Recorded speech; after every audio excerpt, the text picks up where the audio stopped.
Chapter 1. Ryker's POV. Dude, that's her, I said, gesturing to the girl on stage. She was beautiful. Airbrushed tan skin and dark chocolate brown braids that reached her hips, pulled into what I assumed was an extremely heavy ponytail. She had dark brown eyes and an angelic white smile. Her frame was perfect, not too big and not too tiny. A small waist with medium hips and curves that drew the eye. Her small hands wrapped around the microphone as her heavenly voice filled the speakers. She sang Trouble by Never Shout Never. Her long lashes looked down as she returned to strumming her guitar.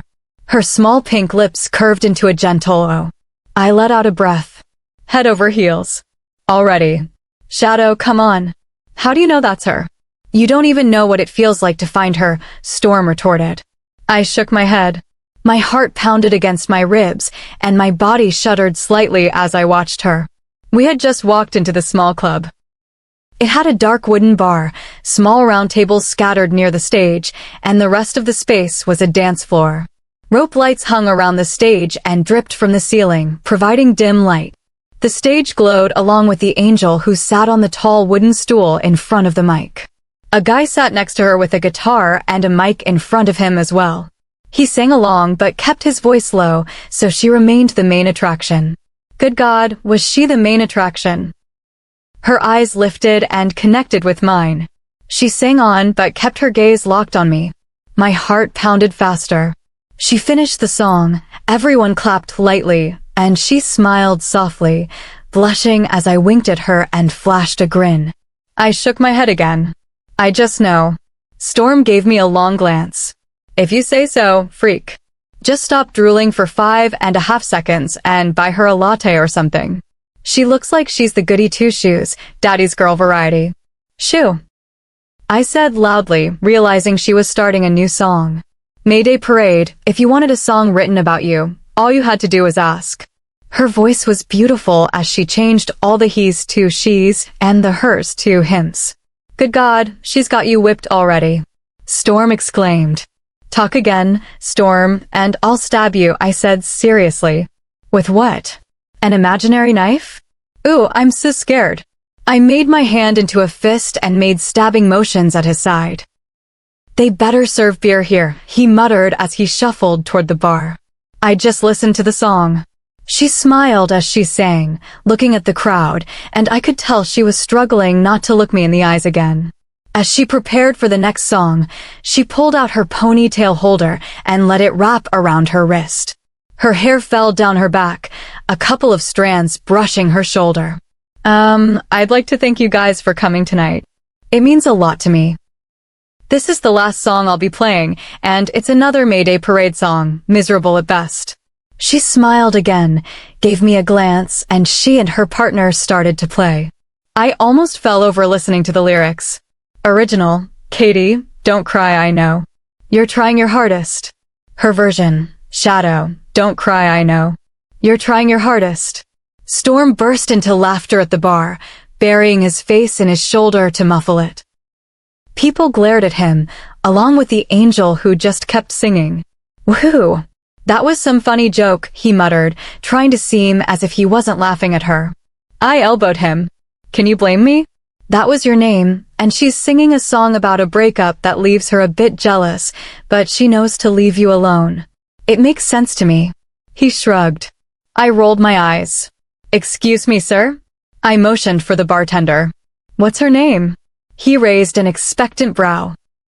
I rolled my eyes and placed a 20 in the tip jar. Liora. She is a doll, ain't she? He grinned at her. How dare he smile at her like that? She was my mate. I felt my body go hot, but the sound of her voice as she sang sent goosebumps over my skin, and I immediately calmed. Whoa. Yeah, doll isn't even a fraction of what she is. I trailed off, glancing over my shoulder. Back off, pretty boy. She's got a boyfriend. A lousy excuse for one anyway. He was a tall guy with dark skin and long dreads pulled back.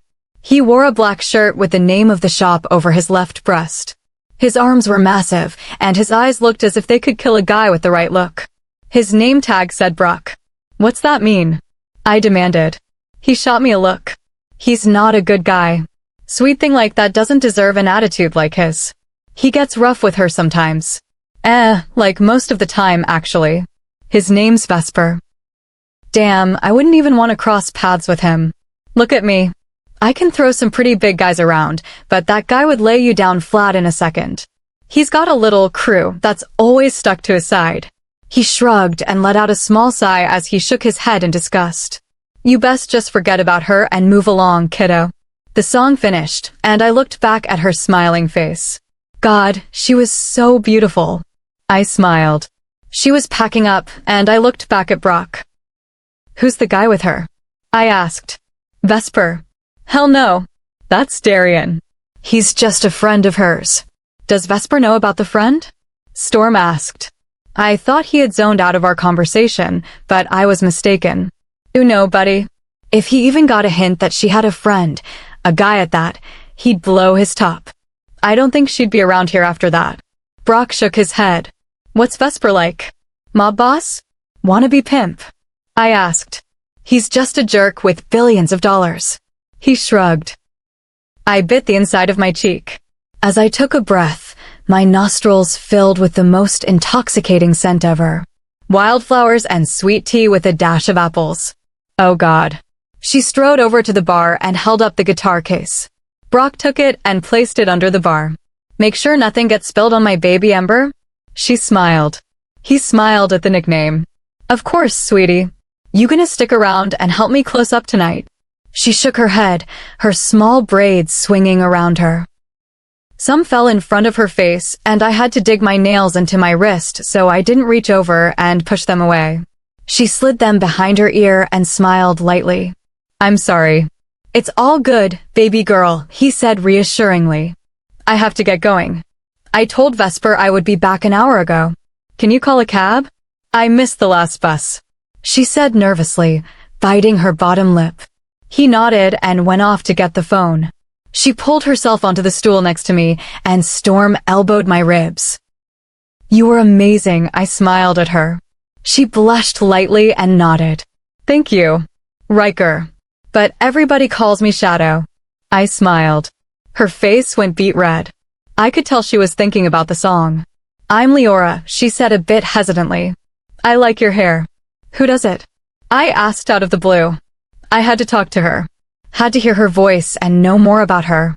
Yeah, it was a weird question for a guy like me, but I didn't know what else to say. I was so nervous. It was my mate. Well, she didn't know that. And she belonged to someone else for now. I do it myself, she said, touching the ends of her braids. There had to be a gazillion of them. No way, I said, cocking a brow. Yeah, actually. It takes about 9, sometimes 11 hours, but I'm good at it, and it's worth the sore arms and fingers. She chuckled. Damn, that's talent. I don't have the patience, or I'd do mine, Storm said, gesturing to his shoulder-length brown waves. She giggled, and my heart pounded harder. Damn, was she adorable. I'm Jax, he said, shaking her hand.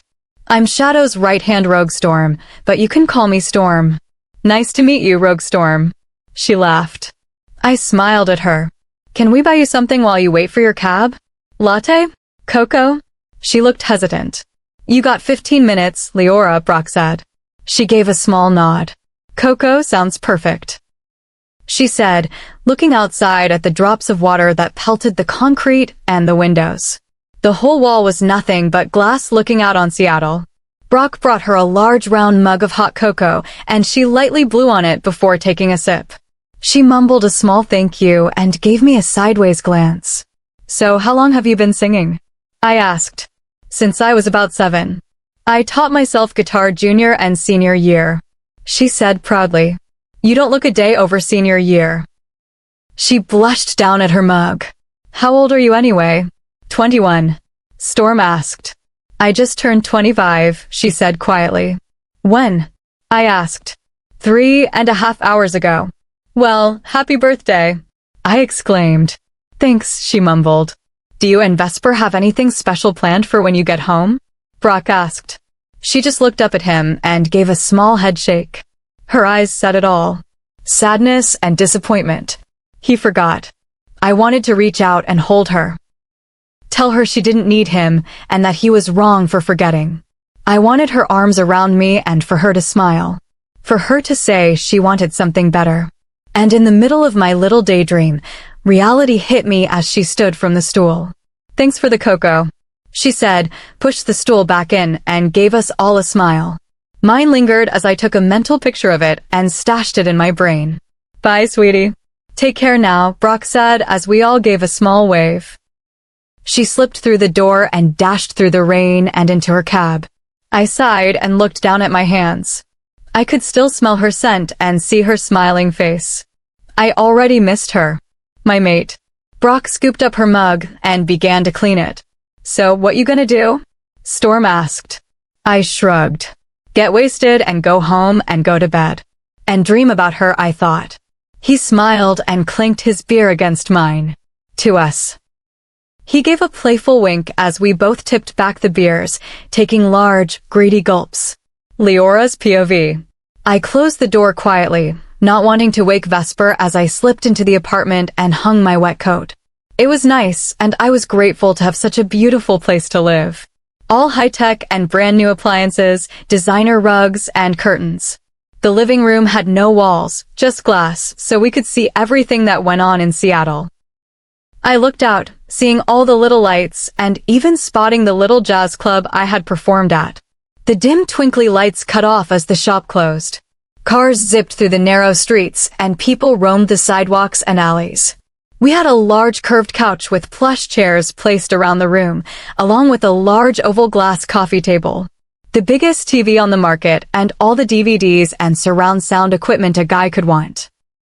The whole place was filled with unique but cool art and pictures. The kitchen was a dream.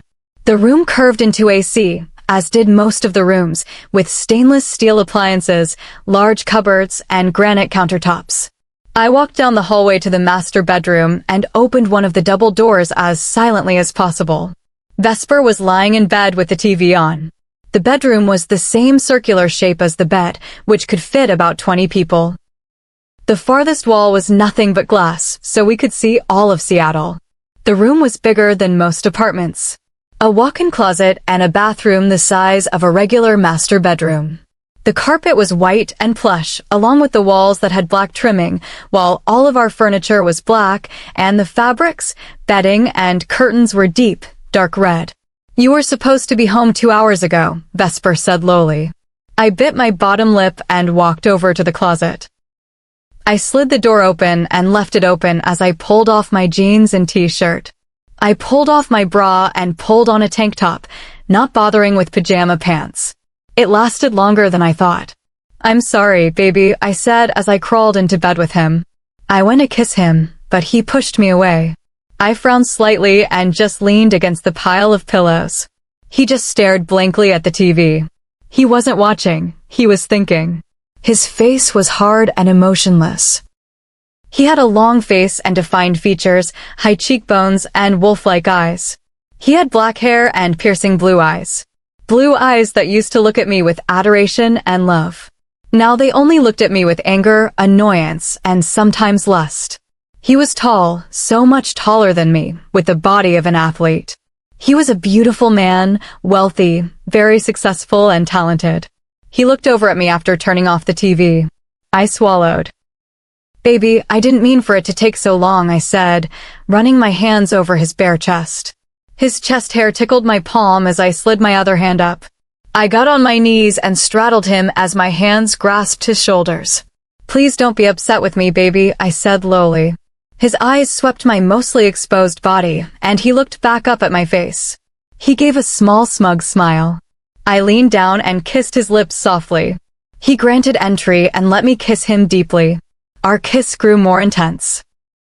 I kissed his jaw, down to his neck, shoulder, and chest. He rolled on top of me and began moving with purpose. I made soft sounds until he demanded louder as he moved over me again and again. My body slid over the sheets as his hands pinned my arms above my head, and my legs were tangled around his hips. He groaned lowly and looked over my body as he kissed my neck. I wiggled my arms free, tangled my fingers in his thick hair, and made low sounds. My heart pounded, and my legs shook as he removed them from his hips so they were rooted to the bed, and he spread them wider so he could go deeper. Say my name, he said lowly. Vesper, I said lowly. Louder. Vesper. I said louder. Scream it. Vesper. I said loudly and arched my back so he rubbed against a sensitive spot. I felt myself on the edge, and with 3 long, hard thrusts, I fell over that edge and came, making loud sounds as I held on to him. He finished soon after and groaned loudly, his hands tangling in my hair. He gave me a long, hard kiss before rolling off me and reaching over on the nightstand for his cell phone that had started ringing in the middle of everything. He had been ignoring it. Yeah? He asked gruffly. He listened for a minute and hung up. Idiot, he muttered and tossed his phone on the table. Who is that? I breathed as I lay my head on his shoulder and ran a hand over his chest. I let my manicured nails tickle his chest as I looked over at him. Ronan. Idiot forgot to deliver a package last night, and now he's in deep trouble. He said and reached over and turned off his phone. He gets dealt with tonight, then it's his problem.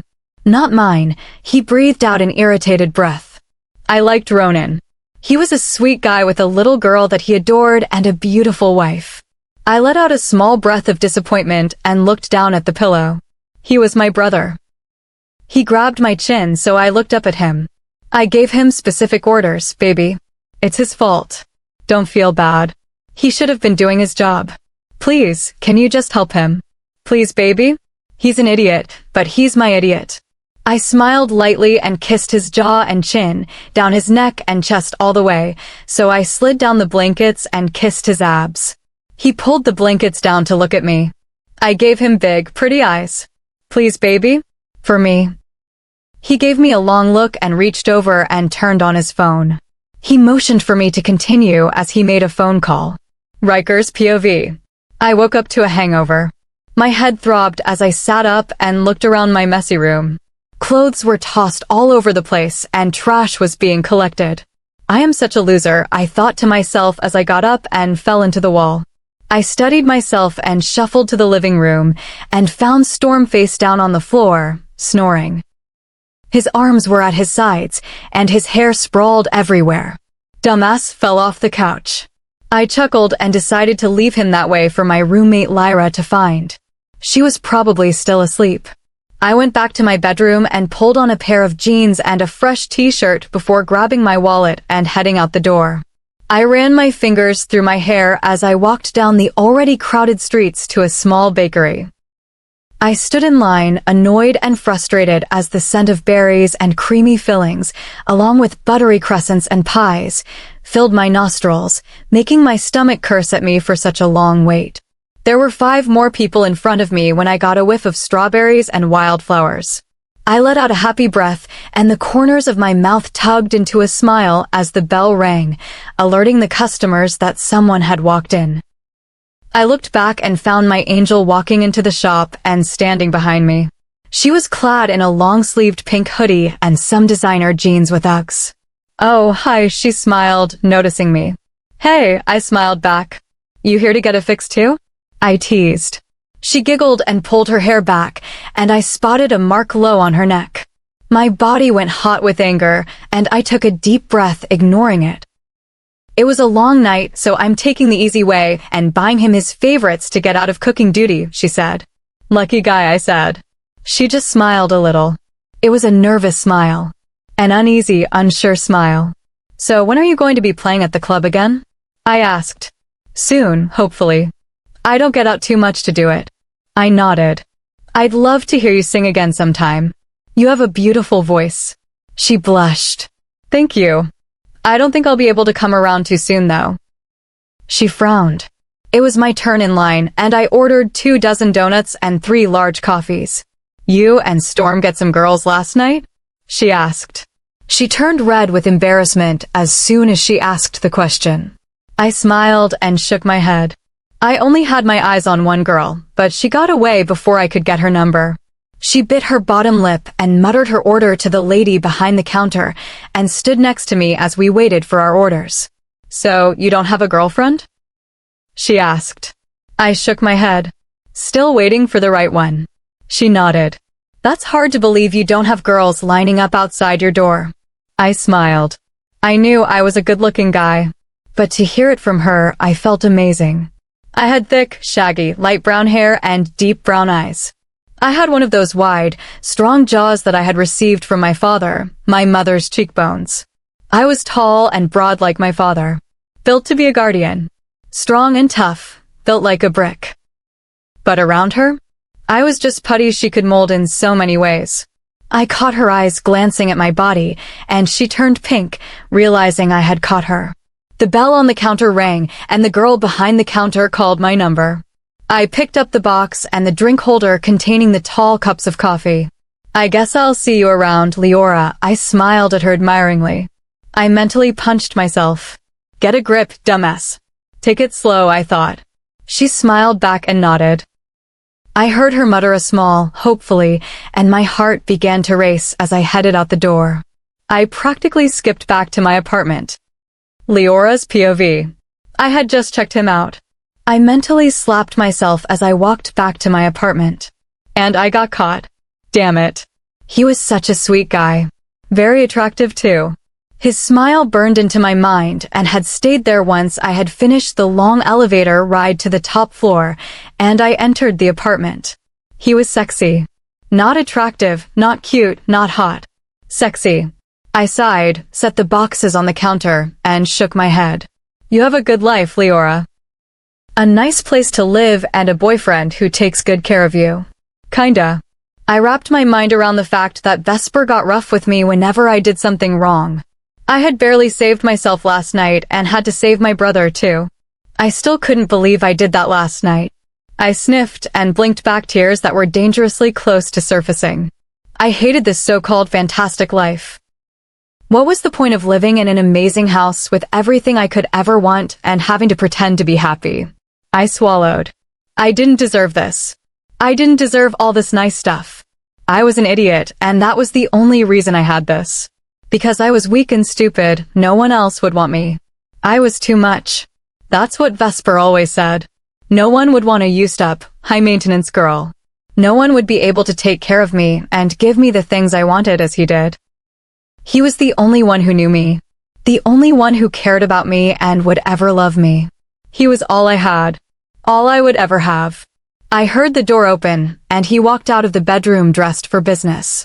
A black suit hugged his body, and a tie rested over his shoulders. I walked over to him and started to do his tie and fastened it. It was red silk and lay nicely against the crisp, fresh suit. He pulled me against him and gave me a long, hard kiss on the lips. His tongue claims mine and makes us both moan quietly. He pulled back after a long while, and I took gasping breaths. I ran my hands over his chest and walked back behind the counter. I bought some of your favorites, I said quietly. You didn't cook? He asked. Marcia is going to the grocery today. I was tired this morning and slept in, I said apologetically. He gave a small eye roll. Fine. I placed some pastries on a plate for him, along with the paper. What must you do today? I asked, sitting across from him. I have to go meet with a few clients and personally deliver their packages since your brother didn't. He grumbled. The elevator dinged. My brother walked in right on cue. He was clad in a dark gray suit and a light blue tie. He was tall and broad, but not as broad as Vesper. He had tan skin and thick shaggy hair that stood high on top of his head with my eyes and smile. Good morning, Ronan, I said stiffly. Liora, Vesper, he greeted. You're lucky your sister has a very persuasive mouth or else you'd be dumped into an alley somewhere, Vesper said harshly. I flinched along with Ronan and he swallowed, looking at me with sorry eyes. I just stood and poured Vesper some coffee in a to-go cup and popped a lid on it. Go wait in the car, Ronan. I'll be down shortly, Vesper said. He gave a nod and kissed me on the cheek before leaving for the elevator. I handed Vesper his coffee and he set it on the table. I hooked my arms behind his head and kissed him lightly. His tongue is darting into my mouth, making me gasp slightly. I kissed him back, and he let his hands roam my body. One slid up my sweatshirt and my shirt as he grabbed my breast and squeezed, letting his fingers dance over my nipple. I pulled back after a minute and looked into his lust-filled eyes. You should be going, baby, I said lowly. I will be back soon. He said, kissing me one last time before pulling away from me and grabbing his things. Have you taken your pill? I was just doing so, I said. Morning after pill. Vesper wasn't very fond of condoms. Or babies. I gave him a small smile, and once the elevator door shut, my smile disappeared and turned into a sob. Ryker's POV. I hadn't seen Liora in a whole week, and I was getting annoyed. I wanted her. I needed her. She could be in trouble or worse. With him. My body went livid as I beat the punching bag repeatedly, but toned down, not wanting to make a hole or knock it off the chain. The gym was packed today, and I was deciding whether I wanted to pick up a girl tonight or just get wasted and think about Liora. Both were good evenings in my case. I gave a high kick, and the bag spun rapidly in circles. I decided to retire and finally made my way to the locker room, stripped, pulled on some swim trunks, and headed for the spa. I wiggled my brows seductively at a couple of ladies as I made my way to the hot tub. I slowly stepped in and leaned back, letting the jets do wonders on my lower back and shoulder blades. I closed my eyes and found her smiling in my mind. Her perfect white teeth and her small pink lips. Those eyes, those beautiful brown eyes had me captivated. I needed to make her mine, and soon. My dreams were disturbed by a couple of girls giggling as they got into the hot tub and began chatting lowly amongst themselves. I kept my eyes closed and decided to eavesdrop. Well, I heard she had to do whatever he wanted just so her brother wouldn't get hurt, one girl whispered loudly. Ugh, I would have let the idiot get what was coming. I would never do that for a guy, another said. You would if it was Vesper, another teased. They all giggled. Vesper. I stifled a growl. Maybe it's not who you think. It could be anybody. I thought. I mean, she's only with him for the money. Yeah, she's a little cutie, I'll give you that, but she's rotten. The first one snarled. She doesn't deserve someone like Vesper. You know she's only with him for money. The third voice said. Liora Moonvale will regret the day she was born if she keeps this up. The first voice said, acid dripping off every word. I wanted so badly to confront the one talking so harshly about my mate. She wants kids. Kids, for God's sake. Vesper is not a family man. And she wants a gigantic wedding and an amazing honeymoon in Maui. He's too busy to go away to Maui. I like that she thinks she has any say in it. Please, it's Vesper. He makes all the decisions. With or without her. A voice purred. You didn't. The girls gasped excitedly. I did, she sang smugly. What? I thought. What did she do? So how was the big king? Ugh. Amazing. We could have gone all night if she didn't have to come home. She said. I could feel the eye roll. I was going to burst. How dare she speak about my mate that way? I opened my eyes and gave them all glances. The one that could have gone all night was blonde. Green eyes and obviously had numerous cosmetic procedures. Fake everything. She gave me a smile as she caught me looking. I felt gross. She gave me a look of approval. See something you like? She asked flirtatiously. I gave her a blank look. Actually, I'm trying to see if any part of your body is real or if it's all plastic. I shrugged and got out of the tub. That got me glares from the girls, but one who had stayed silent the whole time smiled lightly at the water. I got dressed, grabbed my bag, and walked out to the parking lot, slid into my black Eclipse, and sped down the road. Ever since I saw her that night, I see her everywhere or I hear about her. I exclaimed. Lyra just stared at me in utter boredom, her face saying she didn't care. What the heck am I gonna do? Just leave her there so that guy can hurt her and break her heart. She let out a breath. Let him. Let him break her heart into a billion pieces, and you can swoop in and pick them up. She said bluntly. Yeah, she was pretty. Stunning, really. She had tan skin, big, round lips, and dark brown eyes. Her black hair was long and bone straight, and her eyes were almond-shaped, framed with a billion long lashes. She had a good body and was still without a mate.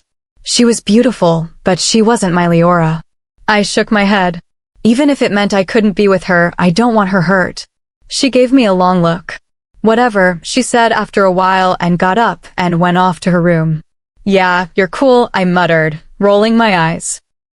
I walked into the kitchen, pulled a beer out of the fridge, and plopped myself on the couch in front of the TV.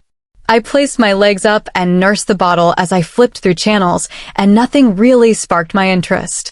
I reached into my pocket, dug out my cell phone, and called Storm. Let's hunt some action tonight, I said. Kinda busy, he said, and I heard a girl in the background giggle. I groaned. Brothers before. That's not how my motto goes, he said. You suck. Actually, it's the girl. I could hear his smile. I hung up. Derek had a date with his maid Eve, and Josh was working night shift. No one else was worth calling. Lyra was asleep, and I sat on the couch and watched movies that had no purpose and retired for the night around midnight.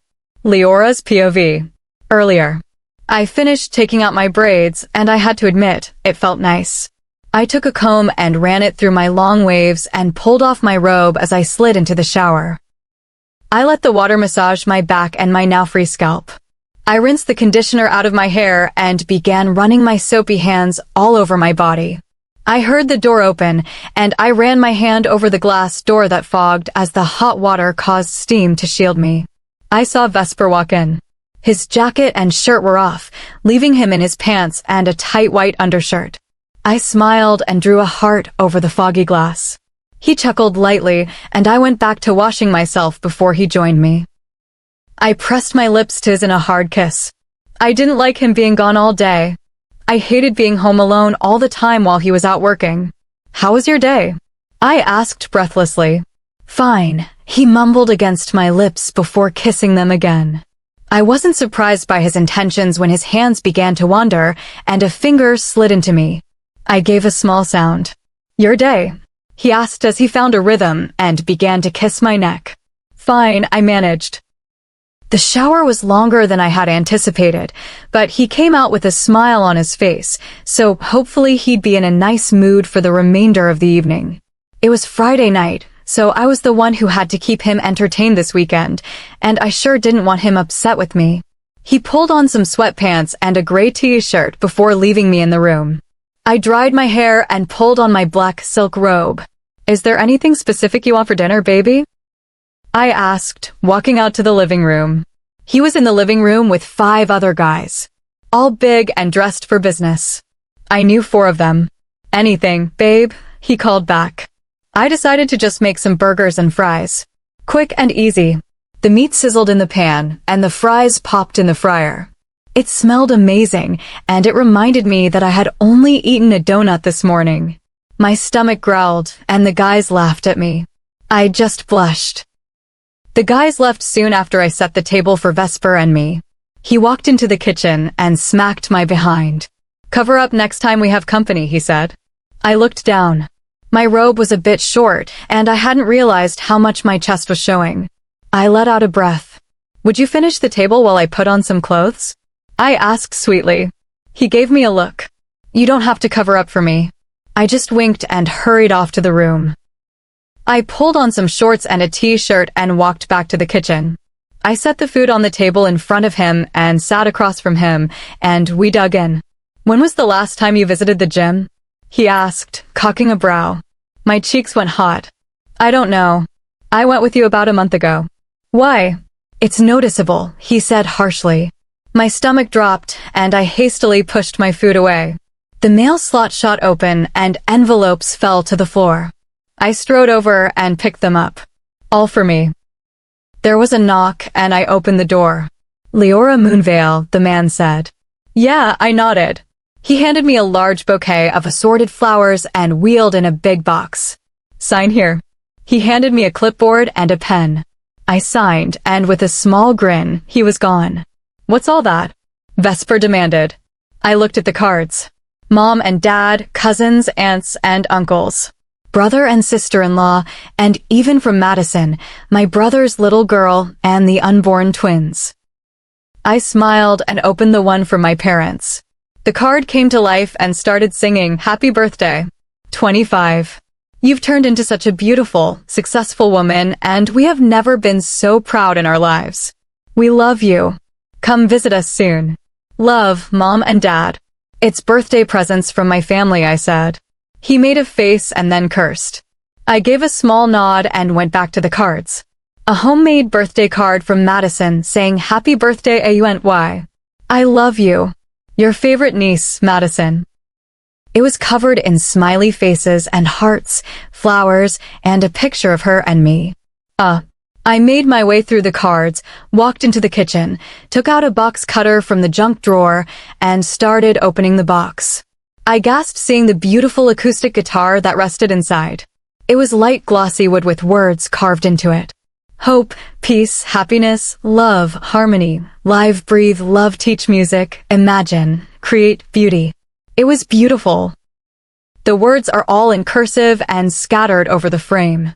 I dug into the box and found a leather guitar strap that was dark brown, like the words, and had small flowers and swirly vines dancing across the smooth leather. It's perfect, I muttered quietly, running my fingers over the strings. The neck was dark wood like the writing, and on the side it had been carved. To our daughter, the most beautiful gift parents could only dream of. There was a butterfly at the end of the sentence, and tears started to burn in my eyes. I miss them so much.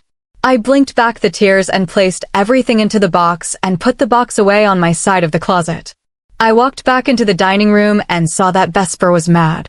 His ears red and body tense as he stared me down. I swallowed and stood by my chair. Why the heck didn't you tell me? He demanded, his voice loud and annoyed. I swallowed again and shrugged. I thought you'd remember. I remember your birthday every year for the past 3 years, I said quietly to him. His eyes went cold, and I flinched. I have more important things to do than to remember birthdays. A birthday doesn't really matter to me, Liora. He sneered. Nothing about me matters to you, really. I frowned. He was on his feet in a matter of seconds, and I was on the ground. My cheek stung, and tears were leaking from my eyes. You don't matter? You're in my house, you little.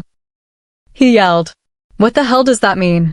I put my hands over my cheeks and looked up at him as I leaned onto my side and held myself up with my elbows. It stung and throbbed in pain. Heat claimed my cheek, causing it to sting more. I sniffed and just looked at him. Answer me. I sniffed again and shook my head. You don't care about anything I do. You hate my music, all you want is someone to cook and clean for you and be there whenever you want. I said a bit too boldly. News flash, Liora, I can get all those things from any girl on the street if I wanted it from her. The words hurt more than the slap, and I flinched. Get off the floor, you look pathetic. He scowled. You made me like this, I thought as I picked myself up. He grabbed my arm and pulled me to him roughly. Don't you ever talk back to me like that again, he said lowly. I'm sorry, I said. He pushed me toward the bedroom. Clean yourself up, and then the kitchen. I stumbled into the hallway and closed the door as I hurried into the bedroom. I wiped off my face and let out ragged breaths before I pulled my hair into a ponytail and gave myself a look in the mirror before I did as he said and walked out of the room. He was on the couch, talking on his phone as I cleaned up the mess and went to sit with him. He shifted away and walked to the balcony with his phone glued to his ear. I looked at him for a minute. He was less tense and seemed more relaxed. He was still upset with me. I scurried to the bedroom and quickly and quietly packed a small bag. I placed my guitar in a case and sneaked to the elevator. He was too busy on his cell phone to realize I got in the elevator and caught a cab 20 flights below him. I pulled up to the hotel and found a longtime friend and backup singer, Pax, sitting at the desk, filling something out. I rang the bell and smiled as he jumped. You scared the heck out of me. What are you doing here this late? He asked, looking at his watch. It's midnight. He frowned. I was about to answer until he cut me off. Your cheek. Shoo, I said. I just needed to get away for a while. Can you get me a room? I cannot let him find me, so can you talk to your manager into letting me pay cash and keep my being here a secret? I asked. He sighed. You're gonna get me fired. Let me talk to him. He called the manager to the lobby, and he gave me a smile. What can I do for you tonight? Storm? I gave a small smile. Hey, Liora. I chuckled quietly. I didn't know you worked here. Small world. Do you need anything? I bit my lip. Is there any possible way that you could keep my being here off the records and take cash? Whoa, in some legal trouble? I shook my head. Boyfriend trouble. It sure looks like it, he said, running his hand over my cheek. I just don't want him to get a hint where I am. In fact, I don't even want to be standing in front of the windows right now. I said nervously. One of his guys could be looking for me right now. He could be looking for me right now. He let out a breath, and after a moment, he nodded. Okay, I'll do it for you, but I have to get you on record. If he calls, I'll just say that we haven't even heard of you. I smiled and couldn't stop myself before I hugged him. Thank you so much. He chuckled and patted my back. No problem. You need to do something for me in return. I pulled back and looked at him. Please leave your boyfriend. You can't let him do that kind of stuff to you, Liora. There are plenty of good guys who'd do anything for you. I mean, not everybody's a billionaire, but not every guy is a jerk. He said, making me smile a little. Just promise me you'll think about it? I gave a small, hesitant nod. He smiled and got me a room key and a bellhop. The room was nice. A big soft bed loaded with comfy pillows and a big closet with a nice bathroom. A big jet tub and a walk-in shower. I snuggled in bed, and once I blinked, my eyes didn't open and sleep consumed my body. Ryker's POV. What the heck? I answered my phone. My face had been buried in my pillow, and I was snoring my brains out, not even 5 minutes ago, until my phone was screaming at me. Guess who just checked into the hotel? Storm-quizzed. I don't know. I don't freaking work there, I said groggily. Your mate, he said smugly. Huh? Why? I asked, sitting up. She got into some trouble with the boyfriend. Came here with a wicked hand mark on her cheek, and she was a little on edge. He said. I gave her a secret room so he won't find her. I also told her to ditch the zero and find a hero, indicating that he was a jerk and not all guys are. Hopefully she'll give it some thought and you'll have an all-access pass soon. My heart skipped a beat. I gotta see her. Make sure she's okay. Dude, did you not get secret room? No one should know she's here. She'd freak. Give her some time, bro. She's pretty shaken up and needs time to think, he said. I sighed and sat back on the bed. Yeah, fine. But heck, I shouted. I was heated. I was seeing red. I was furious. How dare that guy lay a hand on her? How dare he touch my mate? How dare he hurt her? How dare he cause any woman pain? I closed my eyes and took long, slow breaths. I was going to lose it. The animal inside me was begging and clawing to get out so it could end him. Shadow, calm down. It's fine. It'll be okay. Let her do this. Don't interfere. I talked to Brock the other day, asked him what Vesper did to get all that money. He's a dealer. From one end of the spectrum to the other. Everything. He's like a big boss kind of guy. Has loads of friends. Dangerous friends. Killers, other dealers. He has bodyguards on him while he takes a shower. You don't want to mess with him, Shadow. I took in a breath and let it out. No, he doesn't want to mess with Liora. He and his little guards got nothing on me. They got nothing compared to any of us. But I don't think you should run into the situation so quickly. You don't even know if the girl likes you. You don't even know if she's gonna ditch the guy yet. I just shrugged. I'll wait. But if something else happens and I get a hint of it, he's done. I said and hung up. I lay back in bed, calming myself down. I thought of her. Her beautiful smile and voice. I smiled a little. She would be mine soon. She would be all mine. Chapter 2. Liora's POV. I woke up feeling refreshed and wide awake. It was noon, and I gave a small giggle. I had not slept that long in years. I leaned back against the pillows and thought about last night. I left. Oh my God, I left.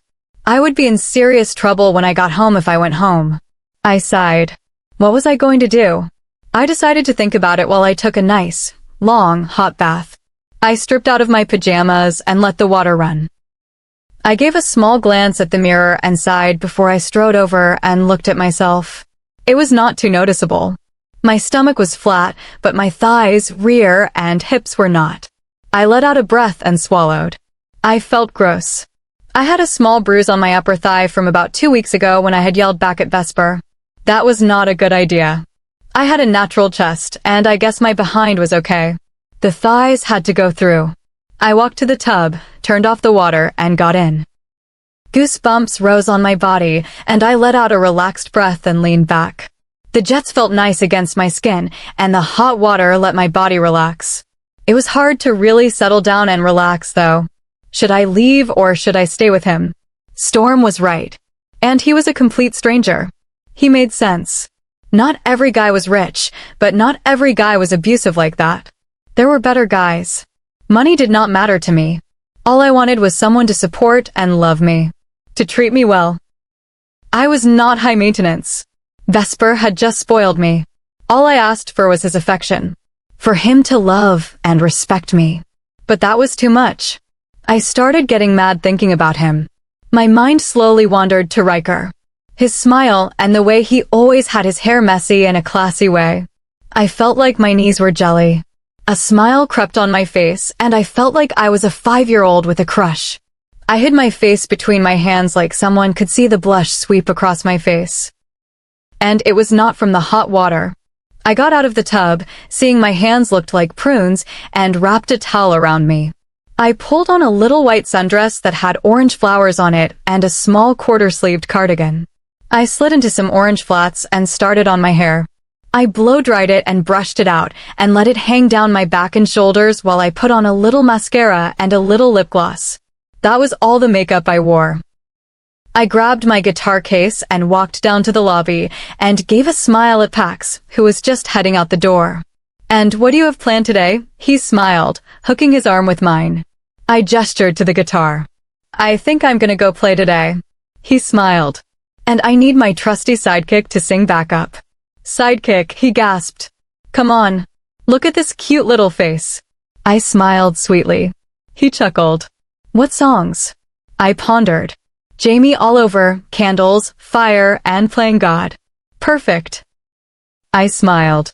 "Meet there in 2 hours and we'll practice for an hour," he said. I nodded. "See you there." He smiled and ran off to catch his cab. I walked down the street to the club and found Brock already at the bar getting set up for tonight. "We're not open yet," he called. "Oh, fiddlesticks." I smiled. He looked up and smiled. "Oh, well for you it is. What you doing?" I shrugged. "Wanted to come and play tonight.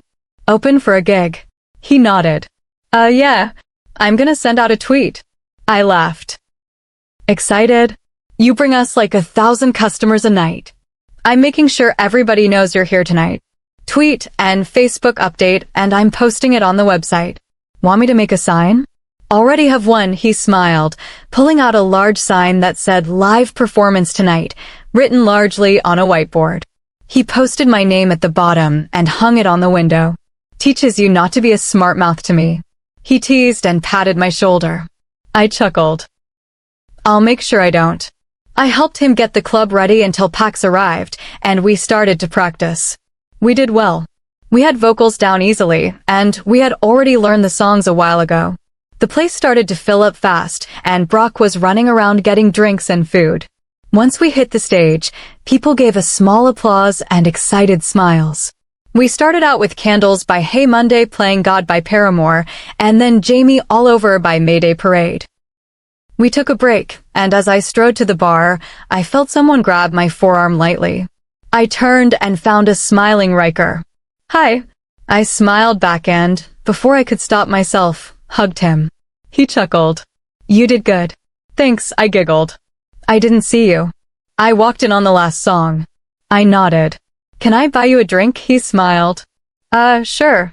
He got me a hot cocoa, and I smiled at the fact that he did not buy me any alcohol. That was a first. "What's the smile for?" he asked. I shrugged. "You're like the first guy who hasn't been shoving beers or shots at me." His face flushed. "Oh, did you want something else?" "No, it's a good thing," I assured him. He nodded. I giggled. "So you lied to me," he said. "When?" "You said you wouldn't be coming around too soon." I nodded. "Something came up." "Hallelujah," he teased. I smiled. Brock slid over the cocoa, and I took it and blew on it before taking a sip. Thank you. He nodded and took his beer. How have you been? Fine, I said cheerfully. It was a big lie, but he did not have to know that. You. Riker's POV. You. She asked sweetly. Great. I lied. I was not going to tell her that I had been completely miserable without her. That I thought about her all the time and dreamed about her every night. She smiled and looked back as the guy on stage called her name. I'll be back soon, she said and dashed off. He said a couple of things to her, and she nodded excitedly and grabbed her guitar. This song is called Fire by Augustana, she announced. She began to sing, and I leaned against the bar and just watched her, my foot tapping to the beat. God, she was amazing. She looked up at me and smiled as she sang. My heart beat faster, and my body went hot. She made me crazy. We talked whenever she had a break, and while she sang, I gave her all my attention. Closing time was a sad time. You should call me sometime. Would you kill me if I gave you my number? I teased. She smiled hesitantly, and her cheeks went pink. After a moment, she nodded. Okay. I wrote down my number on a napkin, and she tossed it into her guitar case before she ran out the door to her cab. Brock tasked me. You're dead. I shrugged and smiled. When I got home, I was in a good mood. I had a slight buzz, and I had gotten to talk to my mate. She had even accepted my number. I pulled off my pants and tugged on some sweats and a t-shirt as I lay in bed and let out a happy breath.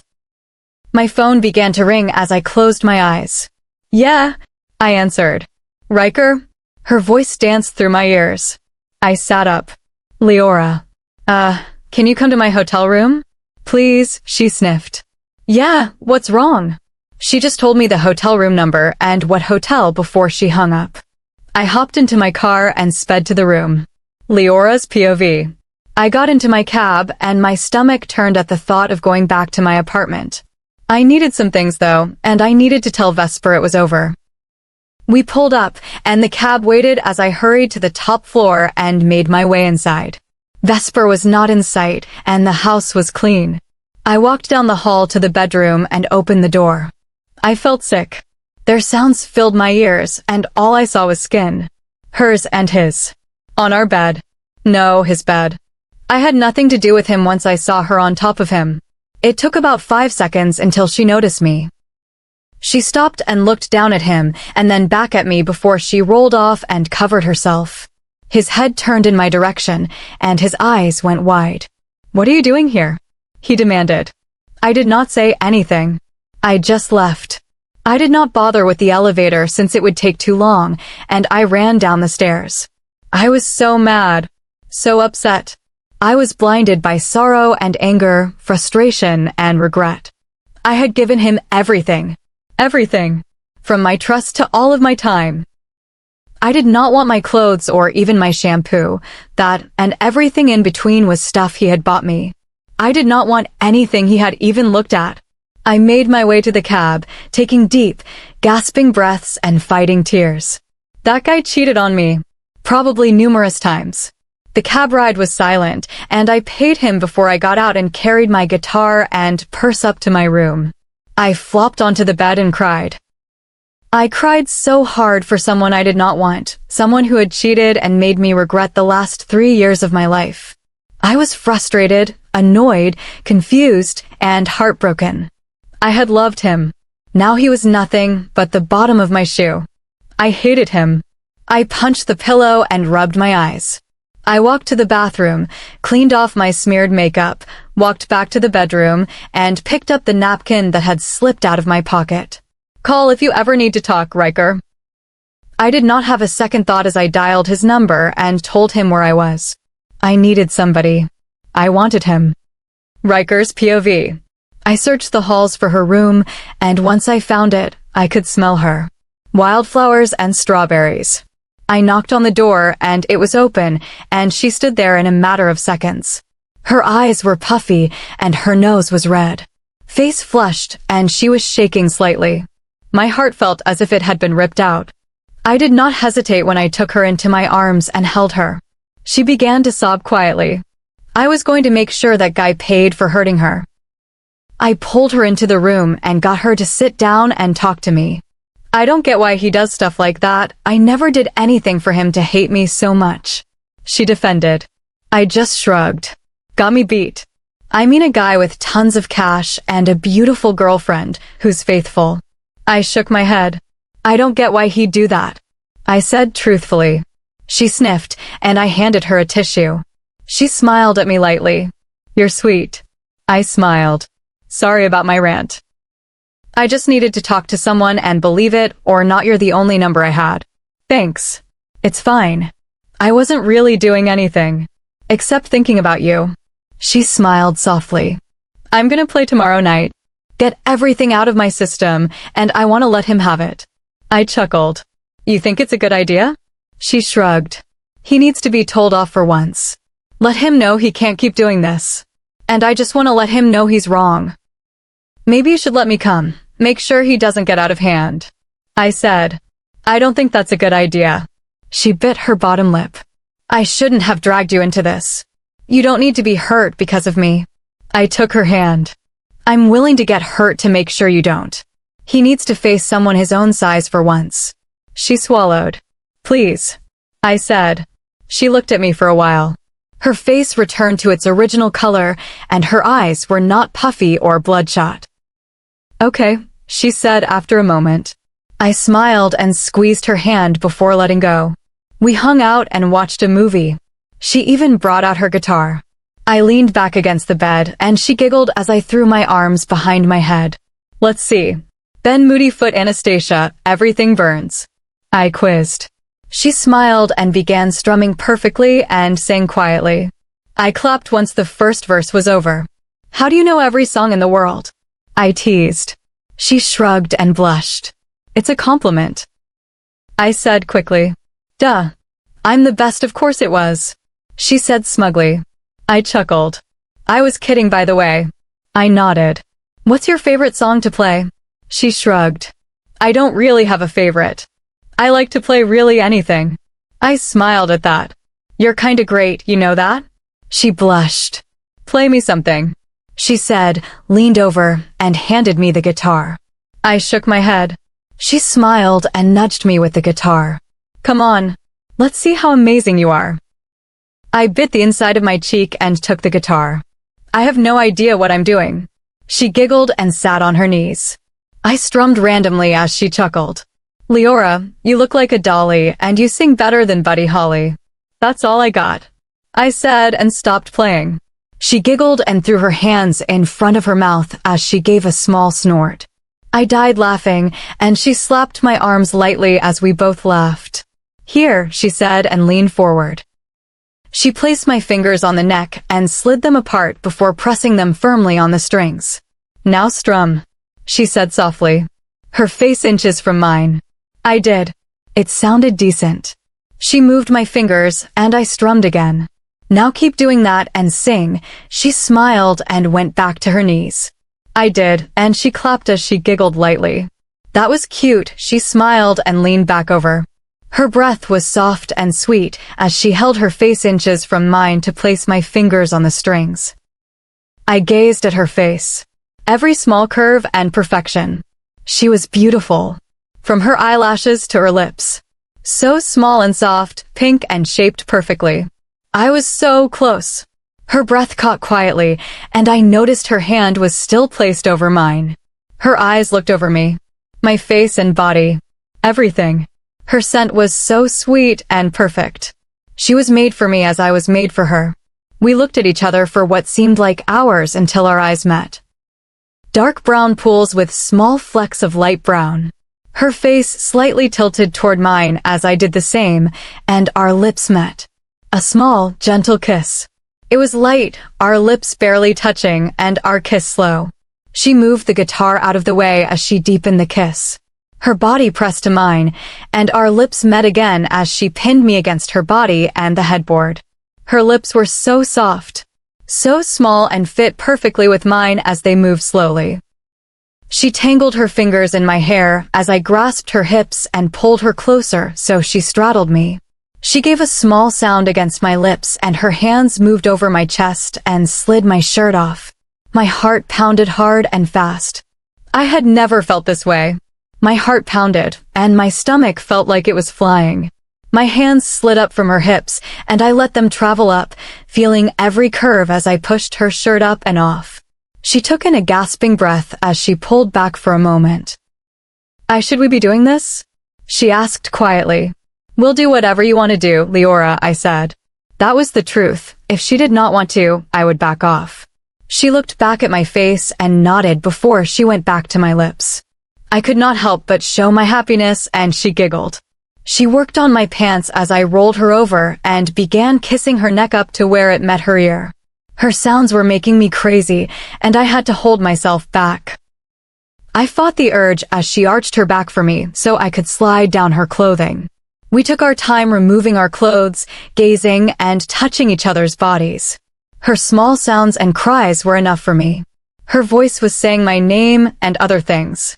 I was cherishing this moment, letting my gaze take in her body, every curve and inch of her evenly tanned skin. She arched her pelvis and wrapped her legs around mine as she looked down at me with a hungry gaze. "See something you like?" I wiggled my brows. "I see a lot, I can tell you that," she said almost breathlessly. "Don't keep me waiting," she pleaded. That was something that I was not going to be able to do. Liora's POV. "God damn it, Ryker," I gasped as he moved faster. I made sounds before I rolled on top of him, desperate for release. His hands grasped firmly on my hips as my nails dug into his chest. He groaned quietly. My heart pounded loud and hard against my ribs, and I was sure it was going to burst. I had never felt this way about a guy. Yeah, there was Vesper, but he never cared about my pleasure. Only his. He was greedy and demanding, while Ryker was caring and fun. We had been in numerous positions and were both desperate to finish. Vesper never really satisfied me. If I had to count the times I faked an orgasm, I would be counting until the day I died. He had given me a handful of the 3 years we had been dating. And when I said a handful, I meant very few. Vesper was a big guy, but what's the point of being big when you do not know what to do with it? Ryker did not have that problem and was making sure I was satisfied.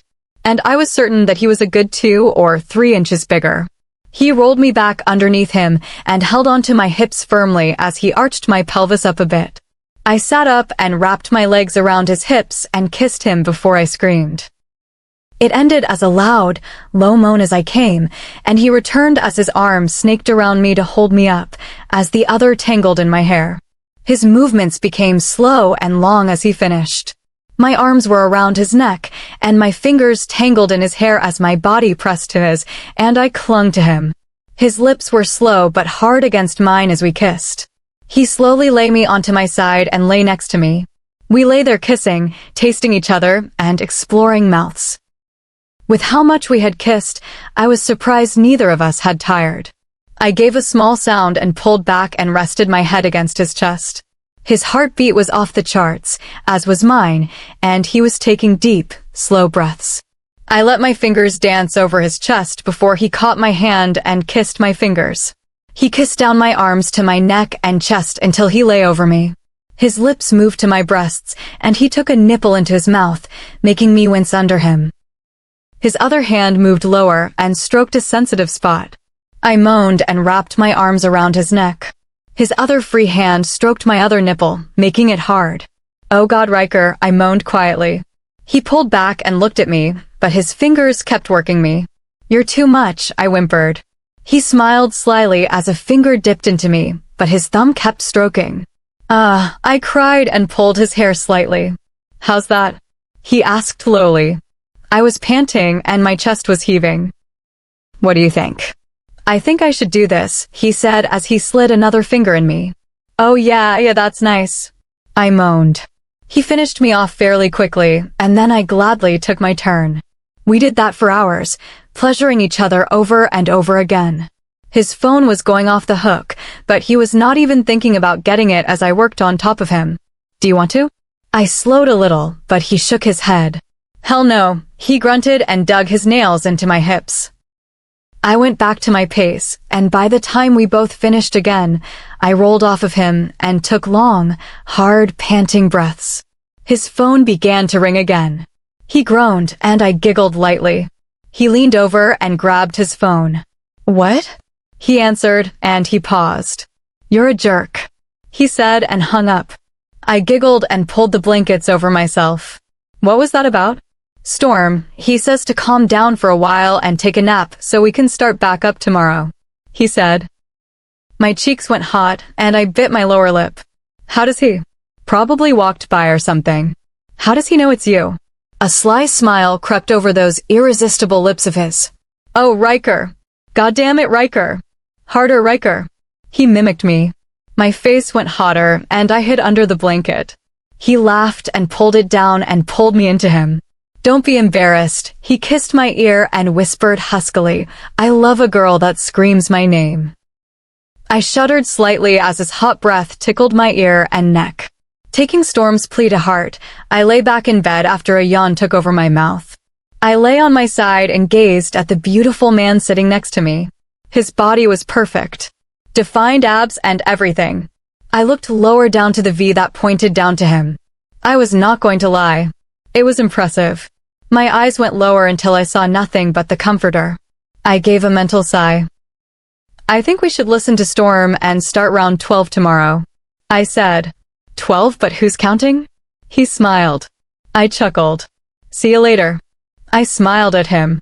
He smiled and snuggled into the blankets next to me and flicked off the lamps. He gave me a smile before kissing my lips lightly. The smile was sweet and adoring, almost loving. I let out a happy breath as I snuggled into his arms and quickly fell into a deep sleep. Chapter 3. Liora's POV. I woke up to a sore, tired body and no Ryker. I sat up and pulled the blanket up to cover myself as I looked around. "Ryker?" I called. Nothing. I sat up and ran my fingers through my hair. He did not leave. No, he was not like that. He would not use me and disappear. Everything was gone, though. Clothes, shoes, him. I sighed and got out of bed.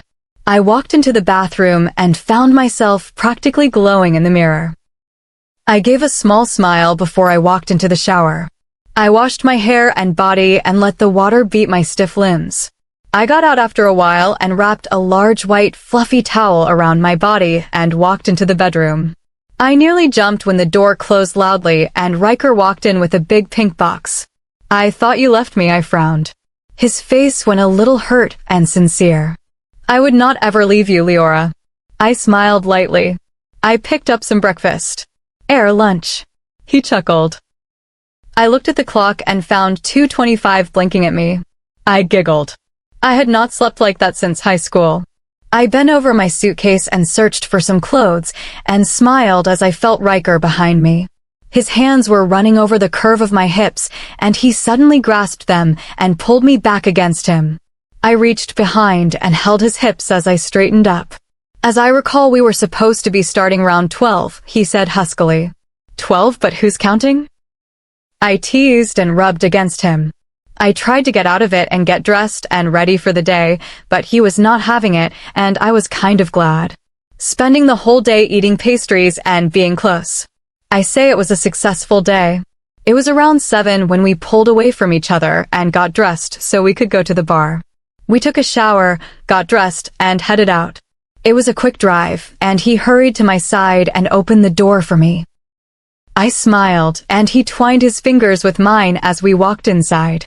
I looked around hesitantly, and he gave my hand a squeeze. "It's okay," he smiled. I nodded, trusting his judgment. We walked in, and Brock gave us weird looks. I just smiled and hurried to the back after whispering a quick "see you later" to Ryker. Pax was already in the back, and we got ready, tuning our guitars and testing our vocals. When we got on the stage, there were a lot of people. A small applause erupted as we sat on the stools. 1, 2, 3, 4, Pax counted lowly, and we started playing. Paramore, Misguided Ghosts. I sang lightly and glanced over the crowd before giving Ryker a small smile. The songs seemed to go by fast, and on my third song, I'm Yours, I looked at the crowd and found an angry Vesper glaring at me.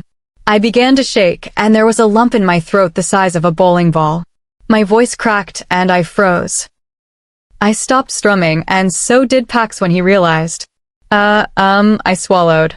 I'm sorry, ladies and gentlemen, I have to take a short break. I gave an apologetic look. Everybody just clapped and nodded.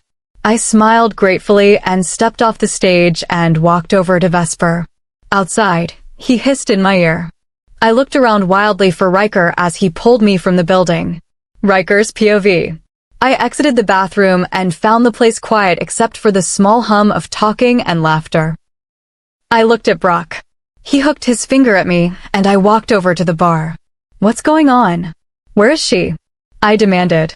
Vesper just came in and dragged her off stage.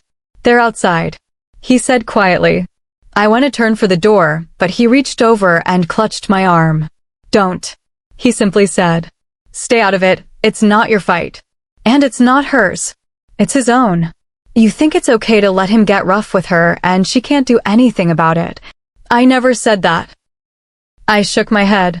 He let out a breath and let me go. Get her. Now. I hurried out the door and heard talking in a small alley across. I could smell her. Him. She was scared. I slowly eased my way to the entrance of the alley and stood out of sight and listened. I don't want you. You were with someone else in our bed. Our bed, Vesper. Who knows how many other girls have been in our bed with you, she cried. Her voice was strong though. She was not backing down. Good girl, Liora.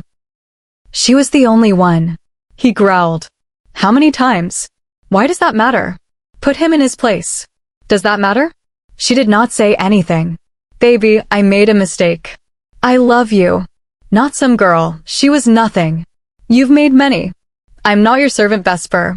You don't get rough or yell at someone you love. You don't touch me unless you want something. You never say you love me. All I do is cook and clean and be there when you want. And that's not enough for you. I'm always wrong, or I'm not doing it right, or it's not good enough, she said. He sighed. Okay, maybe I'm not the best, but I can change. No, you can't. You won't. You always say that. No, don't touch me. There was movement, and there was a loud slap, and she cried out in pain. I could not fight back my urges. I rounded the corner and found his hands clutching her wrists, a handprint on her cheek, and she looked mad, scared, and shocked all at once. I grabbed Vesper by the collar of his shirt before he could blink and slammed him against the brick wall. Don't you ever get rough with her again. I barked. Who the heck says so? He sneered. Stop. Liora screamed at us. I looked back and found her eyes watery and her face flushed. She hugged her arms around her body and looked at us with tired, weary eyes. Just stop, she said lowly. I gave him a small shove as I let him go. He rubbed his neck and glared. Who the heck is this Liora? He demanded. She did not answer. She was shaking, and she looked sick. My baby was scared. He took a step to come at her, but I was faster and grabbed him by the neck. Touch her and I swear dash. Ryker, she whimpered. I looked and found her eyes big and sad with tears dripping. I immediately let go of him and took her into my arms. She clutched my shirt and held me close. I heard a click and I went stiff. Okay, Ryker, he said, mocking my name as he pressed something cold to the back of my neck. Get the heck away from my girl. She pulled back, her eyes went wide, and she stepped away from me. Vesper, he did not do anything. Please. I turned slowly and came face to face with a gun. Fucker.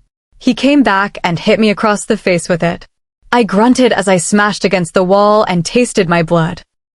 I groaned and came at him and slammed him into the wall and punched his face over and over again until my knuckles hurt. The animal inside wanted to come out and end him. I wanted to stop him. His gun slid on the floor and Liora stepped away from it. Soon, I was ripped away by a tall redhead. He was stocky and wearing a black suit. He tossed me roughly against the wall, and we went at it. Neither of them could end me, but I could get hurt. 3 more stepped in, and I was not backing down as I continued to punch, kick, elbow, and throw guys around. They were bleeding from their mouths and noses, as was I, and they were getting worn out. After a while, There was a loud bang and a sharp pain in my arm. I groaned and slid down the wall and clutched the gunshot. They all backed off from me as I sat there. I was in shock. That guy just shot me. Blood oozed between my fingers as I clutched my arm. You can't fight me like a man, you coward. You have to have others do it for you. I yelled. Liora was sobbing, and she ran over to me only to be grabbed by the redhead and held back. Her tiny fists pounded rapidly into his chest as she screamed at him to let her go. Take her to the car and for heck's sake, shut her up. Vesper roared. The guy nodded, grabbed her, and took her to the car. Her screams were muffled by his hand over her mouth. My blood was rising. The wolf inside of me was so close to coming out, but I held him back. I'll let this go. I'd never hear the end of it if I ended you. But don't you think if I see you snooping around or you try this again that I won't end you on spot? Vesper sneered. Because I will, and it will be slow and painful. I glared. Yeah, right. He gave me one hard blow to the face before the car pulled up, and everybody piled in. Leora's eyes met mine, and they were filled with so many emotions that I felt sick. I needed to stop them. The car peeled down the street and vanished.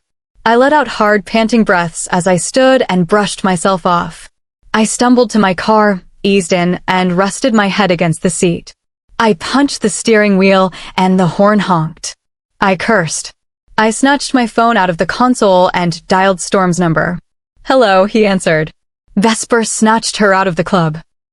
We fought, and he shot me in the arm after he sent 4 guys at me. I said gruffly, Shoot, man, get to the hotel and we'll talk. 'Kay, I said and slapped my phone shut and sped to the hotel. Leora's POV. I lay in bed with him pressed against my back. Tears still caked my cheeks from the rough treatment, and sweat caked my body from being close. I hated him. I wanted Ryker. My heart leaped at the thought of him. He was hurt. He had been shot. Thank goodness, not anywhere that was life-threatening. Tears sprang in my eyes, and I blinked them back, not wanting to wake Vesper. He pulled me tighter against him, our bodies stuck together from the moisture. I felt sick. It did not feel right, being with him. And not Ryker. Now that I knew what it felt like to be with someone other than Vesper, all I wanted was something else. Someone else. That someone is Ryker. I pulled the blanket off of me, desperate for some cooling off. It took me hours until I fell asleep, and once I did, it was a deep, dark sleep that seemed to take over my body. I woke up the next morning to Vesper pulling away from me and stirring in his sleep. I looked over at him. His face looked better. As soon as we got to the house, he had a guy clean it, then he proceeded to yell at me and get rough a couple of times. When I was given permission to go to bed, he soon followed after me and ranted about how I'd be with a stranger, but not my boyfriend. I declined many times, but he meant to go. I was sore all over. I felt stiff, locked up in places. I got out of bed and practically limped to the bathroom. My naked body felt like jelly, and if it was not for the door, I would have crashed into the floor by now. I shut the bathroom door and turned on the water for the jacuzzi. I walked to the full-length mirror and gave myself a look. I had a big bruise on my inner thigh where he got rough, a small one on my temple from when he pushed me and I slammed into the wall, and my cheek was a tad swollen from all the contact. I stifled a sob and got into the tub. My body took a while to relax, to loosen and not be as locked up and tense. The jets ran over my back and shoulders, and I sank low so they ran over my neck. It felt nice. The bubbles tickled my chin, and I gave a small smile and blew them away. After a while, the door opened, and a naked Vesper walked in and straight to the shower. I did not make any eye contact with him. I barely looked at him. He took a long shower, got out, and wrapped a towel around his waist. He looked over at me. Why the long bath? I'm sore, I said, and tears immediately sprang in my eyes. He bit the inside of his cheek, and his brows pushed together as he walked over to me. He reached to touch my temple, and I flinched away from him. I'm not going to hurt you, he said. I stayed still, and he moved my hair back and let out a quiet breath. Where else? Everywhere you got rough, I said, and looked over at him. I swallowed, not knowing what to expect. He pulled away from me, stood up from his knee, and left the bathroom without a word. I was shaking slightly, involuntarily, and more tears leaked from my eyes. I got out of the tub after a long while and wrapped a towel around myself. I walked into the bedroom and found Vesper on his phone. He wore gray sweats and a hoodie with black Nikes. He watched me as he talked, and I walked into the closet. "Liora, come here," he called. I walked out of the closet, pulled the towel out of my hair, and fixed the one around me. He waved me over, and I walked slowly so I could look down at him. He placed his hand on my left knee and worked up to my thigh. He moved the towel away and looked at my thigh. It was a big bruise. Black and purple with small flecks of red in it. He let out a breath and ran his thumbs around the edges, careful not to touch the bruise. It felt good. He was good with his hands. He gave amazing back rubs when he did give them. It was a rare thing. About every few months on a nice day, he would do it if I asked nicely and said I would give him something in return. I held the towel up and let out a relaxed breath. He looked up at me with a small smile. Sincere and almost apologetic. What the heck? Was the world coming to an end? "I'm sorry, baby," he said coolly and bent so he kissed my thigh. I winced slightly, thinking it would hurt, but it did not. I just stood there and held the towel. Well, everything. I should not have been so aggressive with you. Ever. Not just last night. I did not say anything. I could not. I was in utter shock. It did not make me fall in love with him or believe him right on the spot. He would have to work for that. But I did not know if I wanted him to. I let out a breath and reached out and ran my fingers through his hair as he kept massaging my thigh. He leaned down and kissed it lightly. He let me go to get dressed, and we lay in bed for the day. We were quiet, not really saying anything. I just lay there and let him hold me while my mind wrapped around every little decision that had been laid out in front of me over the last 3 days. I let out a breath. I had a headache. All I could think about, though, was one thing. Ryker. Was my Ryker okay? Ryker's POV. Last night, I pulled up to the hotel.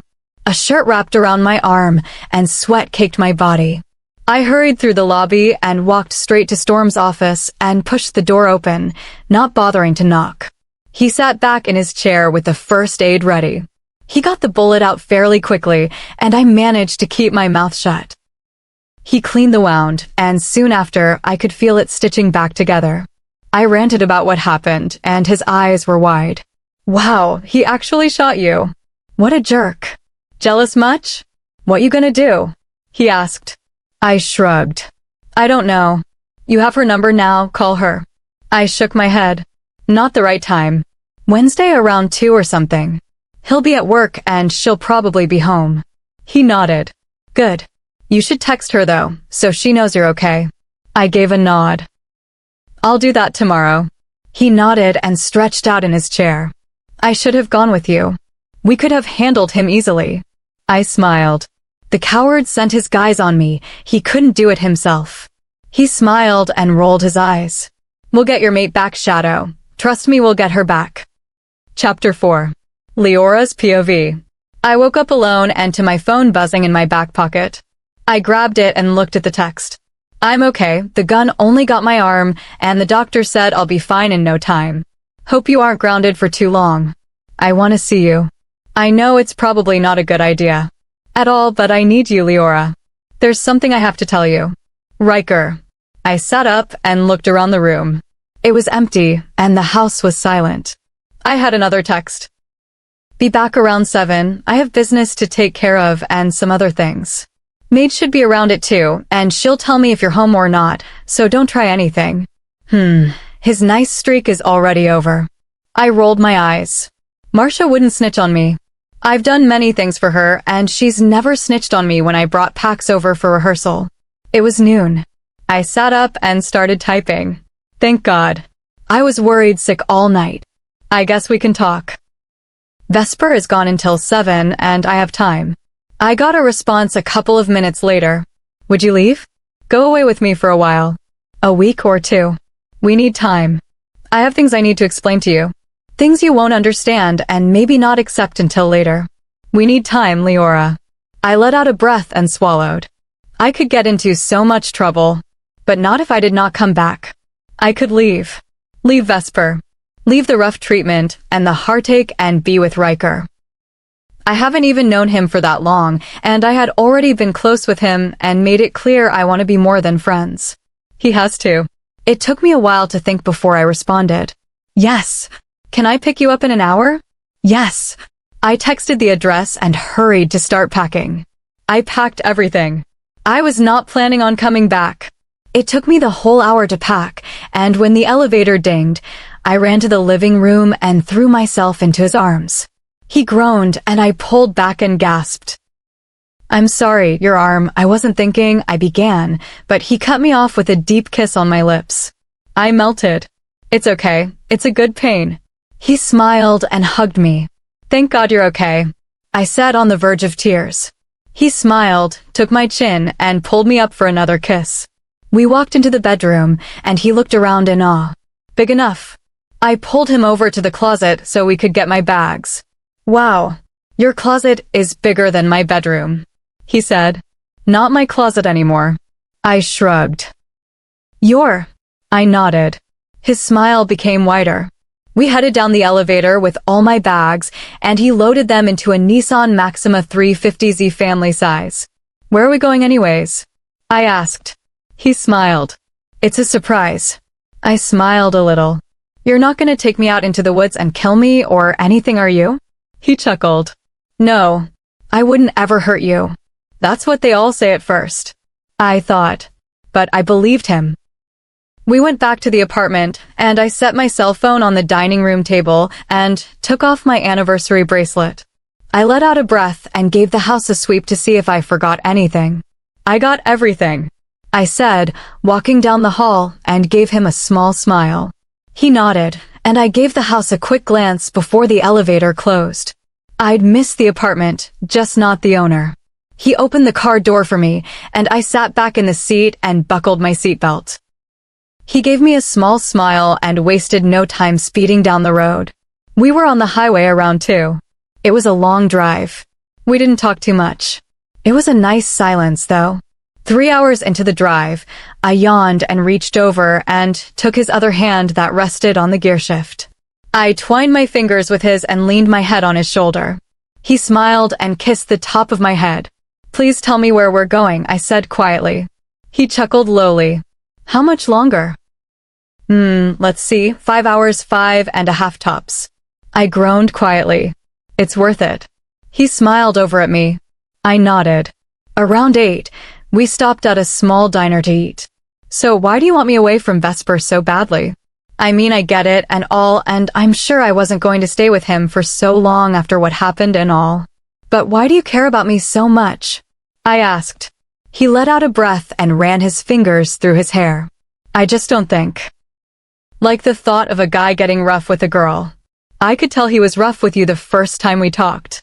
You were hesitant, never really smiled or looked at anybody. I nodded slightly, taking it all in. I think you're too lovable and sweet. When I hear about you getting treated that way, it makes me think of a bodybuilder kicking a puppy. I swallowed.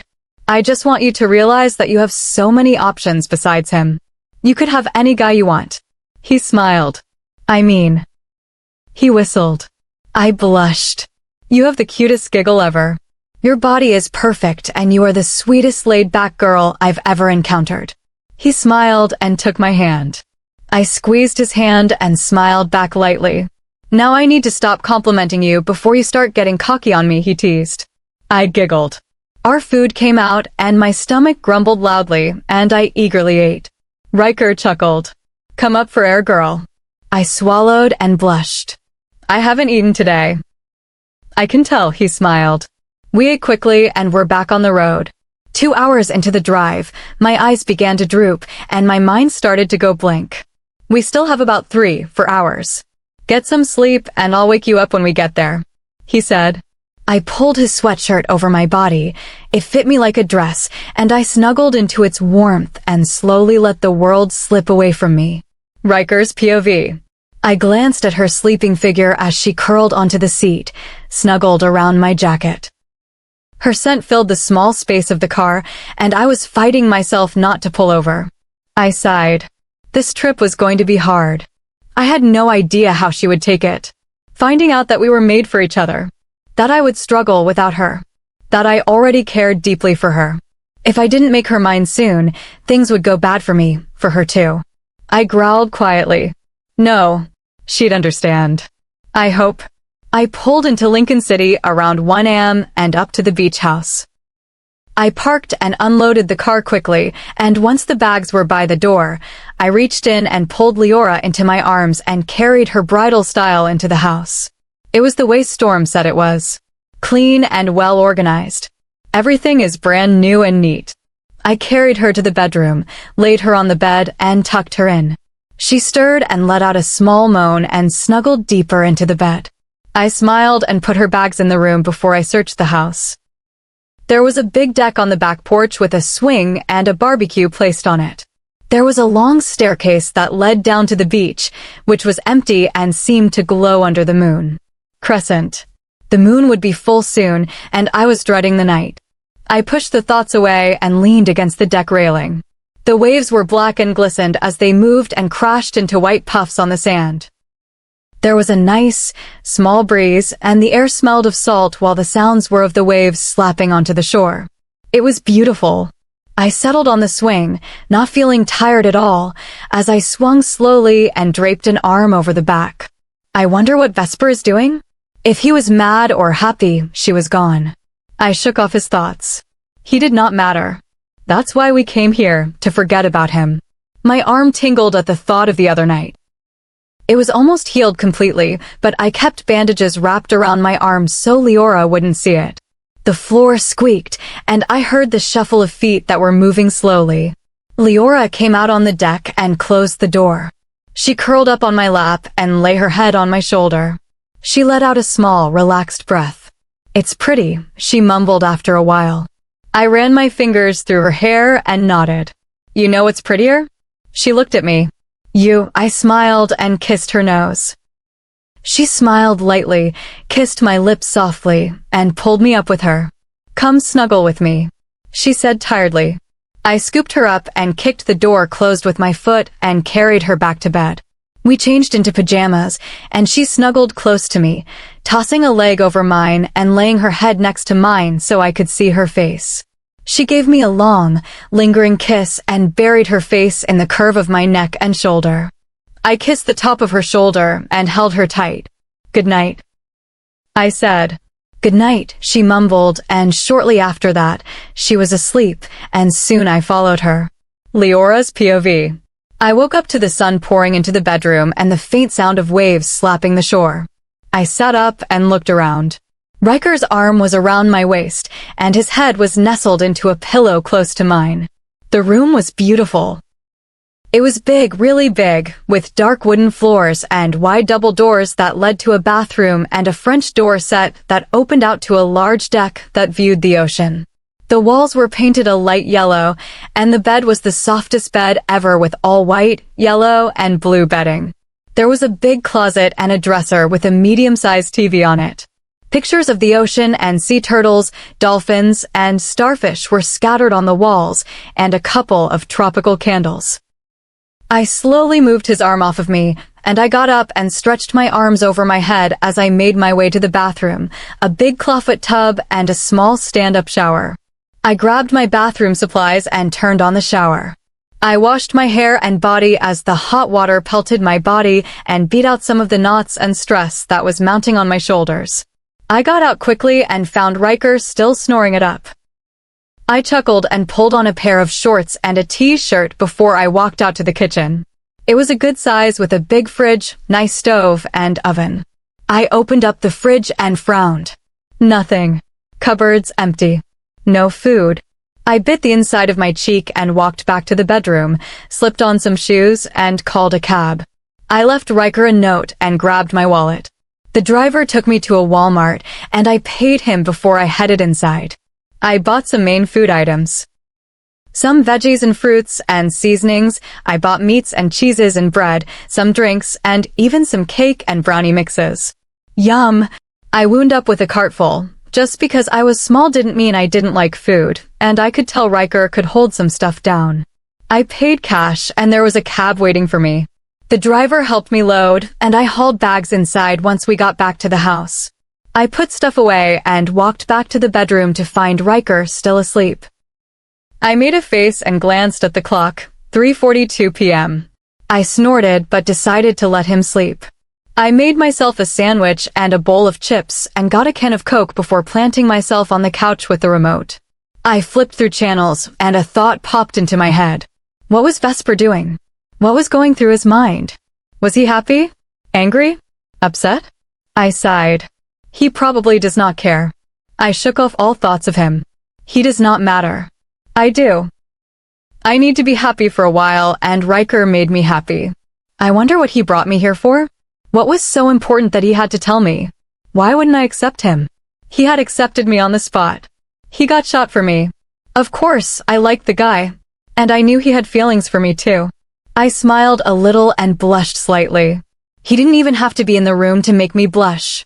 I giggled quietly to myself. It was 5 o'clock when I had had enough. I ran to the bedroom and jumped up and down on the bed. I'm lonely. I sang as I jumped, and he shook slightly. His eyes opened, and he looked at me and rubbed his eyes with his palms. What time is it? 5:14. I said. P.M. Oh shoot. I'm sorry, Liora. It's okay. I smiled sweetly and sat on top of him and rubbed his chest. He let out a breath. You were up late. I patted his chest and leaned down and kissed his chin. Dinner's done if you're hungry. I bought food. You're not supposed to be spending money on this trip unless it's on yourself. And even then I might not let you pay for yourself, he said and laid his arms behind his head. I chuckled lowly and worked my hands up to his shoulders and let my fingers massage and knead. He let out a small moan of pleasure, moved his hands to my waist, and closed his eyes. I smiled lightly and leaned down and kissed his jaw. Get up, I whispered in his ear before I kissed it. Tease. He grunted and flipped me over onto my back and pinned me down. I giggled. Oh, it's funny? He raised a brow. I nodded. He quickly moved his hands and began running his fingers over my body. I howled in laughter as he tickled me. I kicked and laughed, trying to push him off, but that was useless. He pulled back once I started laughing so hard I began to cry and say I was going to pee myself. He chuckled as I did, and I wiped my eyes. You're a jerk. I laughed and sat up so my chest pressed against his. No, I am not, he smiled. I smiled and kissed him lightly. I gave him access, so he slid his tongue into my mouth and kissed me deep and long. I tangled my fingers in his hair as the space between my thighs began to ache. He moaned quietly and pulled me closer to him, so I straddled his lap as he was settled on his knees. My body was hot and going crazy for him. I reluctantly pulled myself out of the kiss. My breath was heavy, and my heart pounded as my body tuned back to regular temperature. Food, he said. I chuckled and pulled him up and walked out to the kitchen. I had made steak and scalloped potatoes with a side of steamed veggies. Yum, he said. I smiled and made a plate for him and then mine, and joined him at the tall glass dining room table. We played 20 questions while we ate. What was your last relationship like? I asked. Ryker's POV. I nearly choked on my food.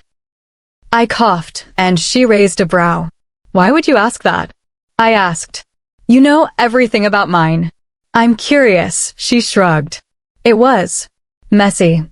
How so? My turn. I smiled. She glared. What are your parents like? The best parents in the world. They live in Oregon. Well, here, up in Redmond. She said. He nodded. So how was your last relationship messy? She smirked. I licked my teeth.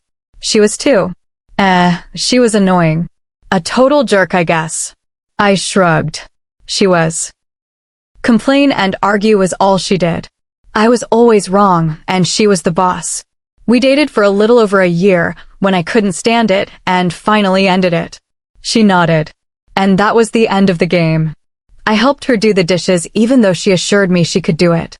We curled up on the couch with bowls of ice cream, and she sat on my lap, curled up to my chest as she licked at her spoon. We were watching The Hurt Locker. After the movie, her eyes began to droop, and her body went heavy and limp as she slowly fell asleep. I smiled, kissed the top of her head, and ran my fingers through her hair before I carried her to bed. She had changed into pajamas while we were watching the movie, and I had pulled on some gym shorts. I slid into bed with her, and she scooted into me instinctively, draped her arm over my neck, and kissed my chin. "We're still at the beach house, right?" she mumbled. I chuckled and nodded. "Good, I thought it was a dream," she said, and took in a long breath before rolling over so her back was pressed to me, and she pulled my arm around her. I buried my face between her neck and shoulder and inhaled her scent as I slowly fell into a deep sleep. Chapter 5. Ryker's POV. "Wake up," Liora hollered, jumping up and down. I grabbed her leg without opening my eyes and pulled her down so she lay over me. She giggled, and I smiled. "Up, now," she said sternly, poking my nose. "Is it 5 p.m. again?" I grumbled. "No, it's 8 a.m., she said. I groaned loudly and opened my eyes. "It's too early," she whimpered and stuck her bottom lip out. I could not resist. I grunted and sat up.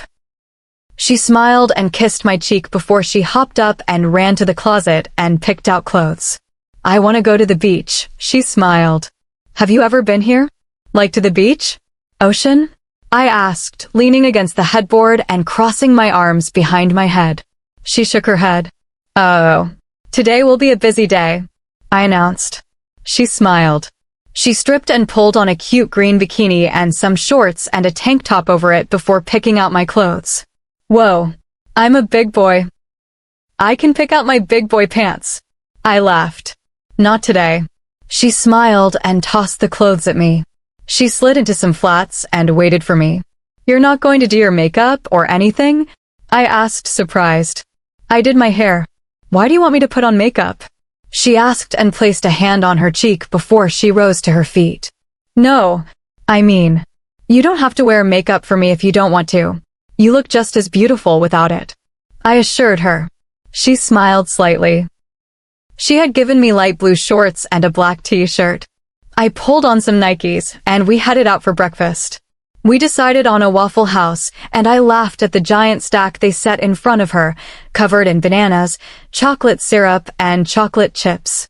I almost fell over when she ate the whole thing. She was like a little kid, a bounce in her step, and always a smile on her face. She got really excited over little things she had not experienced, and she was playful. She was sweet and just as adorable. We did a lot. We looked around the outlet mall and explored the streets hand in hand. She liked that everything was painted with mermaids and underwater sea themes. We looked at the glass-blowing shop, and I had to pull her into the shadow shop. I teased her, and she blushed a lot when I said I was taking her to an adult fantasy shop. Instead, we caught a late lunch and got stopped by a guy who drew our picture. It was around 5 when we walked down to the beach. We bought a blanket at a nearby shop and laid it on the sand, claiming a spot. I lay down and watched as she kicked off her shoes and ran to the water. "It's cold," she shrieked at me. A smile as bright as the sun was plastered on her face. She was so cute. I laughed and made a motion for her to keep going at it. She tossed her shorts and shirt at me as she eased herself into the water. Every once in a while, she would shriek from the cold or laugh at a wave that would almost knock her over. I watched her admiringly. She has a perfect hourglass shape and a cute, toned figure. She has long, silky black waves and a perfect white smile. It made me smile. It was a smile that made the whole room smile. Something so radiant and beautiful, it made my heart ache knowing I would not ever see that smile again if she did not accept me. She ran over to me, pulled me up to my feet, and dragged me out to the water. She was soaked, and her body looked good. I pulled my shirt off and tossed it to the blanket along with my shorts, so I was left in trunks. She pulled me into the cool water, and the waves slapped our legs, and the rip tide almost made her fall over. I held her tight to me, and we eased ourselves deeper so we were waist deep.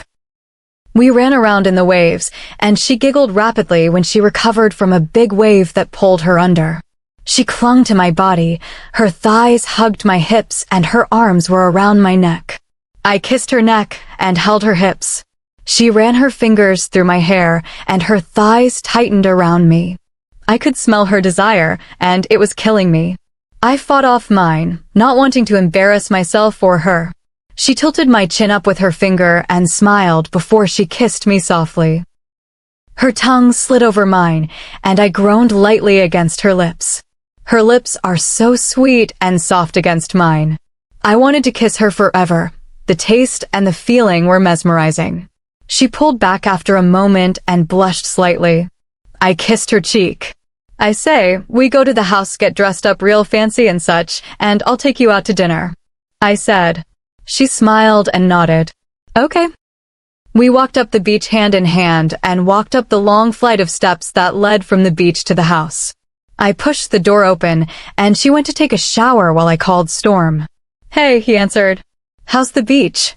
Awesome. She's never been to the beach, so she loves it here. We spent all day roaming around and then went to the water. It was cute. She ran around everywhere and dragged me into the water. If you had pups with her, they'd be like little ADHD babies on crack. He said. I chuckled. Get lost. You called me. But thanks for letting me use the place. No problem. Have you told her yet? I sighed. No, not yet. Need to do it soon. I think it's kind of important to tell the girl that, hey, I turn into a giant wolf on full moons and go on rampages. Also, I'm deeply in love with you and we're made to be together forever. Yeah, you need to tell her that soon. He sighed. It'd be so much easier if she was a wolf. I groaned. Duh, she would already be wearing your mark and would be pregnant with quadruplets. I smiled at the thought. The shower turned off and I stood up. I'll call you later. I got a shower and then we're going out. Have fun. I hung up and found Liora in the bedroom looking through her clothes. I hopped into the shower, washed myself quickly, and then got dressed. I pulled on some dark, faded jeans and a black-colored shirt and rolled the sleeves up to my forearms. I walked into the bedroom, and Liora was doing her hair in the mirror and singing lightly. She wore a pair of dark blue capris that had some holes on the front and a cute black top that tied at the back of her neck. She had slung a white cardigan over her shoulders and was pulling her hair into a long French braid. She tapped her stiletto-clad foot on the floor to the beat of the song. I smiled, and she turned her head and gave my body a sweep as she finished the braid. Well, you look mighty fancy. She smiled. And you don't look bad yourself. I smiled. So where are we going? She turned back to the mirror. A place called Pier 101. It's a nice little shack. I said. She nodded, tying off the braid with a hair tie. We drove to the restaurant and were seated quickly. The place was cool with an underwater theme. It was dim and had big nets and seaweed on the walls with some pictures of ships and sharks. She looked around as we got seated.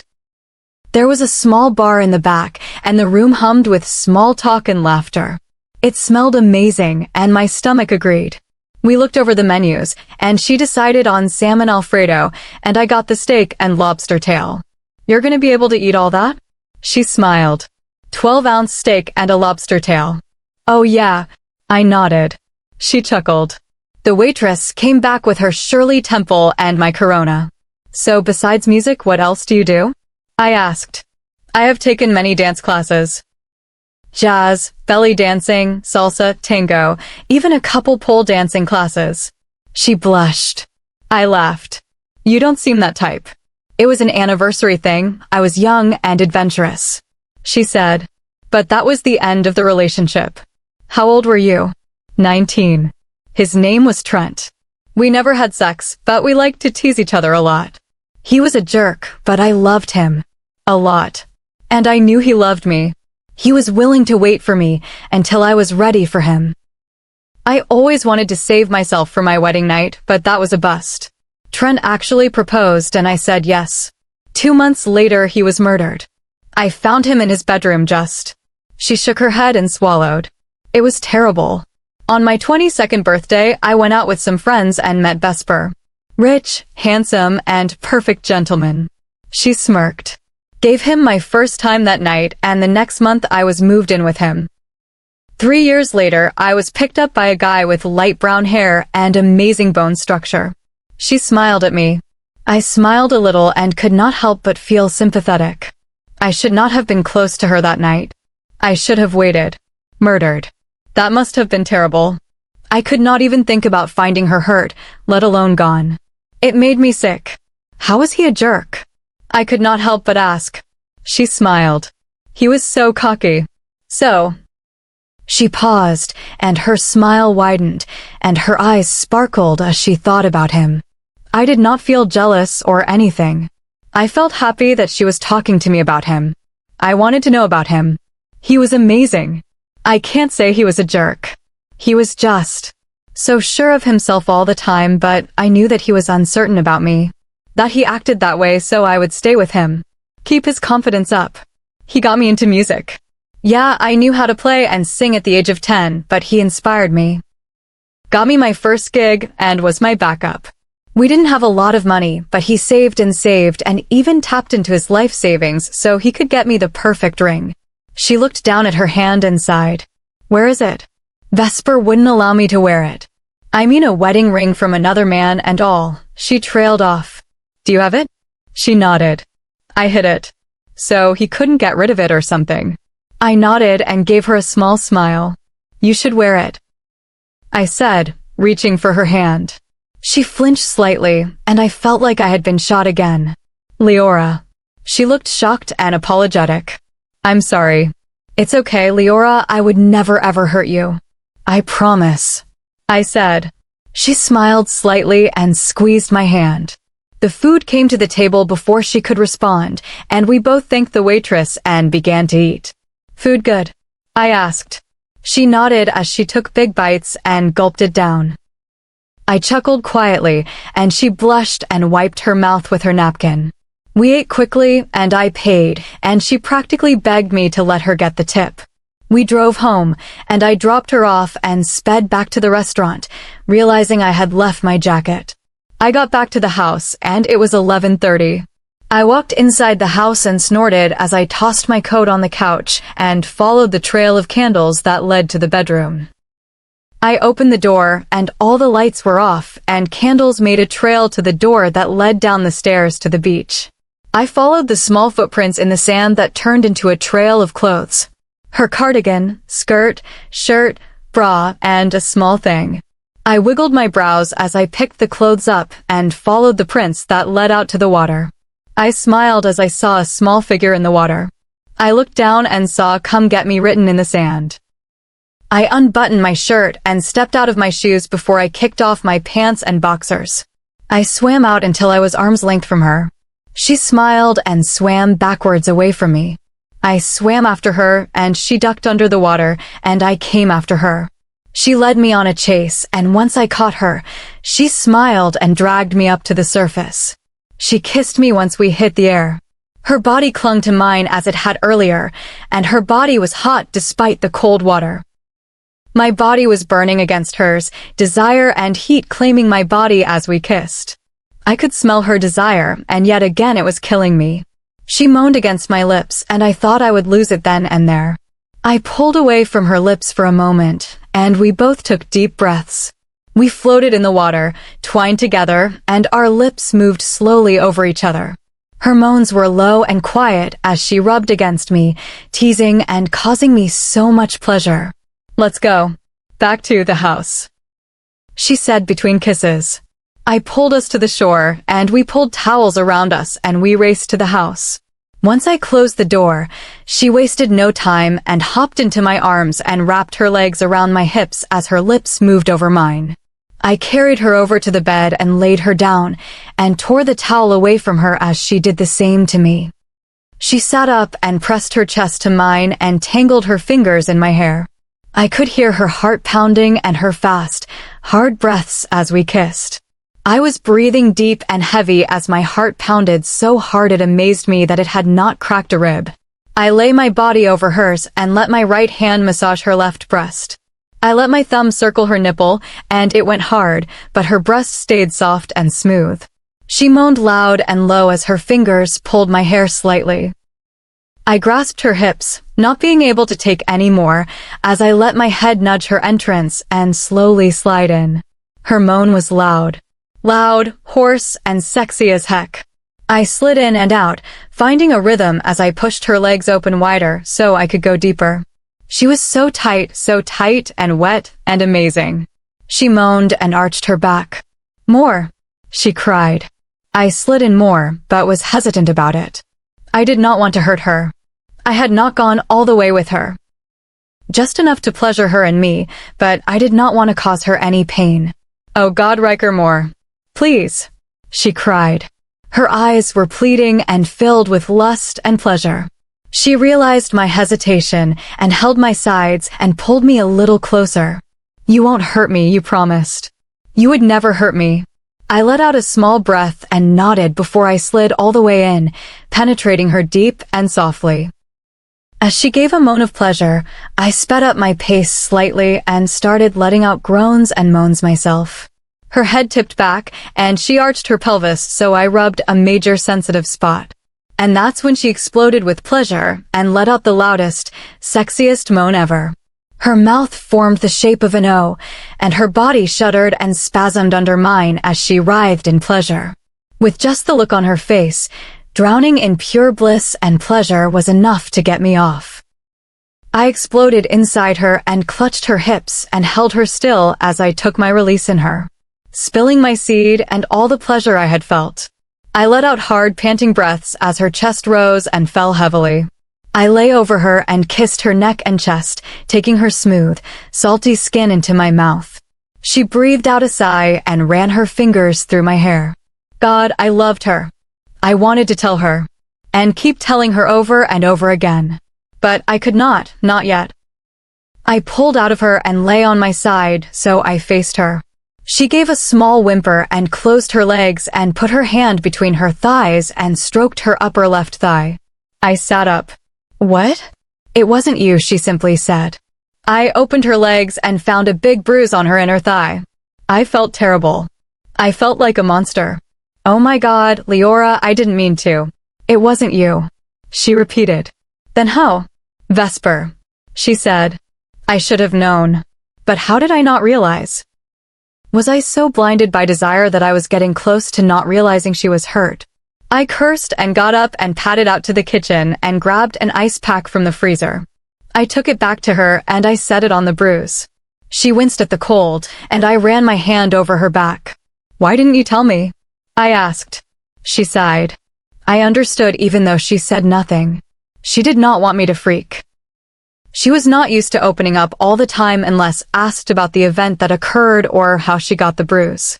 I kissed her cheek, and she lay down in exhaustion, breathing still heavy, and I could still hear her heart humming. I removed the ice after a moment, and she let out a sigh as I did.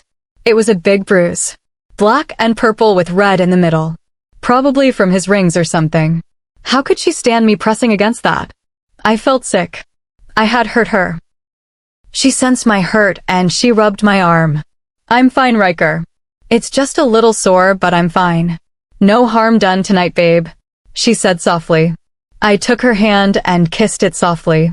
She relaxed, and I leaned down and kissed her neck, tasting and massaging her skin with my tongue. She moaned quietly and let out a happy breath. I inched lower to her chest and then her breasts, taking my sweet time with each nipple as they hardened, as I tasted them, giving small nips that made her moan louder. She froze as I went lower, planting soft kisses over her smooth, hot skin. I kissed her thigh lightly around the bruise, and she let out a small breath as she relaxed. Her leg draped over my shoulder as I slowly moved my lips up her thigh. She reached down and pushed my shoulder slightly. "What are you doing?" she asked. I wiggled my brows. "You'll see. Well, feel." She leaned back, and I wasted no time and tasted her.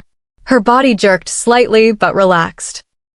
Her toes curled, and her fingers dug into the sheet as I stroked and sucked on her. Her breathing went back to panting, and her moans were louder, hoarser, and music to my ears. I let my tongue probe into her slightly, and she moaned louder. She tasted sweet and felt amazing against my lips and tongue. I stroked her with my tongue every way I could think of. I could have tasted her and pleasured her forever. She was a taste I would never get tired of. Once she came, her body jerked slightly, and I held her down by the hips as I teased and licked through her orgasm. I kept going, her legs shook, and her cries of more turned into no more. She had had enough. I pulled back, and her face was glowing with pleasure and ecstasy. I lay down next to her, and she kissed my lips deeply. I kissed her back, and she tangled her fingers in my hair and gave a small moan. God, was she sexy. She pulled back after a long moment and let out hard breaths. "You're too much," she said after she flopped onto her pillows. She gave a small chuckle and ran her fingers through her hair. I smiled and nuzzled her jaw where it met her ear. She turned her head and kissed me lightly on the lips again and gazed into my eyes when she pulled away. She smiled and blushed a little. "No one's ever done that to me," she said. 3 years and he never tasted you once?" I asked. She shook her head. I like it. I really like it," she said and blushed again. A deep crimson color. "Oh, do you now? I'll keep that in mind." She nodded tiredly. "I'm tired though. You wear me out." She smiled lightly, closed her eyes, and stretched. I chuckled and pulled her close to me. She draped a leg over my hip, rested her hand on my shoulder, and let her nails draw on my skin. "Good night, Ryker," she said tiredly and let her hand rub my chest. "Night, Liora," I said and held her close as we drifted off into sleep. Liora's POV. I woke up early. It was still a little dark, and I slowly slid out of Ryker's arms and took the extra blanket off the end of the bed and wrapped it around me before I ran out to our deck. I sat and rocked slowly on the porch swing as I gazed out at the sky and the ocean. The sky was a mixture of pink and orange with purple swirls for clouds. There was a gold line dancing across the small blue waves that crashed white on the shore. The sun was floating in the ocean, waiting to rise all the way up. Seagulls squawked and flew over the beach and dodged waves as they scouted for a meal. People walked their dogs on the beach, and couples lay in the sand or walked hand in hand on the shore. I smiled as that moment came. At that moment, the world held its breath and the sun rose. I let out a breath and turned to walk back inside. "That was beautiful," Ryker said. He lay on his side and faced me. "The sunrise, I know." I smiled and crawled back into bed. "I was talking about you," he smiled and pulled me close to him. I took in his warmth and relaxed against him. "You think so?" I asked, closing my eyes and burying my face in his neck. "I don't think I know." I smiled and kissed his neck before I went back to sleep. I woke up later in the afternoon and found Ryker gone. I pulled on a t-shirt of his and some panties before I walked out to the living room. He was sprawled on the couch, munching on a BLT while he watched TV. "Hi," I smiled at him and sat on his lap. "Hey," he swallowed, and we both leaned in for a small peck on the lips. "There's another one in the microwave." "I just want a bite," I said and opened my mouth. He held the sandwich out to me, and I took a big bite and smiled sweetly. "I don't think that bite was big enough." "Then let me take another one." He pretended like he was gonna push me off of him. I chuckled and kissed his nose. He smiled, the corner of his eyes wrinkling and his bright white teeth flashing. I could not help but smile and kiss him. "Lazy day today?" I asked, leaning against him. "If you want," he said, running a hand over my back. I smiled. "Don't base this trip on me." "Too late," he smiled and kissed my cheek. I caved and gobbled down the sandwich in the microwave. We lay on the couch and watched movies all day. From horror to comedy, romance to action. We munched on junk and lounged on the couch. It was a nice chill day and ended with a bang when we started our own little show on the couch. Ryker was a great guy. I did not feel gross after being close to him. I should have considered the things we had done. And the places. And the positions. And sometimes the things we said were a little raunchy. But who cares? We had fun, and it was not like we were off to write a book about it. The rest of the week went by smoothly. We went out a lot, and did a lot of things at the house, too, and spent loads of time on the beach. I loved it. I loved everything about him. Maybe I loved. It was too soon. He would freak out as all guys do. I shook away the thought, but it always came back to me. Tonight was a special night, he told me. He would not tell me why, though, and I was kind of nervous. We were spending it at the house, but he had a surprise, I guess you could say. Something we had to talk about. I got out of the shower and pulled on some jeans and a short-sleeved pink shirt. I slid into some cream-colored slippers and walked into the dining room to find the table set up with a fancy candlelight dinner. The power was out due to a storm that had decided to swoop in, and it was pouring rain outside. Thunder boomed and flashes of lightning shot through the sky.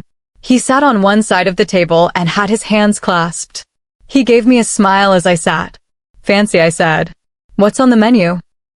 "Seafood medley and the best garlic bread in the world along with red wine and dessert is a surprise." He smiled. Oh, I smiled. "It all sounds yummy." He nodded and rubbed his hands on his pants. Why was he so nervous? Chapter 6. Ryker's POV. I was sweating bullets, ready to vomit. I felt sick and shaky. What if she was freaked out? What if she left and never wanted to see me again? I would die without her. I would simply wallow in misery and die alone. I sighed, and we had small talk while we ate. She kept giving me strange looks and finally asked, "What's wrong, Ryker?" I sighed a shaky breath. She reached over and took my hands. I don't think you're going to understand," I said lowly. "Ryker, I'll listen. I promise. I'll really try," she said. Her eyes pleaded. I swallowed. "Liora, I'm not what you think I am. I've hurt, killed people. I'm a monster," I said and looked away from her. She squeezed my hand lightly. "I'm not normal. There is no such thing as normal, Ryker. Everybody has flaws and nobody is perfect," she said softly. "You don't get it," I shook my head. I'm a guardian, a shifter." That was the most delicate way I could say it. She frowned slightly. "Ryker, there's no such thing as shifters." I swallowed. "And this is where it gets difficult. You know legends of shifters?" She nodded. How they can't just pick who they want to marry and have kids with. How they don't get to pick who they love. She nodded again. "That's where you come into this." She swallowed. "Ryker." I shook my head. "Liora, you have to believe me." I do, but Ryker." She shook her head slightly, but held onto my hand. "I need proof," she shrugged. "I need to know you're not crazy or feeding me lies. This is weird. But maybe I could understand. Maybe. Silver," I simply said. She stood up, walked back to the bedroom, and produced a chain. I held out my palm. "Just don't scream." She gave a hesitant look and pulled back. "I don't want to hurt you." I smiled lightly. "You need proof." "I understand. I'll be fine." She slowly lowered the chain until it made contact with my palm. Instantly, my skin began to sizzle and burn, and I growled lowly in pain. She gasped and pulled away. She looked at the chain, and it fell to the floor as she covered her mouth with her hands, and her eyes went wide with so many emotions. Horror, shock, fright, sorrow, and compassion. "Oh my God," she gasped, and a tear slid down her cheek. I stood, and she stepped away from me. I felt hurt, and she sobbed quietly and closed her eyes. "Liora," I said quietly and reached out to touch her shoulder. She flinched away and stepped back. Her sorrow and sadness turned to anger. Why, Ryker, why?" she demanded. "Why would you do this to me?" "I love you, Liora. You know the legends about the mating process and how it works. I've known I loved you the first day I saw you on stage.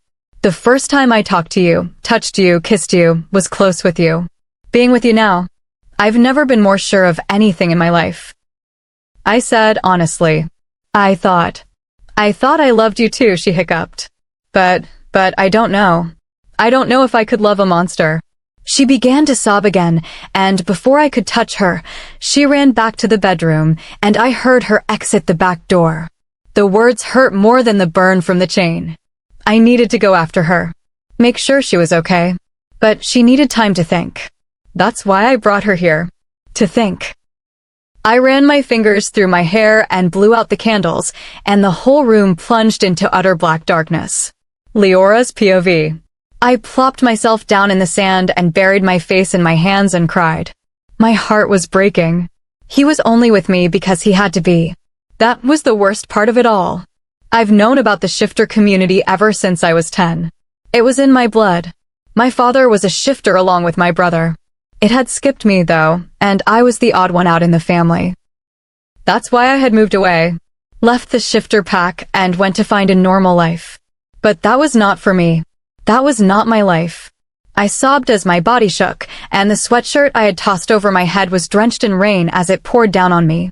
The thunder drowned out my sobs along with the waves that violently slammed into the shore. My body shook. I loved Ryker. No doubt. I felt horrible for what I had said. He was far from a monster. He was the sweetest, caring, loving person I knew. My chest hurt as I realized I might have just lost him. Lost the best thing I have ever had in my life. It was happening again. But this time it really was my fault. Ryker's POV. I tossed myself on top of the covers and let out a breath. I lost her. I lost her, and it was my fault.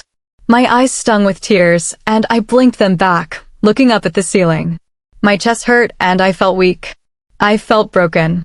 Like a big part of me was being ripped away. I let out a breath. It was about an hour before I heard the door open and close, and a soaked Liora walked in. She shed out of her clothes and snuggled into sweats and a t-shirt before she crawled into bed and rested her head on my shoulder. It was a long silence. It was not awkward. It was peaceful. She rubbed my stomach with the palm of her hand and moved up to my chest. I didn't mean that. What I said about you. I was just shocked, I guess. You are far from a monster, Ryker, she said and looked up at me. I know you didn't mean it, I said lowly.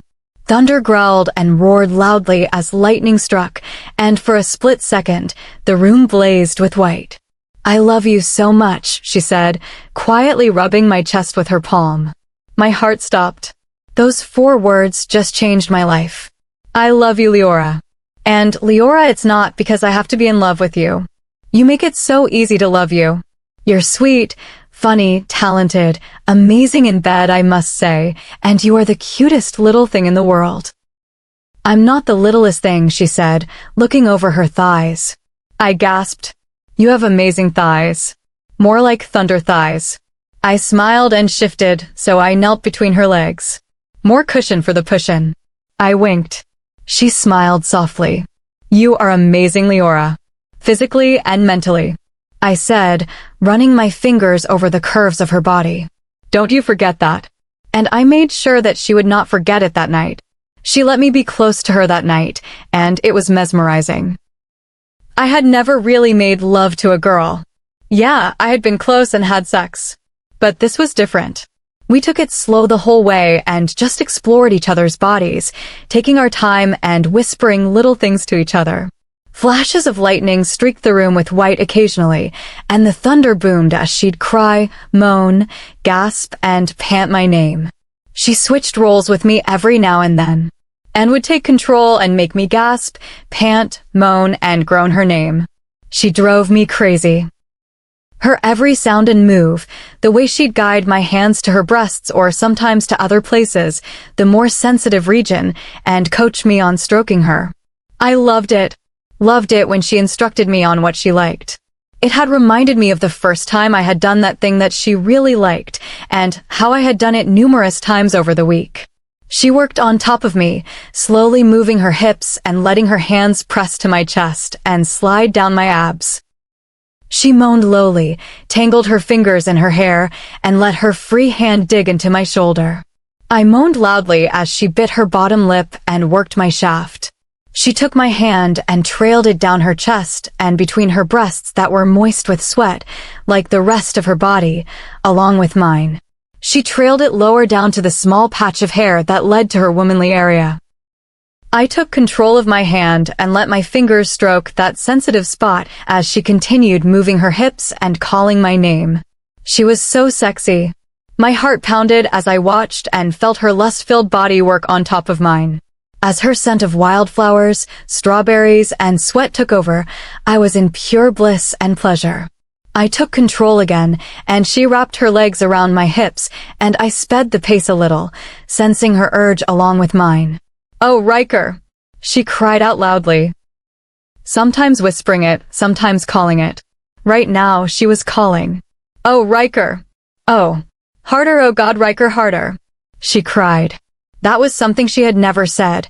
Me being the gentleman I am, I could not turn down my mate. When she came, it was the hottest thing ever. She sat up and thrust her hips as I did mine, so I penetrated her deeper and harder, and I had a small flash of fear that I would hurt her. She gave a loud cry, and her head tilted back as her body arched, and she supported herself with her hands. Her chest and upper body arched to the ceiling as her hips and lower body were connected to mine. Her legs still locked around my hips, and her arms shook slightly. I finished inside her, and she let out a small sound of approval. She collapsed onto her back with her arms above her head and her body totally limp. She let out panting breaths, and a streak of lightning shot through the sky, and her body glowed for a split second like she was a goddess. She was a goddess. My goddess. I leaned down and kissed her softly, her legs still wrapped around me, as she reached up and tangled her fingers in my hair and deepened the kiss. "God, I love you," I growled against her lips and massaged her breasts. She bit her bottom lip and rubbed my chest. Her gaze was filled with lust, exhaustion, and hunger. "You better," she smiled and kissed me deeply. "I love you too," she murmured against my lips. I pulled out of her, and she gave a small gasp as I did. She snuggled close to me, draped her leg over my hip, and rested her head against my shoulder. "Good night, mate," she mumbled against my skin. My whole body went hot, and I swear my heart just started soaring. I am such a softie. What the heck ever if I get excited and all mushy and heartfelt when she calls me her mate and says she loves me. I love this girl and was happy she felt the same. Did not make me a pansy. Made me more sensitive, and that's what girls liked. That's what my girl liked. I'm sure I slept with a smile on my face that night. Chapter 7. Storm's POV. I woke up with a headache and a tired body. I was still in boxers, and the girl was still in my bed. I made a choking noise and opened my mouth wide, sticking my tongue out. How drunk was I last night? Obviously, more than a couple of drinks. I thought, looking at the girl. I am getting tested. I am a jerk. Whatever, it's me. I got out of bed, pulled on some pants and a shirt, and headed out the door, leaving a note that said I had gotten called into work and left a fake phone number, saying to call me. Yeah, she knew my address, but who said I would open the door? I walked down the stairs to the second floor of the apartments and pounded on the door. An angry Liora opened the door. He's not back. She grumbled. No kidding. I smiled and ruffled her hair. She shut the door and locked it. So when are you going to admit you're in love with me and let me back into those little panties of yours? I smiled and snapped the pair of panties she was flaunting around in. She wore a long shirt and some black lace panties. Never, you're a jerk, she simply said and strode back to the living room. I was not going to lie. Liora was attractive. We used to be a thing, a random hookup always put a smile on her face.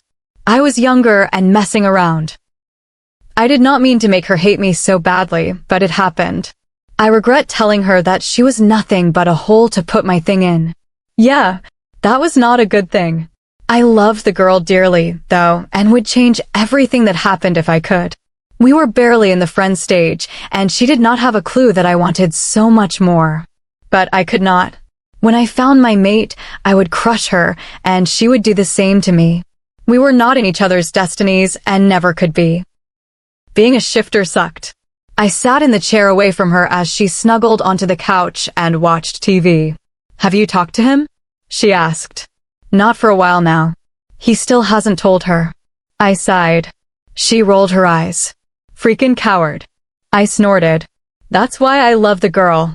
She said everything like it was. No sugarcoat. What are you doing today? I asked. Nothing, she said. We should go out, I said. Get lost. I mean go out and have a little fun. Good God, Liora, freak out some more, will ya? She rolled her eyes. Sure.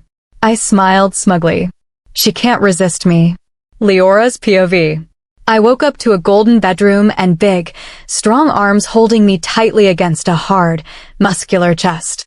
I took in a deep breath and let my fingers lightly scratch his chest and stroke the little chest hair he had. I kissed his chest and shoulder up to his neck and ear as I shifted my body over his. "Wake up," I mumbled against his ear before I nibbled on it. His hands ran up my thighs and up my behind before he gave it a firm squeeze.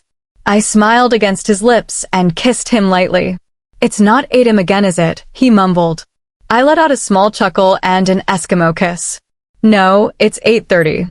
I teased. He chuckled, a low, sexy, almost growling sound. I bit my bottom lip and ran my fingers playfully over his chest and shoulders.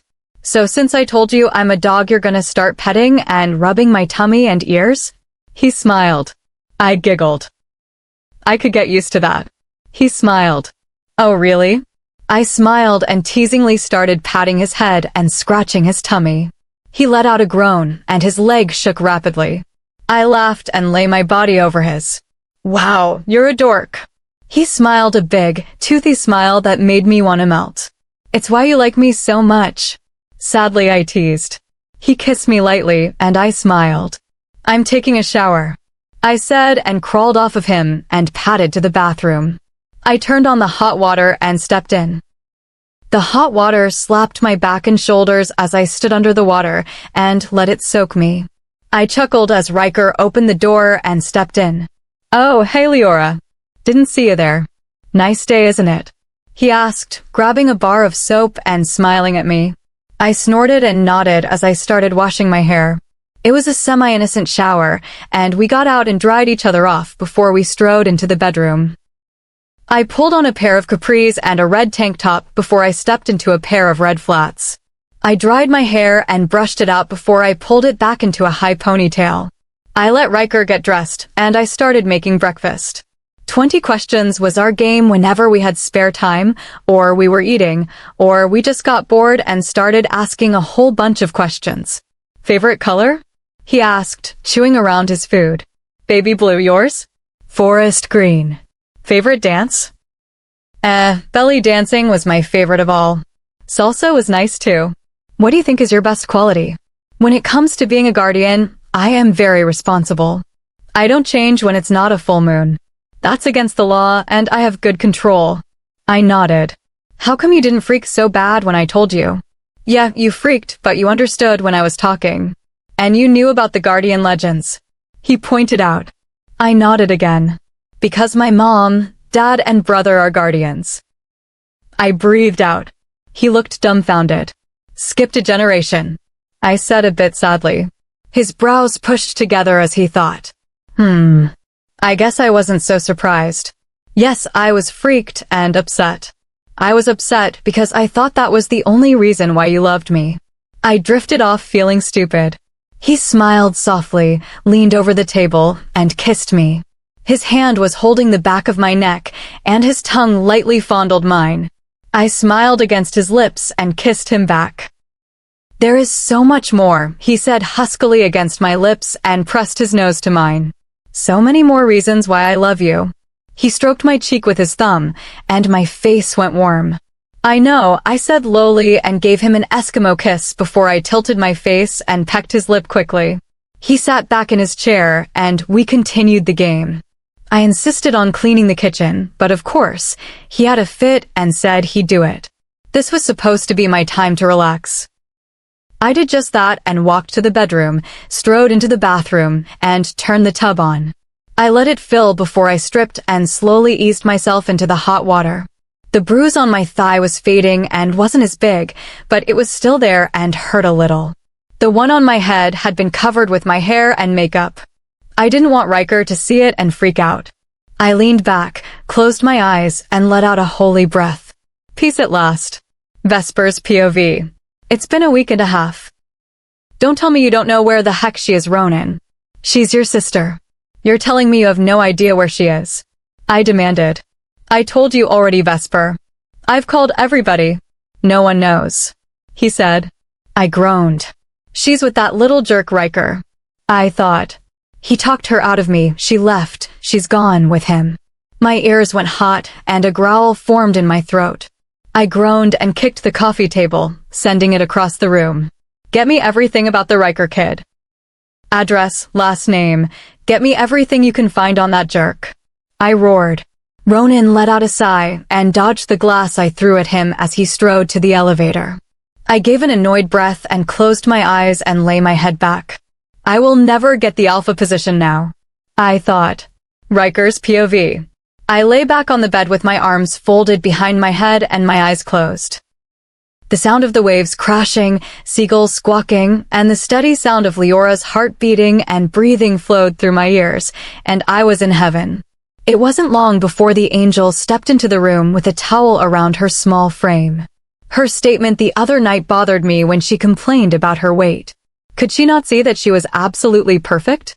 There was not one flaw on that beautiful body or face of hers. She smiled at me and walked over to the closet, pulled on one of my long t-shirts, and crawled into bed with me. How was my mate's bath? I asked and wrapped an arm over her shoulder.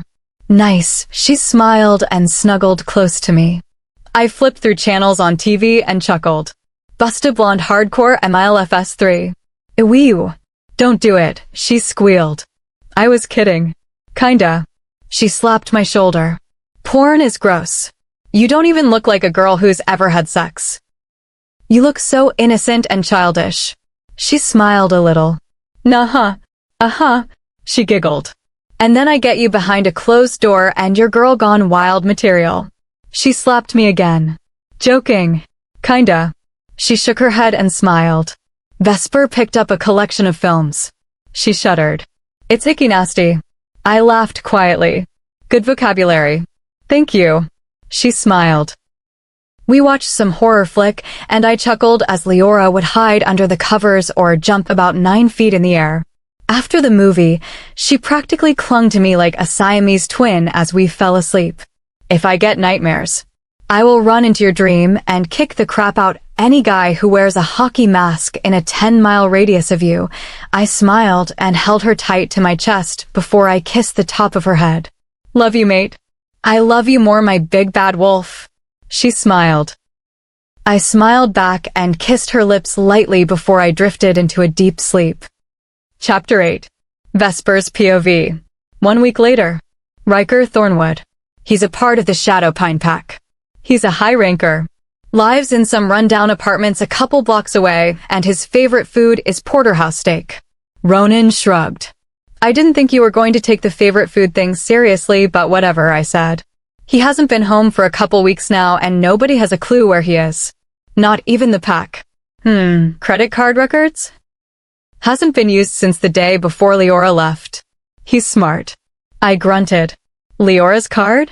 She left it along with her cell phone, and everything I could track her with. I said. Ronan shrugged. I'll do some more research. I just nodded and waved him off. The full moon was in 13 days. He'd have to come back. I could pick up his scent when he did, and then follow him back to his little hiding place. I need to steer clear of the Nostri. Nostri were a vicious pack. Beat and sold out their women, fought against their own, and killed humans. They broke so many laws daily, leading the elders to give up on them and let them be, knowing they weren't going to ever change. No matter how many death penalties or punishments they received, they still continued to break the law. I let out a breath. This wasn't going to be fun. Leora's POV. It was raining. No, pouring. The sky was bawling its brains out and pouring its tears on the ground. I made a sad face. I no get to play outside? I looked over at Ryker. I sorry. He frowned. It no fair. He chuckled. Okay, enough with that baby talk. I giggled and bounced back onto the bed. Talk to me, I said, lying on my back. About what? He asked and ran his fingers through my hair. Guardians. I already know a lot, but it's been a long time since I've heard a good story. I said, what do you want to know? Your pack? Which one? Redwood. I'm a high ranker for Alpha Thorn. Oh, high ranker. I smiled. He smiled back and chuckled. You know about high rankers? I nodded. My little badass, I winked. You bet. Storm's a high ranker too. And that goes for a couple categories. He looks like a player. He's not even a player. He is the creator of the whole game. I chuckled. What's gonna happen when he gets a mate? He'll be fine. The girls, though, in any pack have to save themselves, though. For their mate. If they go against that, they're considered unfaithful. I felt sick. I didn't know that rule applied for me. I'm not a wolf. I think they'll understand, he said. I nodded a little. What pack are your parents from? Ryker's POV. What pack are your parents from? My dad's Alpha of the Wild Thorn pack, she said. I choked on my breath and started to cough. I threw my arm over my mouth and tried to calm myself while Liora patted my back softly. Once I came to myself, I croaked, Alpha. She nodded. Oh God, I breathed. I just mated with an Alpha's daughter. Without his knowing. Oh no. What? She asked. We need for me to meet your parents. Like soon. I said. She gave a small, confused nod. You're an Alpha's daughter. I need approval from your father, the Alpha, to mate you. But we already mated. Not entirely. I haven't given you my mark yet or claimed you yet. You have my scent, which tells other wolves to back off. She smiled slightly. What's wrong? I asked. She shook her head. Nothing. I'm fine. I sighed and let it be. The conversation was short with Liora.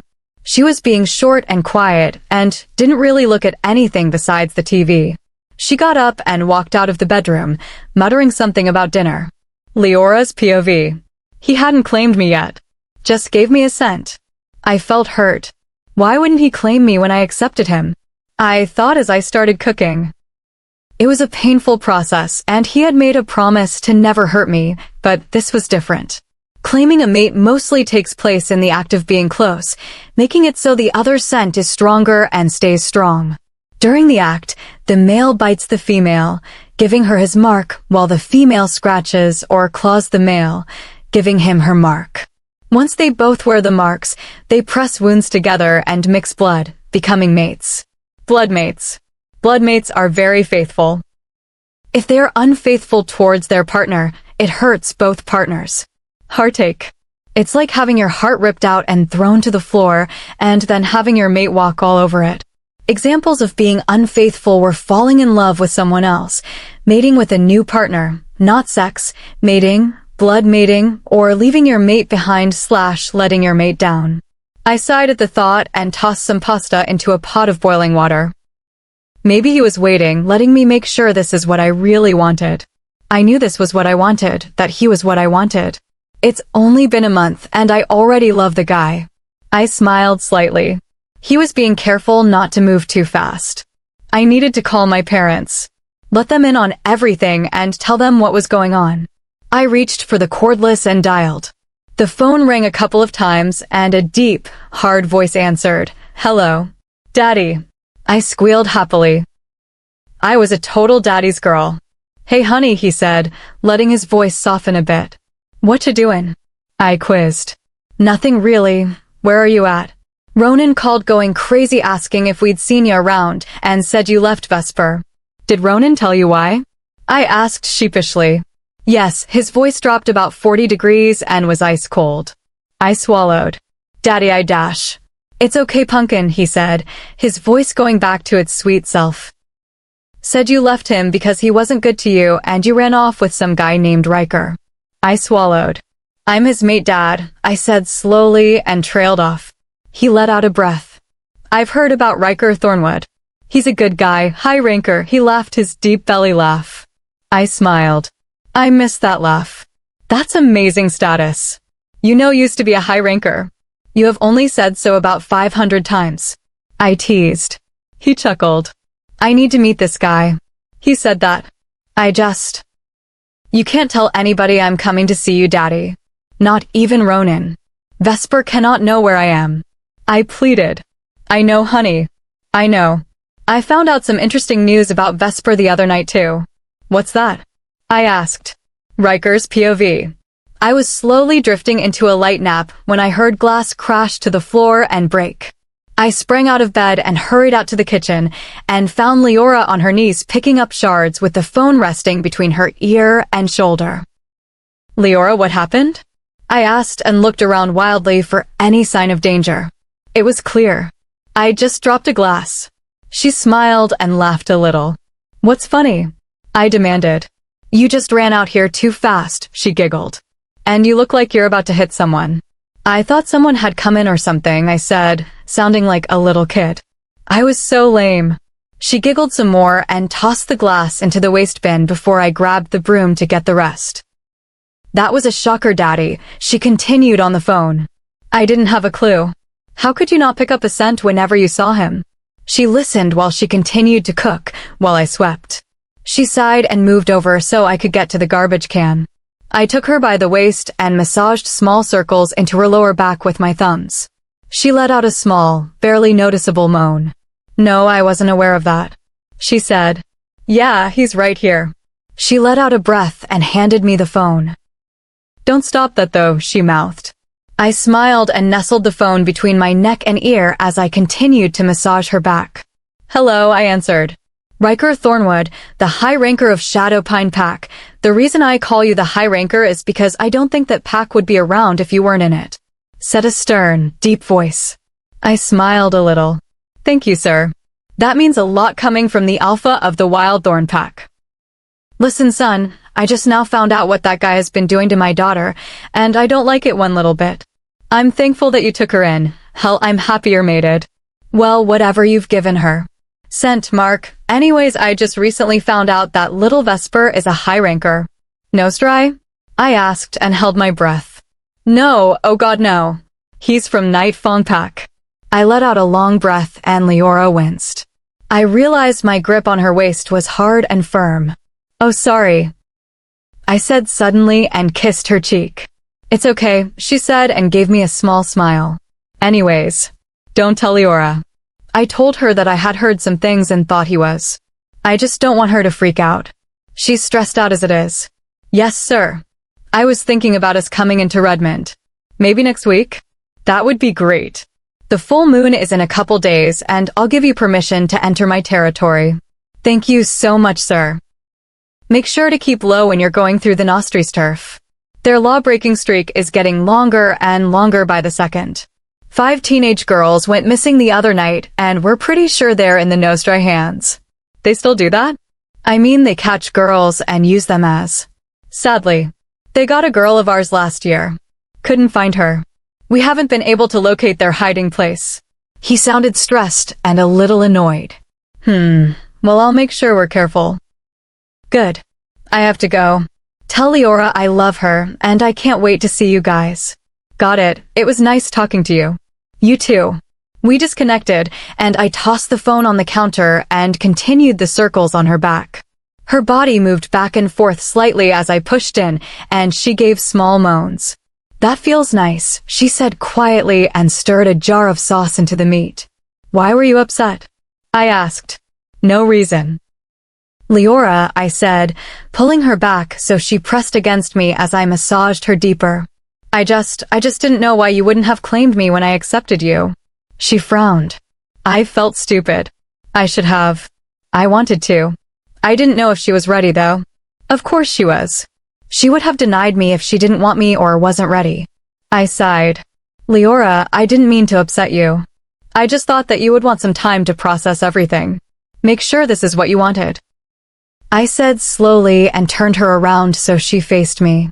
I pressed myself against her so she was locked between me and the counter. I placed my hands on her hips and brushed light kisses over her jaw and a small whisper of a kiss on her lips. I am sorry if I hurt your feelings. I murmured against her ear. It's okay, she said and rubbed my chest with the palm of her hand. I gave her a light peck and reluctantly let go of her so she went back to cooking. I set the table and washed up before we made plates. 20 questions was a little boring tonight.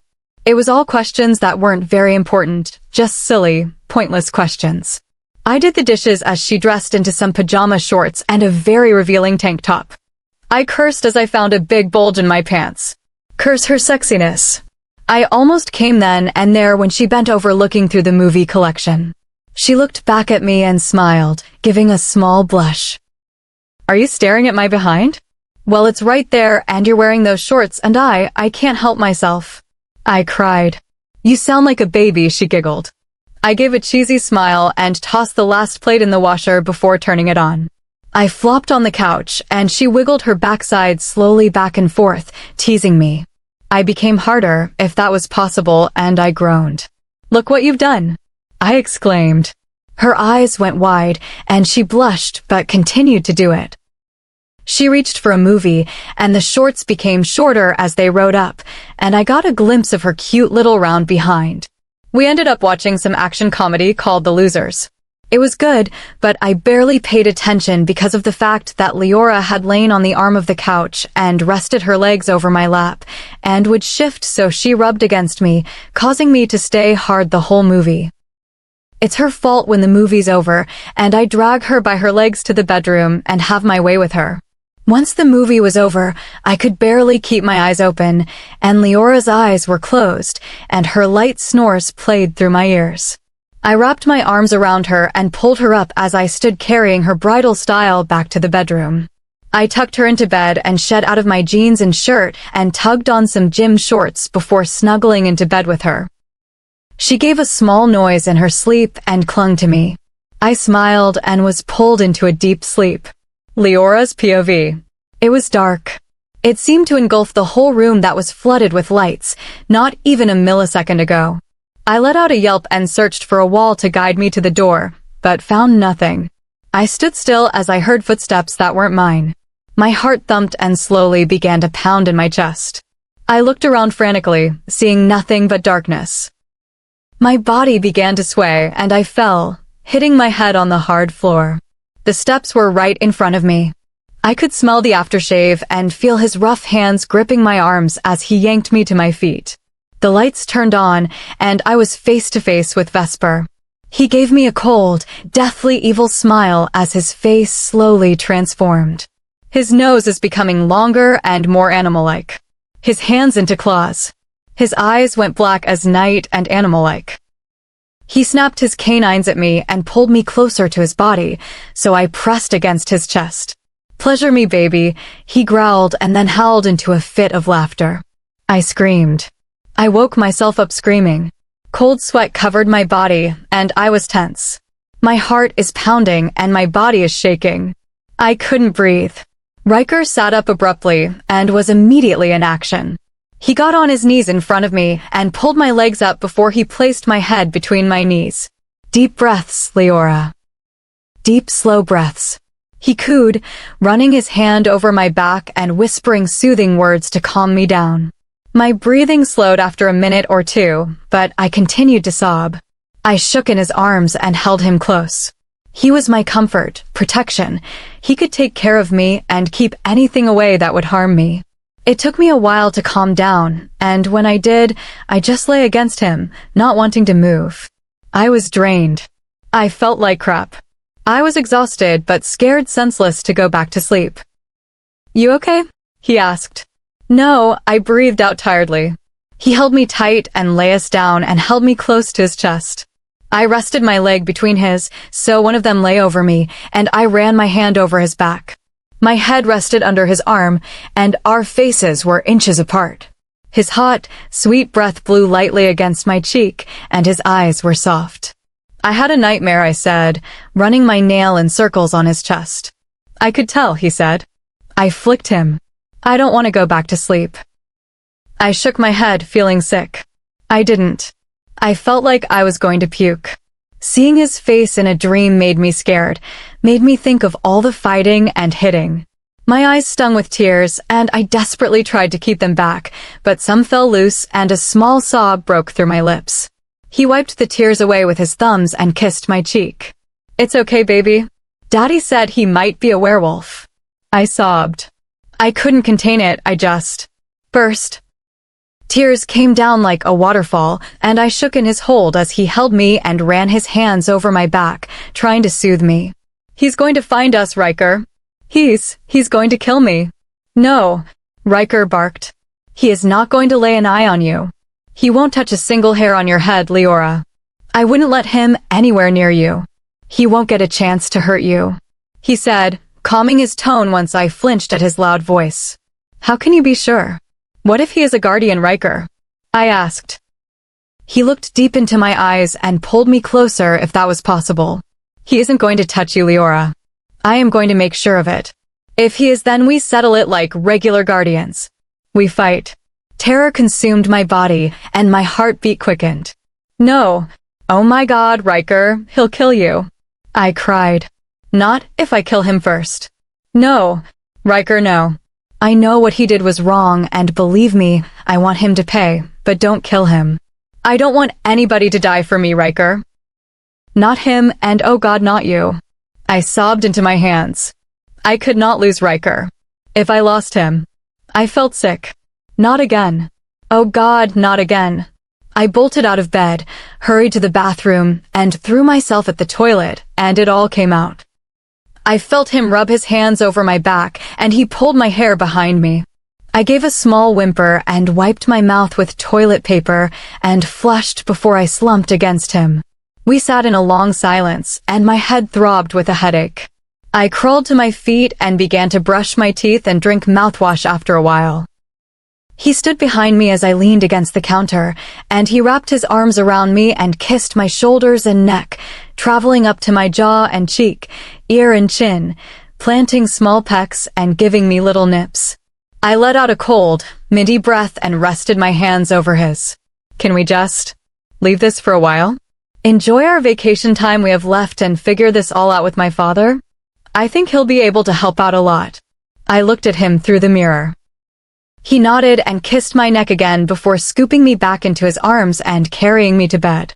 No more crying, no more wolf or Vesper talk. Let's just focus on relaxing for the remainder of the week until we go see your mom and dad.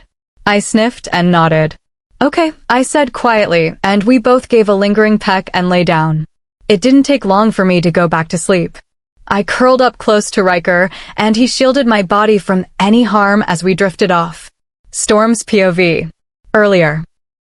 I dragged Liora out, and we went and saw a movie before heading to the club.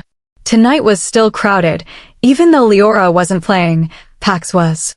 The guy had a voice on him. Very distinct, and he could do just about anything with it. I gave him a smile and a small wave as we made our way to the bar. Brock looked back at me and then over to Liora, and a smile broke out on his face. Hello there, what can I get you? He smiled brightly at her. 2 Coronas, she purred, holding up 2 fingers and smiling a flirty smile at him. Yes, ma'am, he smiled and walked off. And you're welcome, she said, looking back at me. For what? I quizzed. For the free drinks, she smiled and sat on the stool. If I had curves, life would be a lot easier, I pointed out. She nodded. We sat at the bar, and she flirted with Brock shamelessly in front of me. I was annoyed and slammed back my beers. She gave a glance at me and sighed. Give me your keys, we're going home, she said. I tossed them into her hand and stumbled to the car. She stayed inside to use the bathroom and was going to meet me in the car. Hey! Someone barked from the other side of the parking lot. He was tall and broad with a fox face and raven hair. He looked pissed. Not while I'm drunk. Another angry boyfriend. I got my speech ready. He strode over with 2 guys tailing behind him. One was broad and mean-looking with brown hair and green eyes. The other was a redhead with black eyes. Before I could react, he had me slammed against the car and was ready to kill me. I was too drunk to react fast enough, but that didn't mess with my strength. I grabbed him by the neck and tossed him into my place so he was pinned to the car. He glared, and before I could think, the red-headed guy was on me. My arms pulled painfully behind my back, and he gripped my hair in his other hand. Who the heck are you? I asked, struggling against the guy. You'll find out soon. But first, where's Liora? Vesper. I growled and kicked the redhead's legs out from under him so fast and so hard he howled in pain and fell back. I went at Vesper, but the green-eyed guy sprang at me and pulled me back. I elbowed his ribs and popped my fist up, hitting him square in the face. He groaned but didn't hold back.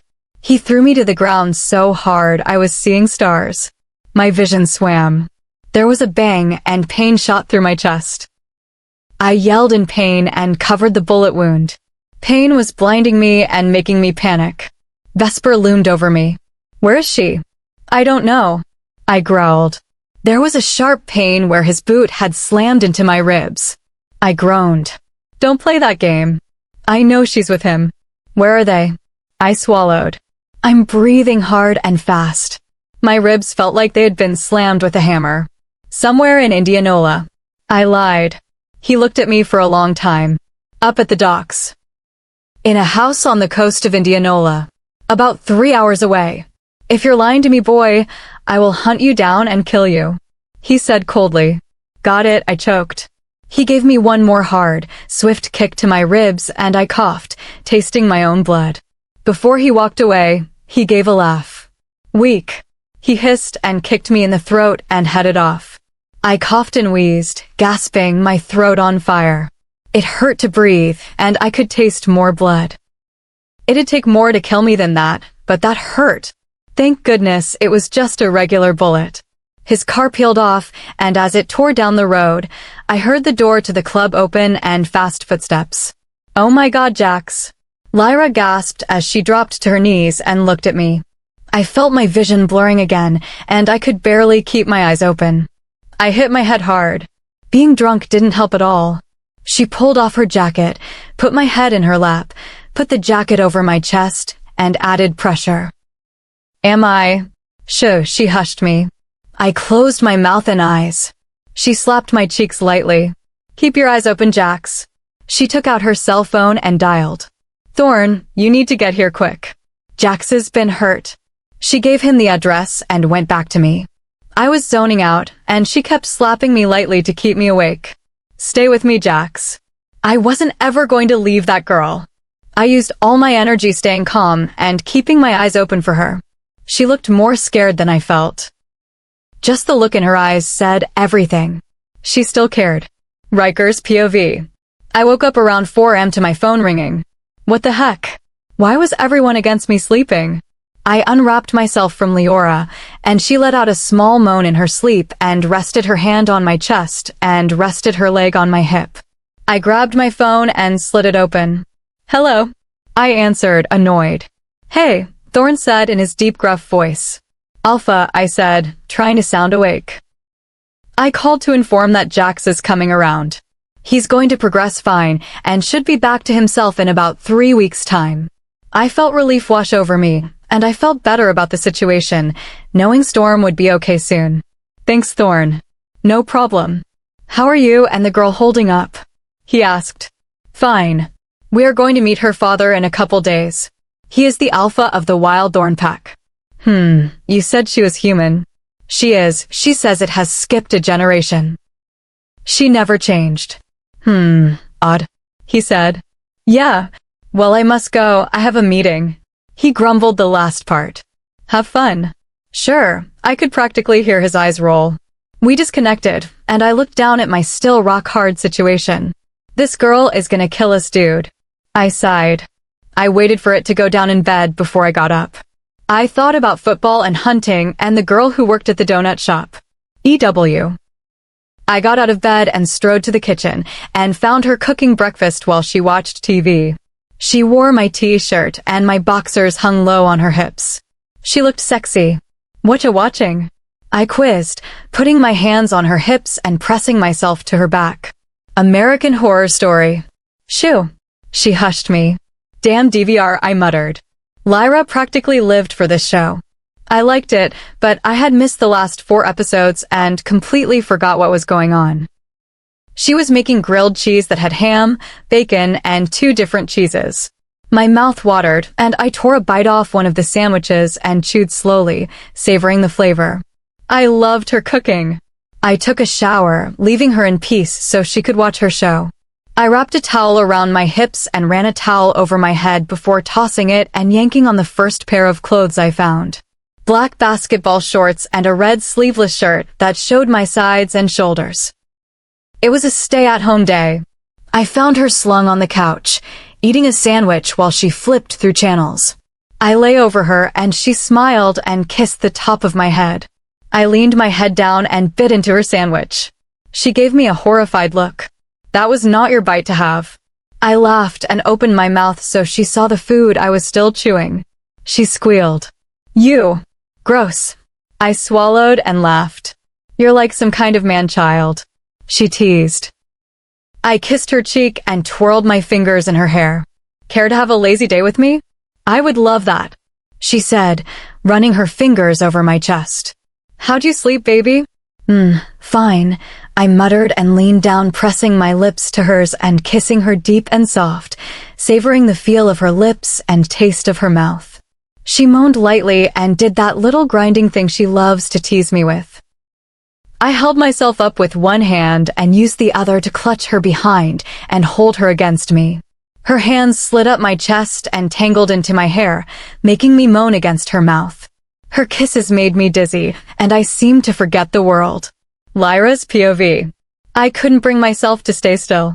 I was scared and worried, helpless. Why the heck weren't they letting me do anything? Tears welled in my eyes, and my breathing began to quicken, and my heart raced. I sat in the living room of Alpha Gregory's home and stood from the couch to pace. It was a beautiful house on the coastline of Indianola, right next to the docks. There was a big window that looked out on the water, and you could see the next city over to the left and right. The house was beautiful. Big luxurious kitchen and bathrooms, and every room was a master bedroom. There was a small balcony in each room that loomed over another room, and you could see the ocean. Under one of the balconies was a small room with a hammock, a telescope, and a door that led down a flight of steps to the backyard that was right on the beach. I would kill for a place like this. But I didn't really think too much about the beautiful house. My mind was reeling about Storm. I hope he was okay. I wanted him to wake up. I needed him to wake up so I could hit and kiss him and tell him how worried I was, and that if he ever stood up against that many guys again, I would hurt him worse than they would have or ever could. I let out a breath and sat down. He's fine, stop worrying, a smooth silk voice said. Mona was Alpha Gregory's mate and wife. She was beautiful too. She was tall with long legs and chocolate brown waves that looked like silk falling down her back to her waist. She had caramel smooth skin and emerald green eyes. Her lips are full and her cheekbones high with the longest eyelashes in history. She had curves in all the right places, and she was sweeter than sugar itself, but I had already seen her feisty side, not even being there for an hour. She had to be no older than 29, whereas Gregory was 36. She strode to the kitchen, got a glass of water, and set it in front of me. Relax, she said with a small smile. I sipped the water and calmed myself a little, watching the small waves from the passing boats fluff onto the shore. Thanks, I said. He's your mate, she asked, sitting in the chair opposite me. I shook my head, not looking at her. You love him, though. I nodded. We're not together anymore. I don't want to fall for him and then find my other half. I could feel her nod. I understand. I finally looked over at her. What was it like? Finding him? She smiled. It was the most amazing night of my life. Maybe Jax is your mate, Lyra. Maybe it's not your time yet. I mean, me and Gregory had met several times together and had dated for a while. It wasn't until we broke up and we had gone off to new places and I had started traveling.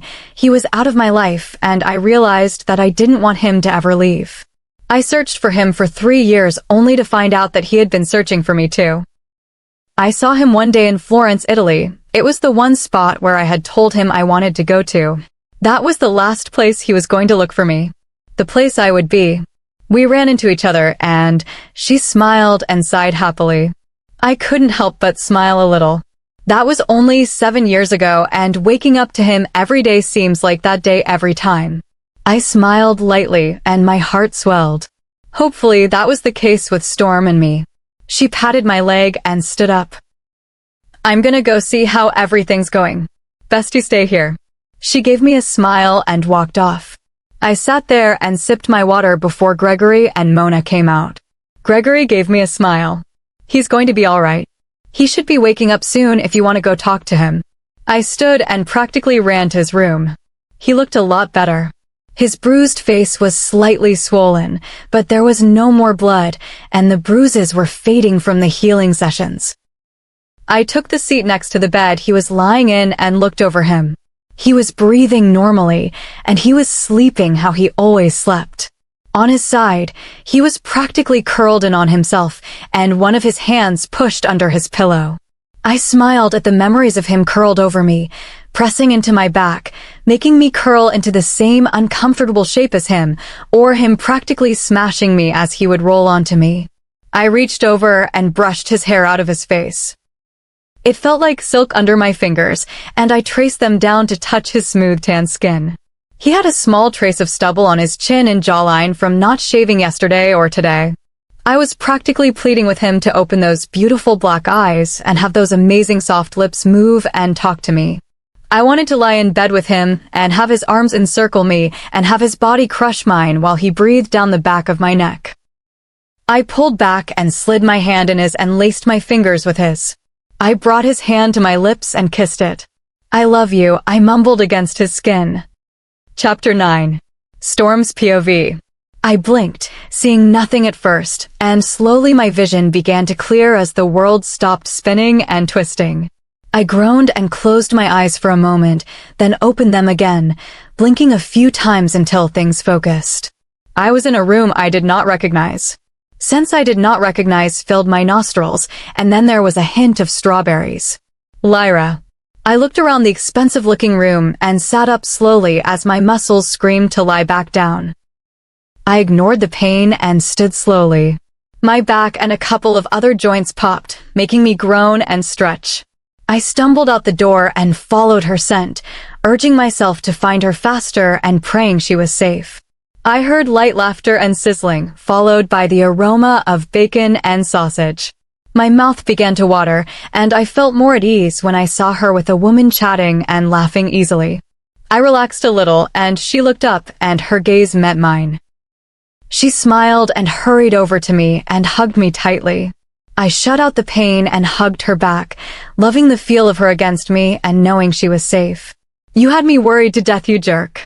She smiled at me. I smiled lightly and held her close. "If the outcome is you holding me like this, I'm going to get shot and beat up more often."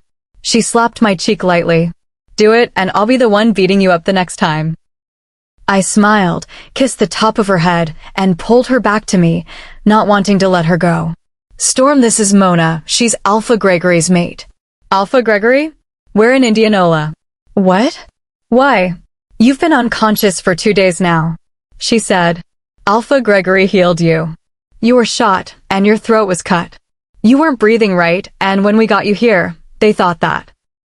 Her statement broke off, and tears welled in her eyes, and her breath seemed to catch in her throat as a sob escaped her lips. I pulled her to me and held her close and let her sob onto my shoulder. Mona gave me a smile and a small nod in the direction of the room. I swept up my girl, ignoring the pain that shot through my body and caused me to groan, and carried her back to the room. I sat her on my lap as I held her tight and kissed the top of her head while she cried quietly. "It's okay, Mexico. It's okay. I'm okay." I cooed and pulled her face up so she looked at me. Her face was flushed and her eyes were red. I gave a small smile and kissed her nose. She tilted her face up and kissed my lips, softly taking me by surprise. I kissed her back and pulled her closer to me, loving the feel of us touching. My heart raced and breathing became hard with just the sight of her. The kiss was giving me a heart attack. I pulled back, and she bit her bottom lip and pushed my hair away from my face. She sniffed and placed a small peck on my lips. "Don't ever leave me," she said quietly. I laced my fingers with hers and kissed her lips lightly, getting flashbacks of when we were us. I pressed my forehead to hers and looked into her eyes. "I promise I won't. Just promise me the same," I said lowly. "What about our mates?" she quizzed. I swallowed. "We'll make it work." She nodded and kissed me again with so much love and passion I could have passed out. I hoped we could make this work. I never wanted something more in my life. Nothing more than wanting her to be mine. Leora's POV. I sat in the passenger seat with the side of my head pressed to the cool glass of the window as we drove through the woods of Oregon on our way to Redmond to see my parents. We were about a half hour away from Sisters. We were in Nostri territory, and my heart rate was racing since the moment we saw the sign that welcomed us to the death hole. I shuddered at the thought and reached over and took Ryker's hand. He gave it a squeeze and looked at me to send a warm smile my way. "Stop being so calm. I muttered. Me? The big bad wolf is not that scared of the Nostri. He snorted. I rolled my eyes. Well, we'll have to stop for gas here in a minute, so you better not be. I grumbled. He groaned when he looked down at the gas tank light that started blinking. We drove for a while until we spotted a gas station and pulled in. I looked around nervously as Ryker told the guy to fill up. Hey, Ryker said, lowly getting my attention. I looked at him, biting my lip nervously. Everything is okay, he said, smiling lightly. I promise. I gave a small nod, and he leaned over and kissed me quickly before handing the guy some cash. Where are you guys headed to? The man asked. Off to meet the parents, Ryker said, making a nervous face. Good luck. The guy laughed and waved us off. We sped down the road and zoomed past trees and other cars as we neared my parents' home. I was so excited I could barely sit still. I missed my folks and hadn't seen them in over 5 months. I started recognizing houses and streets, and my heart was pounding, and a smile spread across my cheeks as we pulled into the driveway of the large farmhouse. We had acres and acres of land, with a huge house and barn. We had horses and chickens running around the property, along with kids and teens. We had a couple of pack members and their families living in the farmhouse or the garage/studio. I saw a couple of my nieces and nephews, little kids from the pack that I had helped raise. I loved them as if they were my real family. In honesty, they were like my real family. Always there, protective, loving, and supportive. They were running around playing tag and hide-and-go-seek by the farm, and sprinted to the car when we pulled up. I hopped out of the car only to be tackled by 6 little toddlers. Liora. Auntie Liora. Moi. They all screamed and grabbed at me, hugging me and climbing all over me. I scooped up Kyrie, and he giggled and kissed my face as I did his. Look how big you've all gotten. I smiled lovingly at them. I missed kids. They always seemed to make my heart go weak when I was around them. They were all sweet and cute in unique ways. No matter how loud or annoying they would get, I still had a weakness against them. Liora. Liora. Kiki called, tugging on my sleeve. I knelt down so I was eye level with them all. Yes, little one, I smiled. Her big, round, innocent eyes stared at me, brimming with tears as her lips quivered. I gasped and pulled her into me and hugged her. We miss you, she said, wrapping her arms around my neck and squeezing all the air out of me. Yeah, Mama says you were busy and have no time to see us anymore, Jesse said sadly.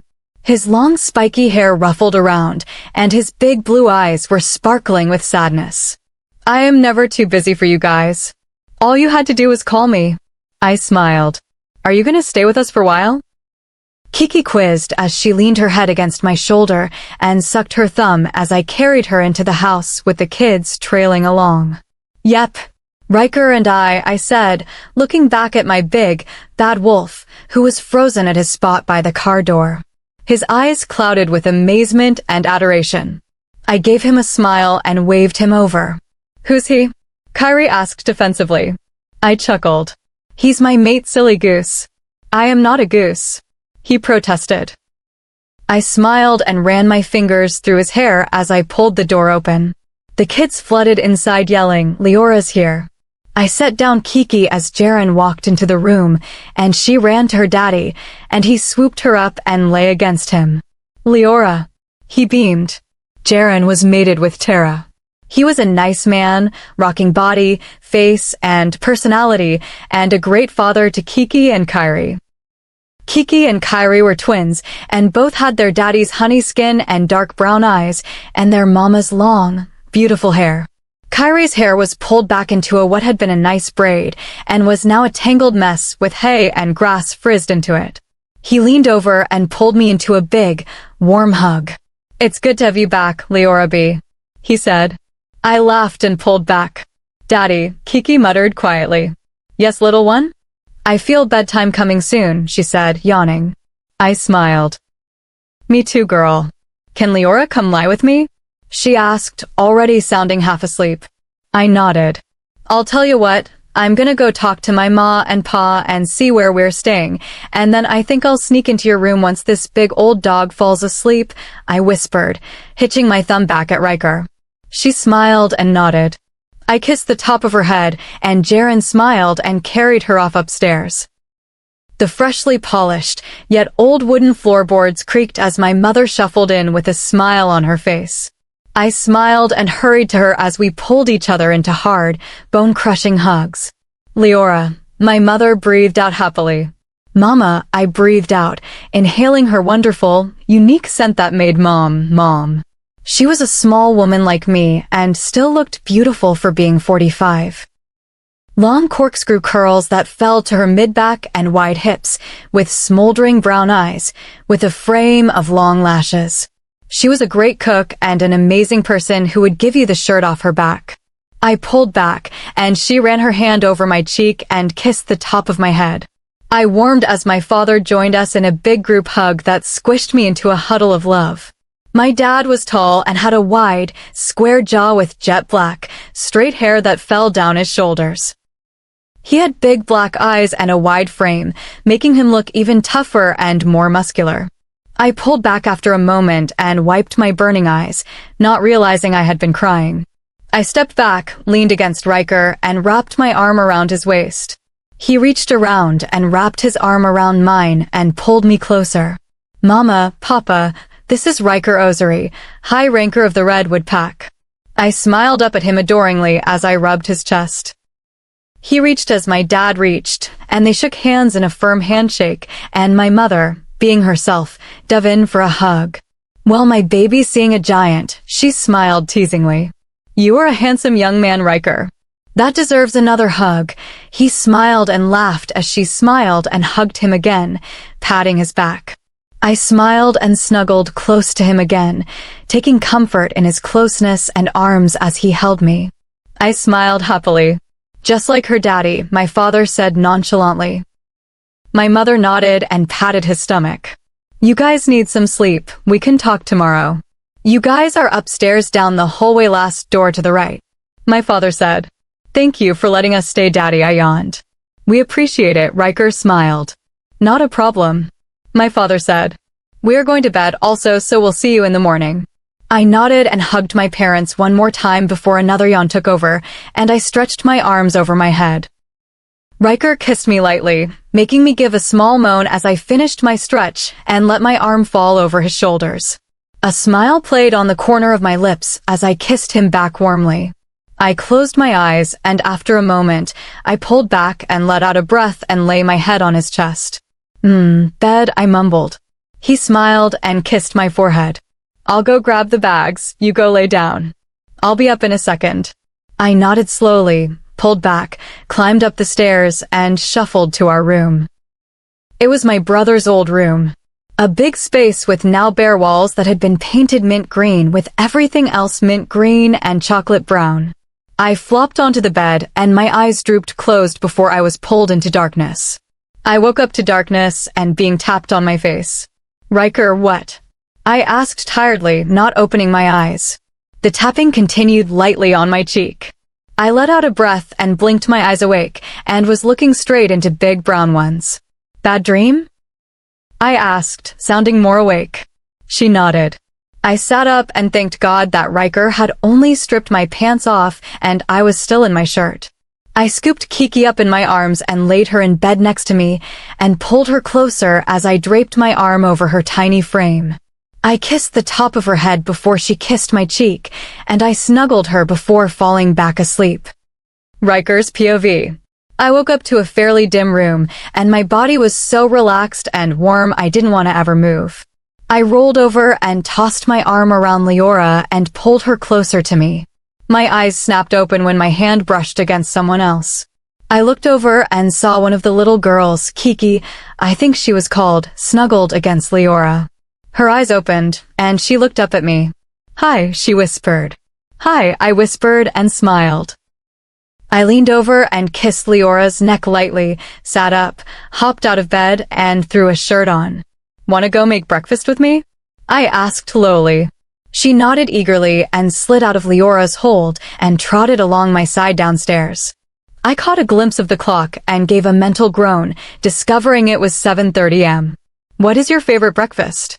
I asked to help her onto the stool. I like cereal, she said with a toothy smile. I nodded. Me too. What's your favorite? Fruit Loops. I like those too. You know what's yummy though? What? Lucky Charms in chocolate milk, I said, smiling. My mom would have a cow, she said with wide eyes. I snorted and nodded. How about waffles? She nodded eagerly with a smile on her face. I looked through the freezer, and as I suspected, I found some Eggos. I popped a couple into the toaster and hunted for some syrup. We dined on our food at the dining room table, and she chatted about her toys and the other kids, and that she was excited about going back to preschool when the summer was over. I smiled and nodded and even made some comments. She talked and talked until I thought my ears were going to fall off, until someone came walking down the stairs. She was a tall woman with a skinny frame, but wide hips and long blonde hair and eyes the color of the sky. She was wearing baggy sweatpants and a lifeguard sweatshirt as she carried a baby in her arms. Good morning, Sable, Kiki said sweetly. Good morning, Kiki, and hello. She looked at me expectantly. Ryker, I said. I'm here with Liora. Oh yeah, you're her mate. I'm Sable, and Darian should be down here in a minute. He's my mate. She smiled.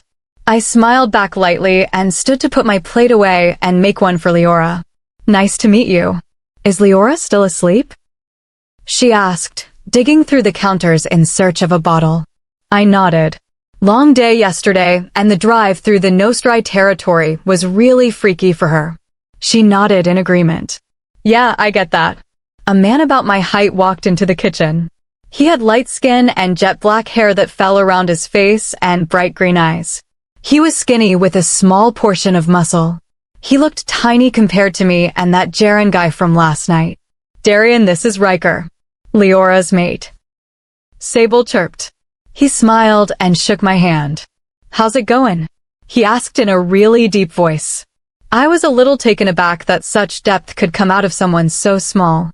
Great, actually, I'm gonna go wake Liora up in a second, I said, tossing the waffles into a plate and smothering them in syrup the way she liked them. Have fun with that. Sable chuckled and set the baby in a high chair. It was a cute little boy with black hair and bright blue eyes. He had big milky cheeks and the cutest giggle ever. I hurried up to the room, closed the door behind me, set the plate down on the table, crawled into the bed with her, and lay my body over hers. No, I don't want to get up, she whined. Liora, you have to, I said, running my hand over her hip. It's too early for sex. I scoffed. Why do you think that? Because I stayed in a beach house with you for days, and this is like almost every morning there. I chuckled and pecked her neck. Come on, I made you waffles. She stretched out her arms above her head, gave her back a little arch, and let out a yawn. Sleep well? I asked, handing over the plate and a cup of coffee. Yeah, she nodded and started forking food into her mouth. Good, I woke up and made breakfast with Kiki, cute kid. I noted. Yeah, she smiled. Kyrie is a little cutie too. I want a little boy someday. I smiled. Yeah, she nodded. I want a lot of kids. Like 5 or 7. I could practically feel my heart clench at her saying she wanted to have my pups. I had wanted kids too, that's every pack member's dream. Have a lot of pups to keep the pack strong, and if my mate wanted a baby, I wasn't going to make her wait that long. We'll have as many babies as you want. I smiled. She smiled back and went back to her food. We both got dressed and ready for the day in our room and headed downstairs. The kitchen was filled with people, and I could hear some voices in the living room as well. I saw Sable from this morning and her mate chatting happily with another couple that was seated at the table, eating breakfast. I smiled a little at the sight of everyone just in complete harmony. It was like a giant family. It was a giant family. Liora, Sable gushed and hurried over to her. They embraced in an almost bone-crushing hug, and a couple of other girls ran and joined in. Where's the baby? Liora looked at Sable with glowing eyes. Sable led Liora over to the high chair where the baby still sat happily shoving Cheerios into his mouth. Oh, he is so cute, Liora gushed. Baby Aiden. She smiled at him and touched his hair. Her parents strode into the room after a while of her gushing over the baby, made themselves coffee, and retreated to the porch. I rested a hand on her lower back and ran my hand over it. "Want to go talk to your parents now?" I asked. She stood straight after being hunched over the baby and nodded. We walked through to the front door, only being stopped about 4 times for a hug and highs. We made it to the door and found her parents sitting on the porch swing, drinking their coffee and chatting easily. "Hey Mom, Dad." She smiled and sat in between them on the porch swing. "Good morning, baby," her mom said and patted her knee. "Good morning, Ryker. How did you sleep?" She smiled at me. I leaned back on the railing and smiled at her. "Great, thank you so much for letting us stay." They both nodded. "Anytime, son," her dad gave a nod. I smiled. "What do we have to do for Ryker to be my official mate?" She asked. "I accept him. I can already tell you I do accept. We will hold a ceremony for the acceptance ritual." "And when will that be?" she asked. "I see someone is in a bit of a rush." Her mother smiled. "Tomorrow night, me and your father were talking about this last night. We think the two of you have been through enough and just need to settle down." I smiled a little at the thought of just settling down and being able to relax with her. Yeah, the beach house was a good vacation, but then I had the thought of what if Vesper found us? Stuck in the back of my head the whole trip. The acceptance ritual, it's a big bonfire. Every pack member is to join and we will celebrate for the new happy couple. Her mother said excitedly. "It's kinda like a wedding, but minus the dress and the actual ceremony. It's like the reception party." We nodded, and she smiled lightly. "I think there will be a wedding later in the future," I said. She looked up at me with a shine in her eyes and her smile widening slightly. I chuckled. "You know I'm not leaving you anytime soon." "Why not?" She stood from the bench, enveloped herself in my arms, and buried her face in my chest. "I love you," she stated. I smiled and kissed the top of her head. "I love you more." "Not possible." Whatever, I teased and let go of her so she could sit on the rail that I leaned against. "So how have you been, dear? The singing, how's that been going?" her mom asked. "Great, I've been doing gigs in a small little tap house. Brock said there was a guy coming to see me, but I left before I could see if that was true or not." She shrugged. I immediately felt bad. I took her away from something that could have been life-changing for her. She could have gotten a record deal or something. I looked up at her and gave a small frown lightly. "I didn't know that." She looked at me and ran her fingers through my hair. "Stop thinking that. I'm okay." She gave a quick smile. I flashed a smile. "I loved the present you guys got me. Thank you so much." She smiled gratefully at them. "Anything for our baby." Her dad smiled. We went on chatting about future plans and what we planned on for a house. Liora wanted whatever I wanted, and I wanted whatever Liora wanted. We had come to a decision on house hunting around the area to be closer to her family. Everything was moving so quickly, and I couldn't be happier. We both were ready to just jump into our new lives together, and we wanted nothing to hold us back. Chapter 10. Liora's POV. I woke up with his arm wrapped around me and his body pressed to my bare back. His skin was hot, and his musky pine scent was tinged with sweat. I let out a long, relaxed breath and rolled so I could place small, open-mouthed kisses on his chest. I hoped and prayed no one heard us last night. He seemed to struggle a little with keeping quiet, but he had to cover my mouth or let me bite his shoulder to muffle my sounds. I blushed slightly at the thought and lightly bit his shoulder. "Wake up," I whispered. "Too early," he muttered sleepily. I smiled and bit his neck lightly and nipped his chin. He smiled and tightened his hold on me, crushing me against him. It was a comfortable feeling having him so close and in his hold. I placed light kisses on his face and finally let my lips mold to his. He tugged me even closer, and I gave a small sound as he parted my lips with his and let his tongue stroke mine. I snaked my arms around his neck and kissed him back. I had no second thoughts or hesitations about tonight. I was ready to be with him forever. Ready to love him and create our future and our lives together. Ready to make him mine and ready for him to be by my side for everything. I pulled back after what seemed like a lifetime and took in a long breath. He smiled and gave me a small peck. "We should have waited, you know? For tonight," he said. I just smiled and shook my head. No. No, we shouldn't have. Now we're warmed up for tonight. He just laughed. Baby, we are not ready for what is in store for us tonight, he said a bit sadly. I gave a sad smile and gave him a small kiss. If it means being with you, forever and always, I am ready. He smiled a warm smile and kissed the top of my head. We lay in each other's arms for a while and got up to take a shower and get dressed. I headed downstairs so he could finish getting dressed and found everybody up and about, eating breakfast and chatting happily to one another. I grinned and chirped a hello to everybody, made 2 cups of coffee, and took a seat next to Sable and Darian. How did you sleep? She smirked. I grinned. Amazing. MHHHM, she hummed and rolled her eyes teasingly. Ryker bounded down the stairs, grinning from ear to ear. Why so smiley? Sable teased. I just got a call from Liora. Storm's gonna be okay. He smiled at me. He looked as if a ton of bricks had been lifted from his shoulders, and he had won the lottery. Grinning from ear to ear and glowing.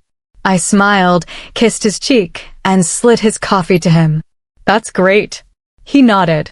Best day of your life so far? I chuckled. Oh yeah. Ryker and I stayed inside and cleaned up the kitchen, while everybody else went out to help decorate for the ceremony tonight. Ryker and I were not allowed to see. Most of the guys, along with my father, were in the living room, lounging and talking. We migrated into the living room, and I took a place on Ryker's lap and rested my back against his shoulder. So are you guys excited for tonight? Jaren asked. I smiled and nodded. You're in for a world of pain, he said. That is like the only thing I am not looking forward to, Ryker said. I nodded. I couldn't decide if I was upset that everybody knew me and Ryker were going to be close tonight or if I should be okay with it. I mean, it was a normal thing to do during the mating ritual, and it was a good way to ease some of the discomfort. He gave my hand a small squeeze and a reassuring smile. I smiled back lightly and gave him a small peck and let out a small breath. We're letting you guys have the barn house tonight. Have some privacy, and so you won't be making noise in the house with all the kids here. My dad said. I gave a small nod. Scale from 1 to 10, how bad does it hurt? 48.6. Darian said. I bit my bottom lip. Hey, Ryker said, lowly getting my attention. It'll be fine. I nodded. So have you guys decided on what you guys are going to do for living arrangements? My father asked. We wanted to find a place close by, be close to you guys. Well, you are going to have to be if Ryker is going to be a high ranker and next in line for Alpha, my dad said in a duh tone. I felt Ryker stiffen in shock as I did. You would do that? He asked excitedly. He nodded. I cannot repay you enough for how much you have helped out my daughter. Just letting me have your daughter is all the pay I needed. Just knowing she was out of her situation would have been enough, he said honestly. I smiled lightly and my heart fluttered. I loved this man. He knew all the right things to say. I laced my fingers with his and gave his hand a light squeeze. You would let Ryker be next in line for Alpha before Ronan? I asked, a bit shocked. Your brother has done nothing for this family, has done nothing for his blood pack or even you. He could have had you out of your situation years ago, but chose to stand along with that guy and turn away from his responsibilities. My father growled. I flinched slightly. He's a good father, and Vesper probably has him scared to even breathe wrong. My father gave a humorless laugh. He has been a terrible father. We get calls from Kelly at all hours. Usually she's crying and rants to your mother about how Ronan does nothing but complain and yell at her and Madison. He even tried to talk her into an abortion. My father said. I looked at him confused. But she always said.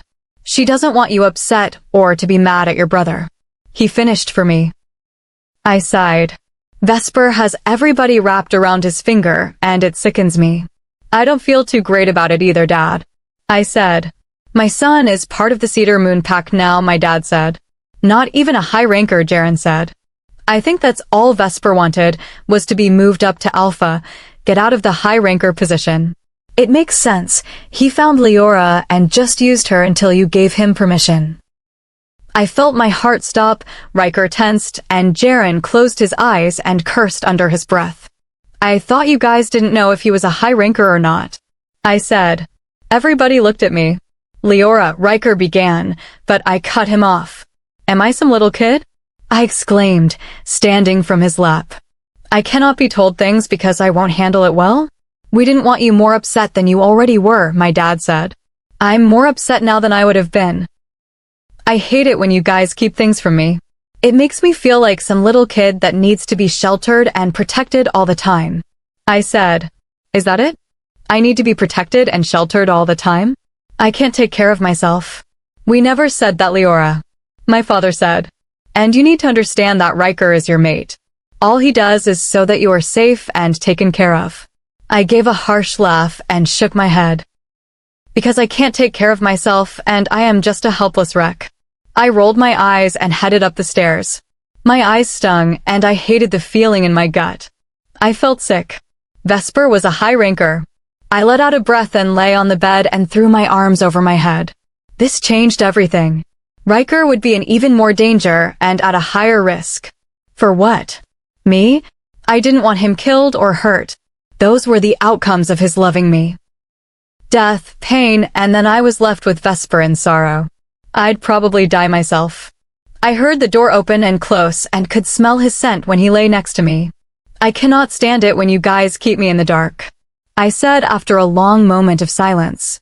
I know, but I don't think you realize that when it does happen, because I'm sure it might again, that it is for your safety and protection.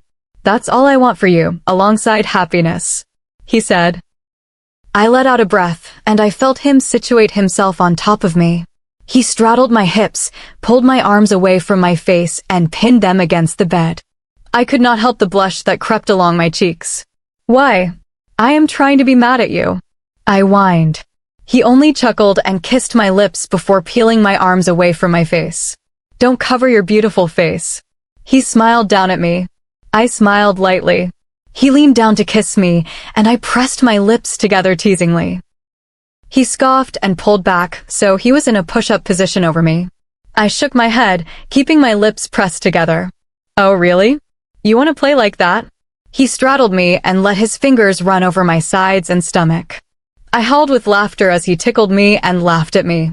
I begged and pleaded for him to stop, but he just pulled up my arms and attacked under my arms. I saw Kiki pop her head into the room, giving us a weird look. Back up. Help. I managed to laugh. She laughed, and she and a couple of the other kids ran into the room and attacked Ryker. He laughed and let them at it, faking hurt and in pain whenever one threw a kick or punch as they wrestled him. I smiled and instructed the kids on what to do, and they just laughed and continued beating on him. He laughed and tossed the kids around playfully, blocking punches and kicks while I just laughed.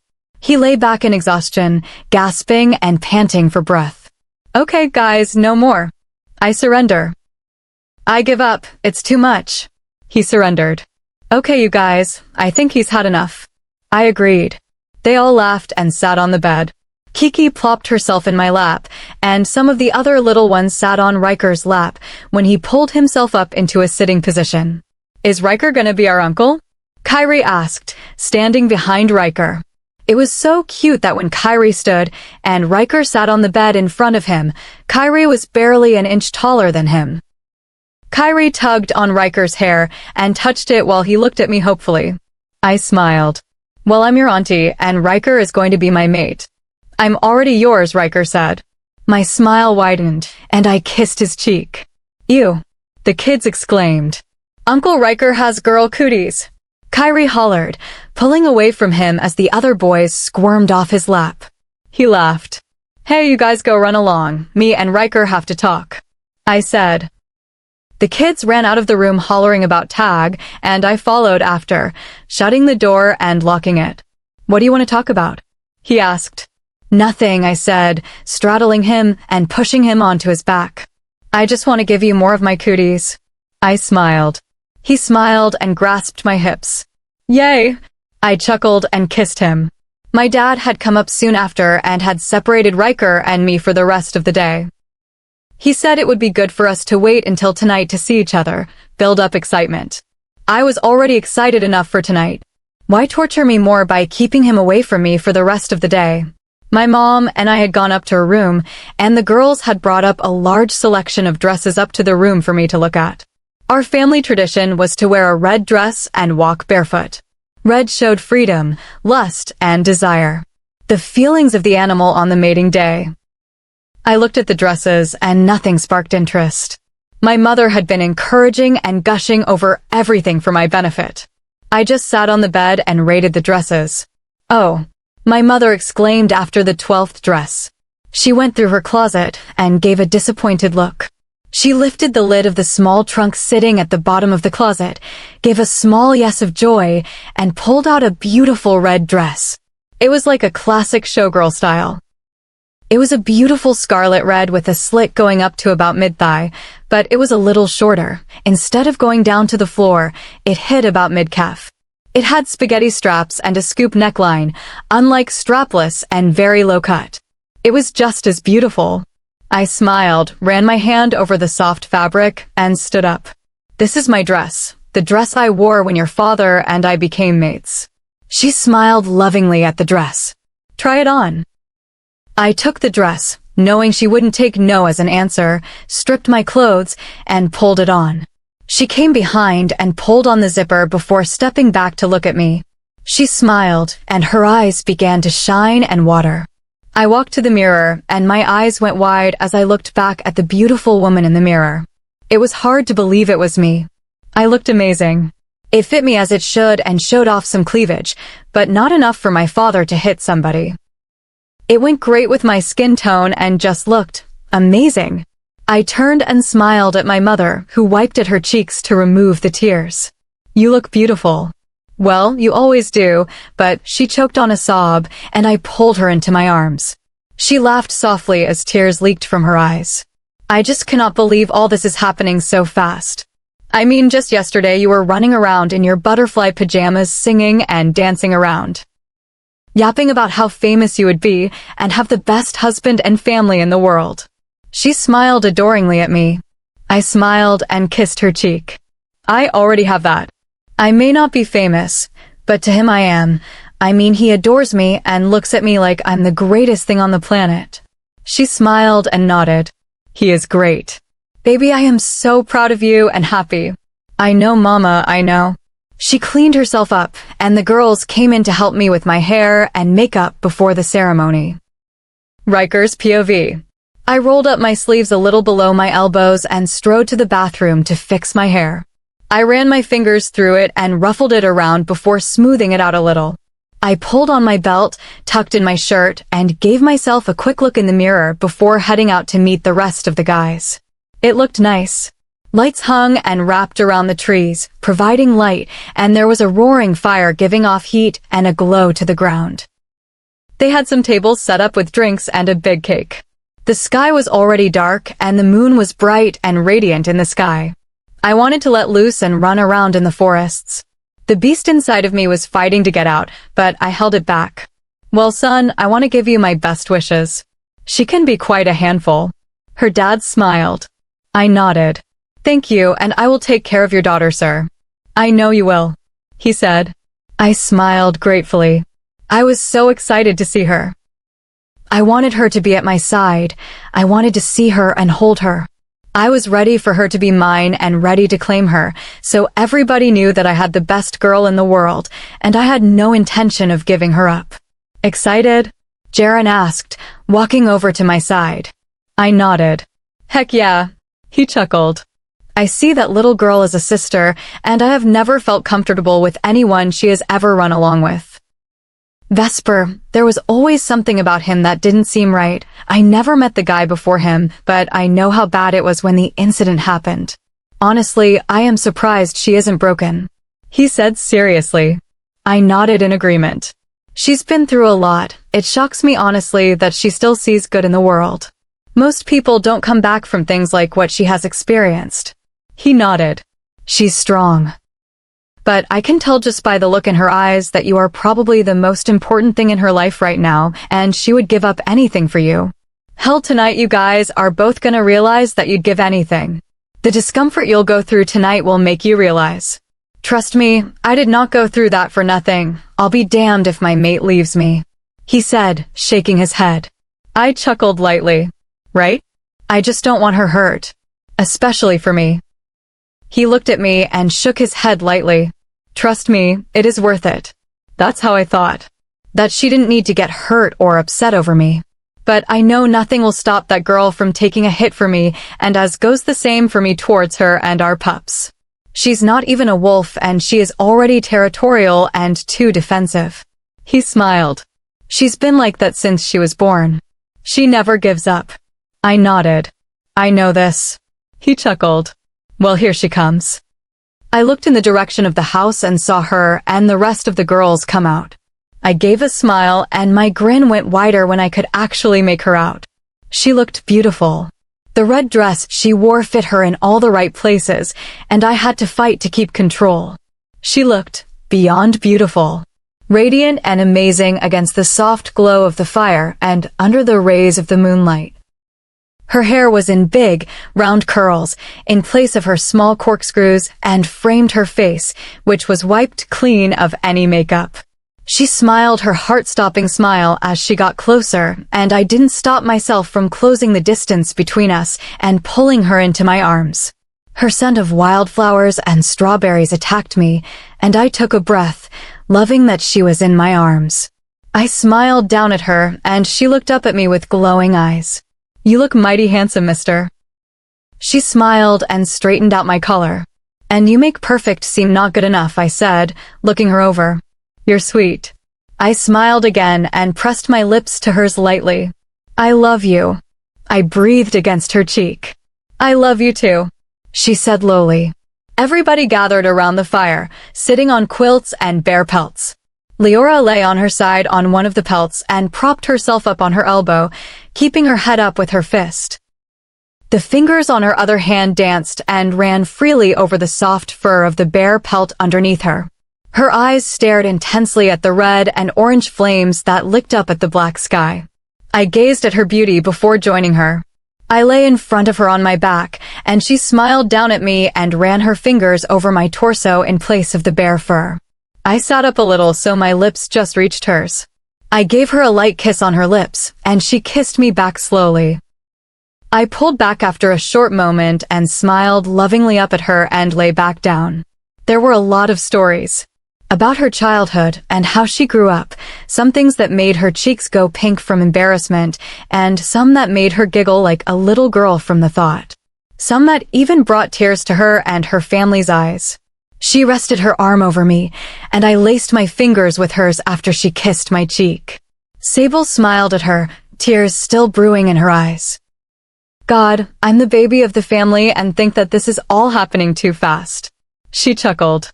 I mean, I have a mate and a baby, and I'm crying and remembering the old times we used to have together. Liora nodded with a sad smile on her face. It should be the other way around. She nodded and wiped under her eyes. Darian reached around her and draped his arm over her shoulder, holding her close, kissing the top of her head, and pressing his face into her hair. I know, she said shakily. Okay, Ryker, your turn. Say something embarrassing so we can be even. Liora chuckled. I smiled and raked around my brain. I liked to run around the backyard naked when I was 5. My dad always said I would yell random things in the process. I said. They laughed. Like what? Liora asked, smiling. Anything really. Mostly superheroes and Scooby-Doo phrases. She laughed quietly. Weirdo. Whatever, you did it too, but you sang.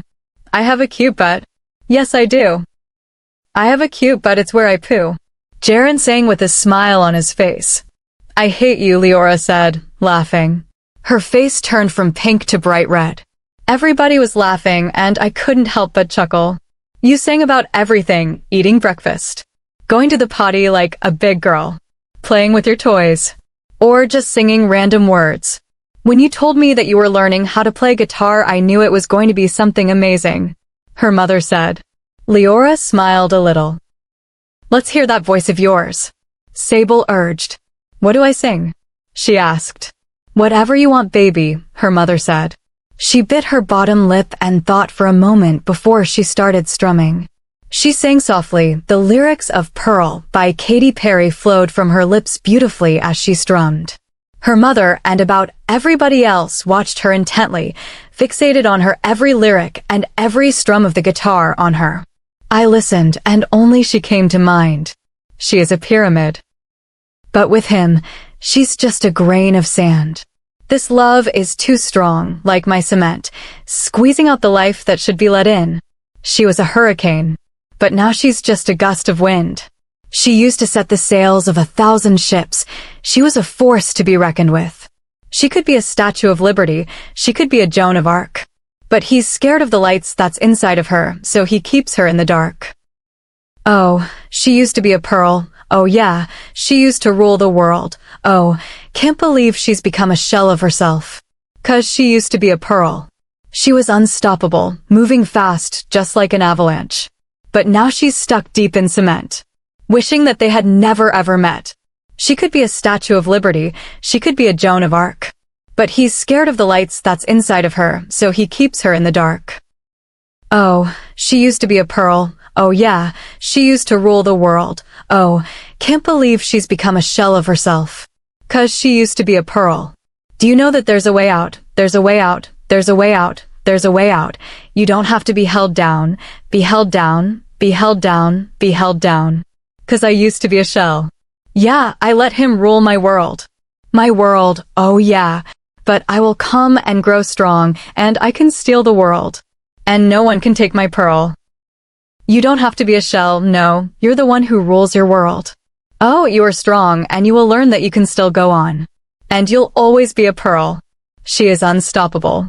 She stopped strumming as her song ended, and everyone was silent. She moved some hair out of her face and let out a breath. That was beautiful, baby girl, her mother said after a long pregnant pause. Liora smiled a little. First thing that came to mind. It's how I feel, she said. I ran my hand over her back, and she looked back at me and smiled lightly. It was really nice, beautiful girl. I smiled lightly at her. Her smile widened, and she leaned down and kissed me for a moment. You're my pearl, she said lowly against my lips. I smiled against her lips and kissed her again deeply for a moment. You're my everything, I replied lowly. She pecked me one last time and lay down next to me so her back was pressed to me. I ran my fingers through her hair and she strummed lightly on the guitar. Everybody started chatting amongst themselves quietly, and I pulled her closer to me and kissed her jaw lightly.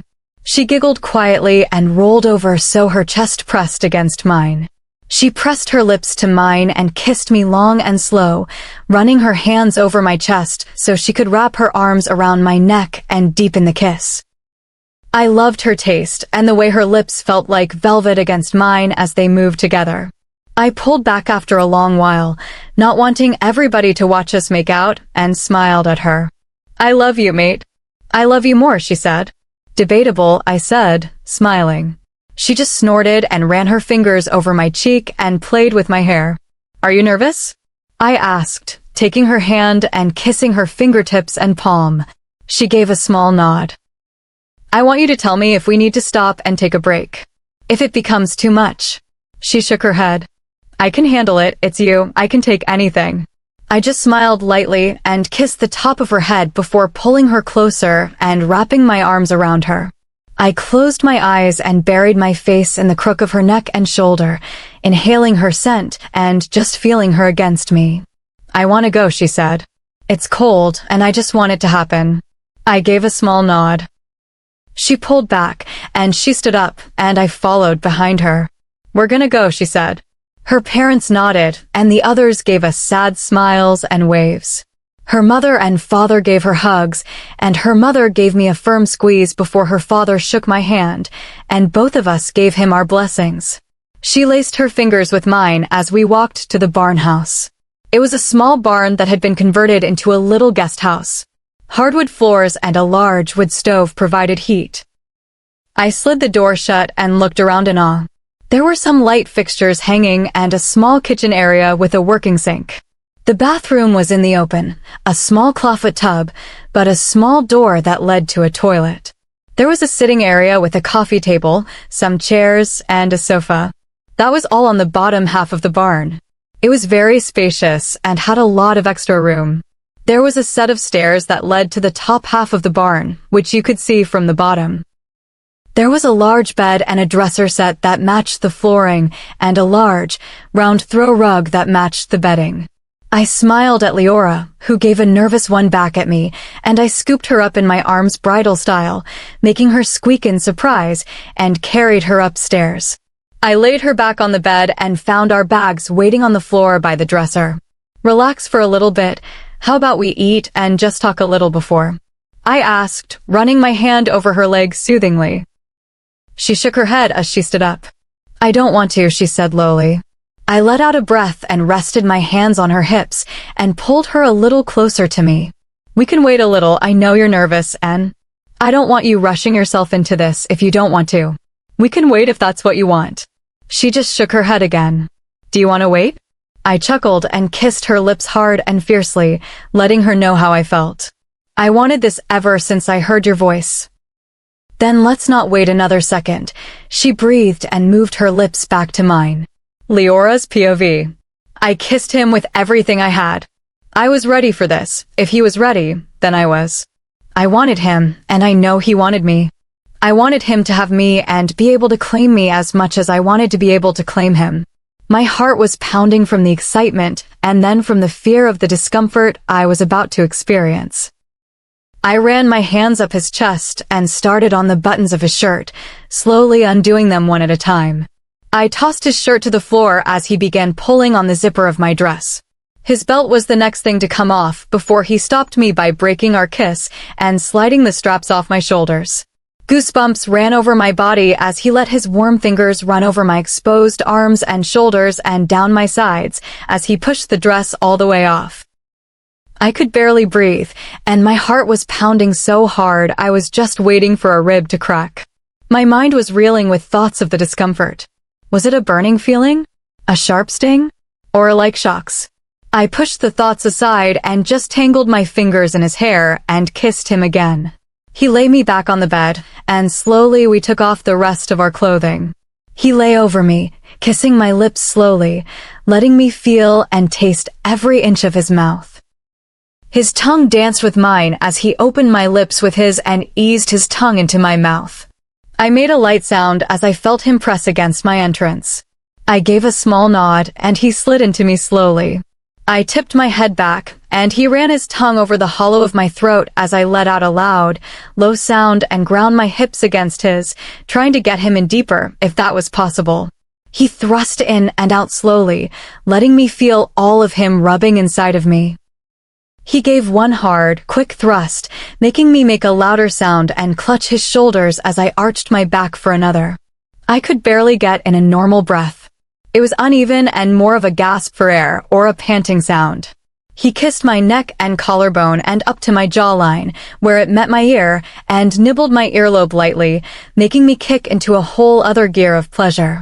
He moaned and gave another hard thrust, making me gasp. My heart was beating so fast it was like it was humming. I could feel and almost hear every beat it pumped. He kept his slow but hard pace, giving me so much pleasure I thought I was going to explode. I could feel my climax slowly crawling over me, and I dug my nails into his shoulders lightly and kissed him deeply for a long moment, making the world stop and my head spin. He kissed me back and cupped my left cheek and pulled my head up a little, making the kiss even deeper. I made a sound against his lips, and he nipped my chin lightly when I tipped my head back in his hand. I looked into his eyes, and he let out a small groan as I cried out from his hard thrust into me. I clutched his shoulders and kissed him one last time before I made the decision to say the words that I had been holding back. Ryker, I gasped quietly. I'm ready. I cried. He let out a moan and kissed my neck, laying me back down slowly and kissed down to my breasts. Slowly, he made his way back to my neck, and I felt his nails begin to press into my sides. When I scratch you, scratch me hard. I have to bleed, he said lowly into my ear. He gave a hard, fast thrust, making me gasp. I nodded slowly and dug my nails into his forearms, preparing myself for the discomfort. He sped up his pace a little, and he moaned as I wrapped my legs around his hips. I felt his nails slowly begin to press harder and harder with each thrust, and my heart rate began to go into overdrive. My stomach had butterflies, and my head was spinning. I did the same, and once I felt his nails break my skin, I cried out in pain and dug into his sides harder, breaking skin. 1, he grunted. 2, 3. We both tore downward, ripping through each other's skin, burning, ripping pain shot through me, and I cried out in pain. He hurriedly placed his forearms over my sides and pressed the wounds together. There was a tingling at first, and then there was pain. Burning, unbearable pain coursing through my veins. Ryker groaned and let out hard breaths, but kept himself composed so he could calm me down. He pulled me up into a sitting position so my chest was pressed to his, and every inch of our bodies was touching. Tears stung my eyes, but I refused to scream and cry, like I wanted to. It hurts, I said quietly. I know, he breathed, but kept sliding in and out of me slowly. I let out a moan, and I didn't know if it was from the pain or the pleasure. I just focused on him, what he was doing to me, and that this was all for him. I thought about our future and our lives together. My love for him and everything I had been through was all for him. How much it was worth it, and how much I loved him. The pain had turned into a sting, but all I could feel was him. He thrust harder and a little faster, urging us to finish. With one hard thrust, I was pulled into a pit of pleasure, and only pleasure, no more pain or tears. I slammed my lips to his, and he opened my mouth with his and kissed me deeply as my body convulsed and tightened around him. He let out a moan in my mouth as he finished inside me and finally pulled his arms away from my sides, only to tangle his fingers in my hair and lay me back down. We lay there kissing and touching until all traces of pain had vanished. My heart had slowed to its regular pace, and my breathing was under control, as was his. My body felt warmer and more relaxed as I lay in his arms and rested my head on his chest. My body twined with his, and our skin pressed together, smooth and hot and placed perfectly together. His fingers twirled in my hair and rubbed my scalp. I planted small kisses over his hard, hot, moist chest and ran my fingers over his arm. I love you, Ryker, I said quietly. I love you too, he said. Chapter 11. Storm's POV. I woke up in the morning with Liora wrapped in my arms and her hair in my face. I chuckled and did not bother to move it. Her body wrapped around mine, and her light snores ran through my ears. I ran my fingers through her hair and kissed the top of her head. Storm. She breathed out tiredly and stretched her arms forward like a cat. Her bare form pressed against me, causing me to react. Yeah, baby, I said lowly. She let out another long, tired breath and rolled to her other side, so her chest was pressed to mine. Her eyes fluttered open, and she smiled lightly and ran her fingers along my jawline before she gave me a small peck. Good morning, I mumbled against her lips. Very good morning, she said. Oh, really? I asked, running my hand down her back, only to trace the curve of her form. Oh, really? She nodded lightly. And why is that? I asked slowly. I inched my fingers lower down the back of her thigh and ran my fingers over it slowly. Because I slept good last night and woke up with you. She purred. What else? I asked teasingly. I moved my hand up and up until I met where her leg connected with her pelvis. What are you doing? She asked. What else? I just asked again before I started stroking her. She made a quiet sound, and her hips bucked against my hand involuntarily. I smiled and kissed her earlobe softly. What else? I asked again. She let out another small sound and bit her bottom lip, making me even more aroused. We had amazing closeness last night, she said lowly. Oh yeah? I teased. Yeah, she said. I slid a finger in her, but let my thumb continue to stroke her sensitive spot. She gasped and went to touch me, but I pulled back. No, this is for you, I said. She let out one of those sexy little purrs that made me go insane and kissed me, slowly running her tongue over every inch of my mouth. I added another finger and sped up my pace, causing her to make quiet sounds against my lips before she took my bottom one between her teeth lightly. I curved my fingers up slightly, hitting her spot every time I thrust my fingers in. She bit down on my shoulder to hold back her noise, and I let out a small groan. Her body spasmed and convulsed as her climax hit its course, and I kept moving my fingers, making it last longer. She lay back on the pillows, out of breath and flushed. She had a thin layer of sweat on her chest and forehead. I smiled and kissed her neck, taking her smooth, salty skin into my mouth and stroking it with my tongue. "You're an ass," she breathed out. "Why?" I laughed, pulling back to look at her. "Because you just tortured me for about 15 minutes. She pouted. I smiled. "Next time I'll make it last for only 15 seconds, okay?" She rolled her eyes and tossed the blankets off her and padded to the bathroom. "Can I join?" I asked. "No," she said, shutting the door and locking it. I smiled and lay back in the bed and crossed my arms behind my head. Last night was the full moon, and we were given permission to go out and run around. Be free and just let loose. It was nice and had sped up my healing a lot. Seeing Lyra in wolf form was one of the most beautiful things ever. The way she would watch everything with intense eyes, and the way she would get low and wiggle before she would shoot off and chase for her prey. Her scent of mint and cherry, tinged with honey, made my mouth water. I took a deep breath, getting a nose full of it. I let out a relaxed breath. Last night was nice. I do not really even remember how we had started or how we had ended. I just knew that it was one of the best nights of my life. My cell phone began to ring, and I leaned over the bed and fished it out of my pocket and found Ryker's number blinking back at me.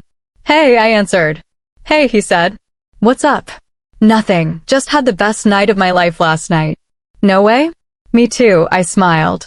"What went down?" "You and Liora having quadruplets." He snorted. "Soon, we mated last night." "Official." "Damn, congrats, Shadow." I said. "Yeah, thanks." "What's up with you, lover boy? Get back into Lyra's pants." "Actually, yes, I did," I said smugly. "Wow, all you had to do was beg and plead for a couple months and get shot." I laughed and rolled my eyes. "So, what was it like?" "Some of the worst pain in my life. It feels like being shocked and then acid running through your veins while having a heart attack. I was so close to just pulling off of her and crying. Shoot, man, I don't want to get mated. It'll be worth it. Only 24 hours until our blood is mixed. It's like a sizzling feeling in your veins that never stops," he said. "God, that sucks." "Yeah, so anyways, what are you doing?"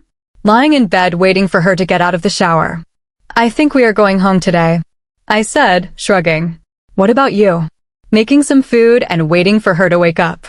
"She is out," he said, chuckling lightly. "I can hear her snoring from downstairs." I laughed. "Oh God, a snorer. She usually doesn't." "I think she's just exhausted."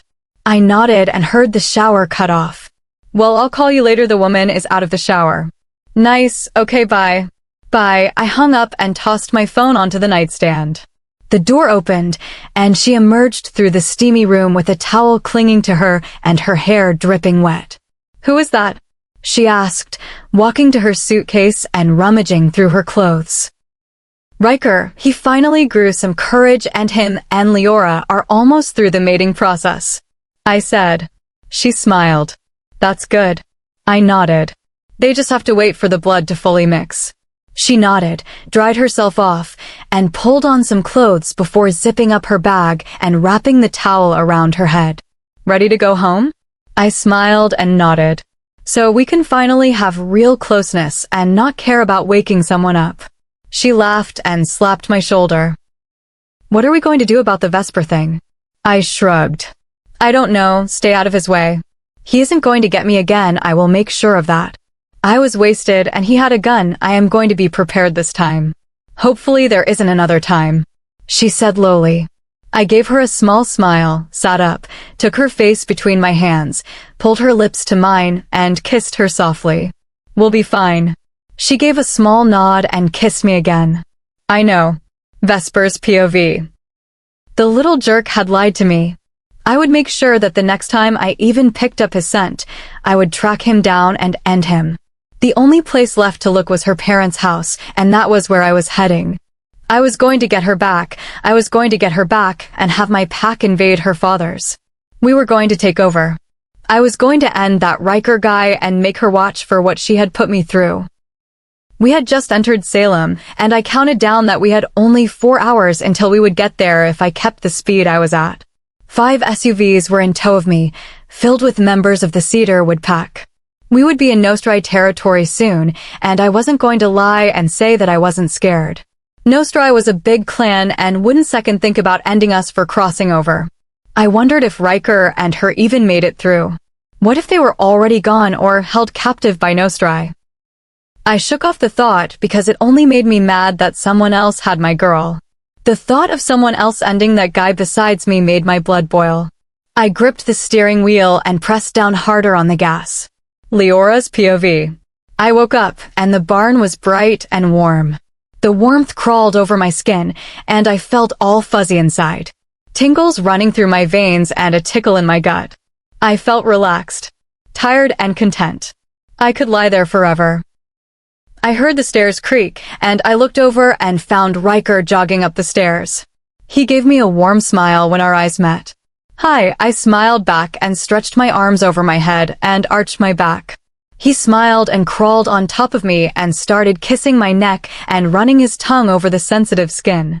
I smiled, bit my bottom lip, and made a quiet sound. His hands roamed my body, and his lips moved slowly over my skin, down to my breasts. Someone's happy, I chuckled and tangled my fingers in his hair as he moved lower. He hummed against my stomach. My heart pounded, and I bit my lip and smiled a little, letting out a small chuckle as he pulled my legs over his shoulders. I lay on my stomach with my hair sprawled out all around me.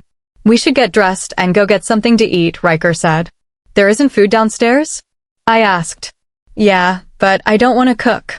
I can, I said, and started to sit up. No, he said quickly. I'll just order in something, and I can pick it up. You just stay in bed and be all cozy, he said, kissing the side of my head. You sure? I asked, turning my head to look at him. He gave me a smile and nodded. Yeah, he called in the food and then got dressed and ready to go. I sat up and pulled the blankets over my chest and smiled at him. He grabbed his keys and wallet and leaned over and gave me a long goodbye kiss. Get back soon so I can be close with you some more, I muttered against his lips with a smile. Yes, ma'am. He smiled against my lips. I chuckled, and he walked down the stairs, and I heard the barn door close behind him. I smiled contentedly, stretched my arms over my head, and buried myself in the blankets to get cozy, knowing it would be a while before he would get back. I gripped his pillow and pulled it to me, inhaling his musky scent and the tinge of sweat from last night's activities. My smile only widened, and my hand drifted down to my belly. There wasn't a doubt I was pregnant. I had suspected that I would have gotten pregnant a while ago, but now that it was official, me being off the pill and all, I was more excited than ever. I wanted to have his babies, all of them, as many as I could have. I wanted to be a grandma and a mother. I wanted to have a big family and Ryker by my side forever. And nothing was going to tear us apart. The thought of me with a big, swollen, round belly brought happy tears to my eyes. The thought of Ryker being a father amazed me. He would be an amazing father. I just knew it. I could envision it. He plays with our kids and helps them take their first steps. Feeding them and rocking them to sleep, he talks to them and teaches them how to play sports. I could see him protecting our little girl from guys, and if we had a little boy, I could see him talking to him about getting all the ladies. I chuckled lightly and let out a relaxed breath. Everything was going to be all right. I was pulled out of my little fantasies by a loud crash. I sat up, grabbed the cordless phone, and dialed Ryker's number, but didn't press call. I just waited. I heard footsteps and banging coming from downstairs. There were a lot of people. Upstairs. A voice commanded. My blood ran cold, and I pressed the call button as the footsteps came bounding up the steps. As soon as Ryker's voice answered, 5 of Vesper's guys came up the stairs. Before I could say anything, I was being ripped from the bed. I clutched the blanket around me and kept the phone hidden under the covers as I yelled and screamed for them to let me go. I bit down hard on one of the guy's hands, and he dropped me onto the floor and swore as blood drew. One of the other guys gripped his hand in my hair and yanked me to my feet. I could hear Ryker on the other end shouting. One of the other guys reached into the blanket and snatched the phone out of my hand and ended the call by smashing the phone against the wall. The guy pulled me down the stairs, half by my hair and half by my arm. My eyes searched for anything to use as a weapon, and all I found was a desk lamp. I reached and grabbed it and smashed it against the guy's head as hard as I could. His grip loosened just enough for me to wiggle out of his hold and get away. The blanket had slipped from me, and I thanked God that I had gotten up and pulled on some panties and one of Ryker's t-shirts. Before I could even think of which direction to go in, I was taken by 3 other guys. I cried and screamed and kicked, fought with all my might, but they didn't budge. They pulled me roughly into the living area, and I was brought face to face with Vesper. His cold, hard blue eyes stared back at me, and I felt like I was going to vomit. My breathing was heavy from the adrenaline rush, and my heart was pounding from the terror that was running through me. Liora, after such a long relationship you throw it all away for what? For this? A smelly old barn in him. He asked, amusement playing through his eyes. I didn't say anything. Instead, I spit in his face. He let out a breath and reached for a tissue from a box on the table and wiped his face. I guess I had that coming, eh? Why can't you just leave me alone? I cried. I'll explain later, he said. Get her in the car before anyone sees us. He grumbled. The guys hauled me into a black, tinted windowed SUV. I screamed and yelled for my father, for anybody, but they just covered my mouth and threw me into the car. I went to open the other door and found the child lock on. I was pinned in the middle seat between Vesper and the guy with the bleeding hand. The guy with the bashed-in head from the table lamp took the passenger seat while a guy with chocolate brown hair took the wheel. The car peeled off and another 5 SUVs followed. Once we were on the road, they didn't stop speeding, nor did they drive safely. The man to my left attended to his wounded hand while Vesper threw orders to the driver. When we were far away from my parents, they slowed to the speed limit and the talking had stopped. Vesper, what is the meaning of all of this? I asked, looking at him tiredly. You're mine, you always have been and you always will. He said, me and Ryker are mates. I'm not stupid, Vesper, I know you're a high ranker. I've known about this kind of stuff since I was born. And I'm not stupid either, Liora. You and Ryker aren't fully mated, I can smell it. The process is not completed, he hissed. I rolled my eyes. He slapped my face. I gasped and pressed my hand against my cheek and let out a breath as tears prickled in my eyes. Do not get an attitude with me, he growled. I swallowed and glared at him. Or what? You're going to get rough with me? Is that what makes you a man, Vesper? You bully people around and get rough with women and use them as you please? I feel sorry for whoever gets stuck with you, I hissed. He looked at me madly and was almost shocked. You are a pathetic excuse for a man, and I hope Ryker ends you when he finds me, I said. He stared at me for a long moment, not saying anything. I don't know why, but I felt a wave of regret wash over me. I didn't want him to die. He deserved consequences for what he had done to me over the years, and I wanted him to pay. But his life wasn't what I wanted it to be. The car in front of us swerved and took off the road and down the cliff on the side of the railing. The car took out trees and bushes, and soon it plummeted down the rocks, and there was fire. Our car swerved, and I saw the big brown wolf in the middle of the road. We swerved into the other lane and into the large wall of rock. Vesper's hand crashed into the seat in front of him to brace himself, while his other arm went over my chest to hold me back as the car jerked forward, snapping my head forward into the side of the driver's seat. The airbags deployed, and the car went still as time seemed to freeze. The windshield had shattered, and blood was strewn across the dashboard. I looked away and closed my eyes in disgust as my stomach lurched. I could taste the bile in my throat and swallowed it down. I let out a hard breath before I opened my eyes. My body was shaking, and my brain felt as if it were being pounded on by a ton of hammers.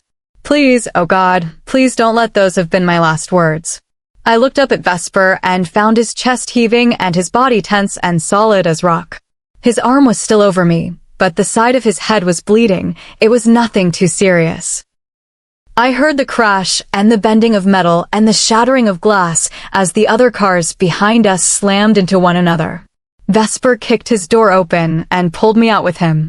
He pulled me into his arms and stumbled off to an area with no broken glass since I was barefoot.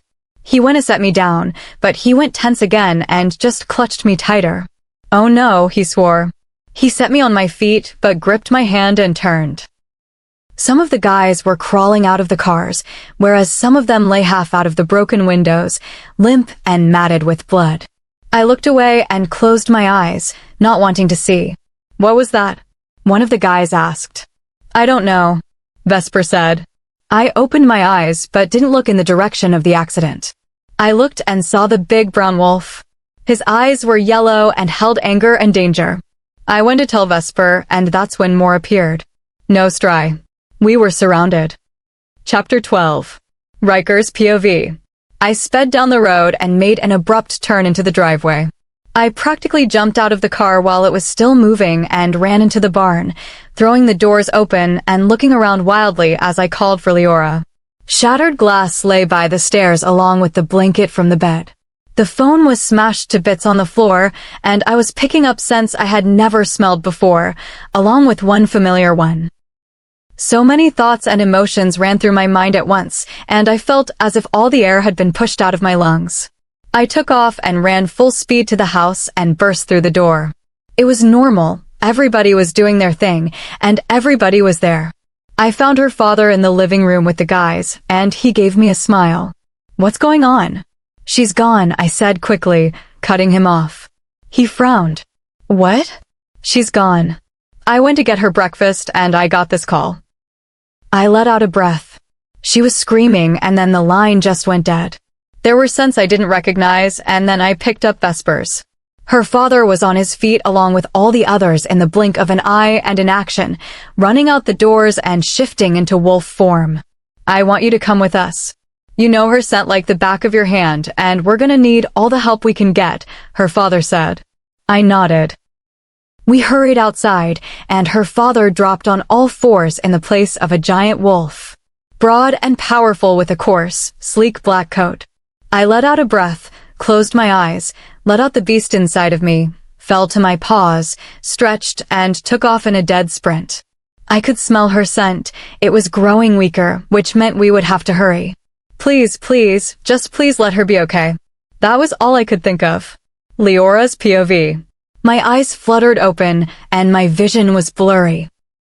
I blinked my sight clear and found myself in a strange, dark room that smelled of heavy mildew and had moisture in the air. It was pitch black, and I could barely see my hand waving in front of my face. I lay on a mattress that was like lying on nothing but springs, and there was a kink in my neck. I didn't remember anything after the crash. My mind was blank, and all I wanted to know was where Ryker was and if I was safe or not. I sat up and found that the mattress had been laid on the floor, which was rough and damp. Rock. It was jagged and hurt my feet. I took light, slow steps and felt with my foot before stepping all the way down, not wanting to hurt or cut my foot. I found nothing. Just space around me. I searched for a while until I heard footsteps coming closer and closer to me. A faint light was glowing in the same direction from which the footsteps came. I backed against a wall that was just as jagged and rough as the floor, and suddenly the light flooded the room. My heart was pounding, and my breathing was fast and heavy from fright and worry. As the person got closer, I could see yellow eyes, and that's when everything came back to me. We were surrounded. Wolves are coming at us, leaping at the others who just shifted into wolf form and fought back. Vesper dropped on all fours, taking shape as a large salt and pepper wolf with blazing fire blue eyes. He looked at me and made a motion. I didn't even need it to see the expression in his eyes go, just before a large brown wolf leapt at him. I went to run when a large wolf pounced on top of me, knocking me off my feet and making me slam into the ground, hard. He snapped and snarled at me. I threw my arm up to clutch his neck to fight him off as my other hand snatched out to find a shard of glass. My hand clutched around a large shard, and I gripped it and rammed it into the wolf's emerald eye. He howled in pain and backed off from me, shaking his head and whimpering in pain.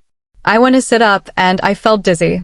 I reached behind and brushed my fingers on the back of my head, and it came back covered in blood. I felt my vision swim and blur before I was back on the ground, lying in a pool of my blood. I moved away from the man and felt my heart quicken even more. He was tall with caramel honey-colored hair and gold eyes. He had a small tan and was very broad and scary looking with his wide jaw and hard expression. "Who are you?" I asked. "No one." "Now come," he said sternly. I hesitantly followed him through what seemed to be tunnels. They were dark and had the same moisture in the air and a hard rock floor. It had to be like some underground tunnel or a cave. We walked for what seemed ages, and he reached and gripped my arm and yanked me hard, so I walked faster. He led me through turns and into new tunnels, and I had lost track of where we were now.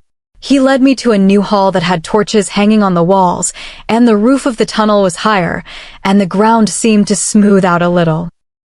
He hung the torch that he had been carrying and pulled me to an opening that led to the mouth of the cave and what seemed to be a large cliff. I looked over the edge and found rocks, jagged and sharp like fangs, and surrounded by water. Waves crashing against them and making a loud clap as they hit the wall of the cave. I swallowed. It was freezing and the moon was set into the sky, providing a soft glow. We were surrounded by forest beside the water. He nodded towards the edge, and I saw that there was a ladder hanging from the mouth. "Go," he instructed. I got on my knees and crawled down to the ladder and slowly eased my way down. Goosebumps rose on my legs and my teeth chattered. I was still only left in the t-shirt, and I felt like my legs were frozen. I got to the last little step and pressed my foot down on the flat, cold rock. I stepped down on it and guided myself away from the edge as I waited for the guy to come down. He pulled me along through another maze of tunnels, and soon I could hear voices. Laughter and talking, music and sounds. He pulled me down a long, narrow cave, and I saw a glint of light. Slowly, as we got closer and closer, the noises grew louder and the light grew stronger. He pulled back a curtain to reveal a large cave. It was lit with torches and some lanterns, and there were people and wolves flooding the space. Long, sharp rocks dripped from the roof of the cave, and they looked as if they were ready to fall and crush us at any minute. Big throw rugs lay out along with plush couches and chairs. Areas covered by long curtains held sounds and cries. I cringed and looked away. Some people were even making noise and doing their thing on the couches for everybody to see. I could hear cries of help and pleading from other caves, and I simply ignored them no matter how badly I wanted to help. I just needed to worry about myself and get out of here. He yanked me along to a tall man with jet black hair and gray eyes. He was about early 30s and had some stubble on his chin.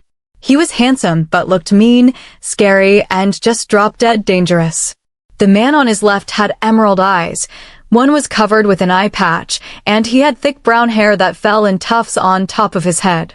My blood ran cold. Well, look who we have here," the man with the eye patch said. He had a faint accent, and I could tell, even though he was sitting, that he was incredibly tall. "Looks like the little one is awake from her nap," the other man with the gray eyes said, looking me over. My, isn't she a beauty? She'll make us more than a few." What were they talking about? Where was I? Where were Vesper and the others? Ryker? I just decided the best thing to do was keep my mouth shut. I dunno, she's made it. Not a lot of guys like the tied-down ones.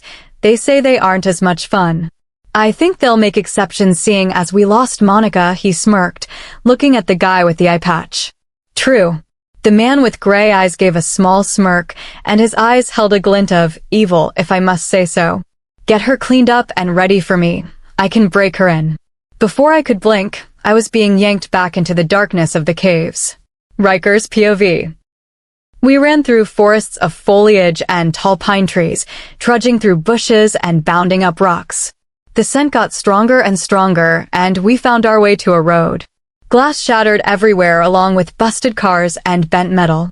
We shifted back into human and walked to the road.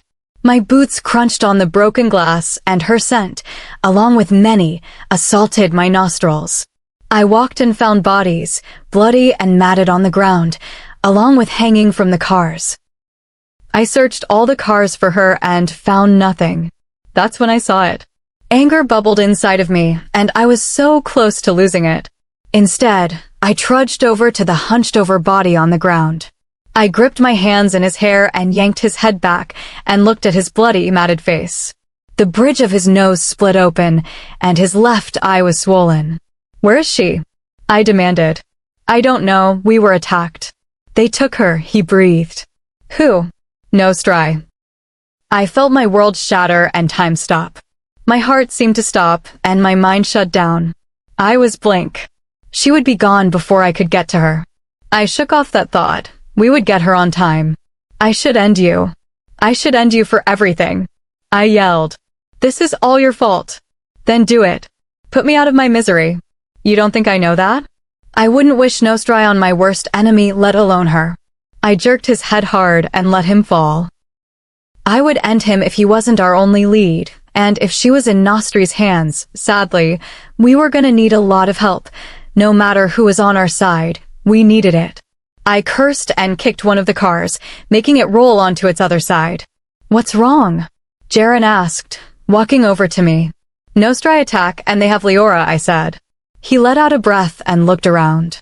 "They came from that way. If we follow the scent, since it's still pretty strong, we could find her." "And have a death wish?" "It isn't that easy, Jaren," Victor said, walking over to us as he looked over the area. "We'll get her." "When?" I asked. "Not tonight. They'll be suspecting and they'll have guards. We have to wait." "We can't wait. She is in trouble. They could kill her by tonight," I exclaimed. He gave me a long look. "They don't kill perfectly good-looking women, Ryker. I don't want a hair on her head harmed as much as you. She is my daughter. I would love to go and get her tonight. I would give up all of my land to have her back. But what use to her are we if we are dead?" "So slow your roll," he snapped. I felt a growl start to rise in the back of my throat, but I held it back and just looked back at Vesper. "What do we do with him and the others?" "Bring them back. We'll need help. The men in the car are not dead, only stunned." "Sable will be here soon. She's following us in the van to make sure we're okay. Sadie and Joe are with her so they can help," Victor said. The guys nodded and went to fish out the limp bodies from the car, and just as we got all of the men, a big white van pulled up. Leora's mom hopped out of the driver's seat and ran over to Victor and threw her arms around him. She sobbed into his chest as her body shook with sadness. He held her and kissed the top of her head and whispered soothing words into her ear to calm her down. Sable stormed over to Darian and shoved his shoulder. "What?" he asked, looking taken aback. "If you ever just run off into Nostri territory without telling me again, I will end you," she said, trying to be stern and serious. He just smiled and hugged her before kissing her lips. I felt a pang of sadness hit me, and I merely shook it off. I had to be strong for her. I couldn't waste my time mourning. I needed answers and to get my mate back. We loaded the guys in the van, and Sable made a face as she slid into the driver's seat. Darian rode in the van with her in case one of the guys woke up while the rest of us ran back to the house. It was late and freezing outside by the time we got back to the house, and the first thing I did was go to the barn. I walked inside, shut the doors behind me, picked up the blanket, and carried it upstairs before shedding my clothes and pulling on clean ones. I felt empty, lost, angry, and just stupid for leaving her alone. I sat on the bed and glanced at the clock. 5 more hours and our bond will be complete. I'll be able to find her. I just prayed that it wouldn't be too late. Leora's POV. I was shoved into a large room that had red silk drapes covering the walls so you couldn't see the rock from the cave. There was a large bed that had a beautiful headboard and posts that framed a canopy made of red see-through fabric. I looked around for something to be used as a weapon and found nothing. All there was a bed and 2 chairs seated by a small round coffee table. I took one of the chairs and put it in front of the door, jamming the door handle. I knew that wouldn't hold for too long, but it was some time for me. I stood behind the other chair and gripped the backrest, ready to swing the chair at whoever came my way. After some time, I heard footsteps coming my way, and I gripped the chair so tight my knuckles started to turn white. The door handle jiggled as someone tried to pry it open, and I heard a small chuckle. Blocking the door? It's gonna take a lot more, sweetheart. And with that, the door made a loud crack, and it broke in half as the man with the gray eyes burst through the opening. He gave a smirk and kicked the broken door out of his way as he made his way over to me. I gripped the chair tighter, and with all my strength, I flung it at him and let it hit him dead in the chest. It didn't faze him at all, as if a bug had just landed on him. He turned and tossed the chair to the other side of the room and looked at me. Aren't we a little feisty? It's okay, I like them that way, he said, reaching for me. I pulled away and ran to the other side of the room and was about to make my way out the doorway when the man with the eye patch stepped in my way. He gripped my arms and guided me back to the room. Thank you, Drake. I do not wish to spend the evening chasing after the little pup. The man smiled, took my arm, and pushed me back hard so I landed on the bed. I sat up and tried to draw out an escape plan, but everything was blocked.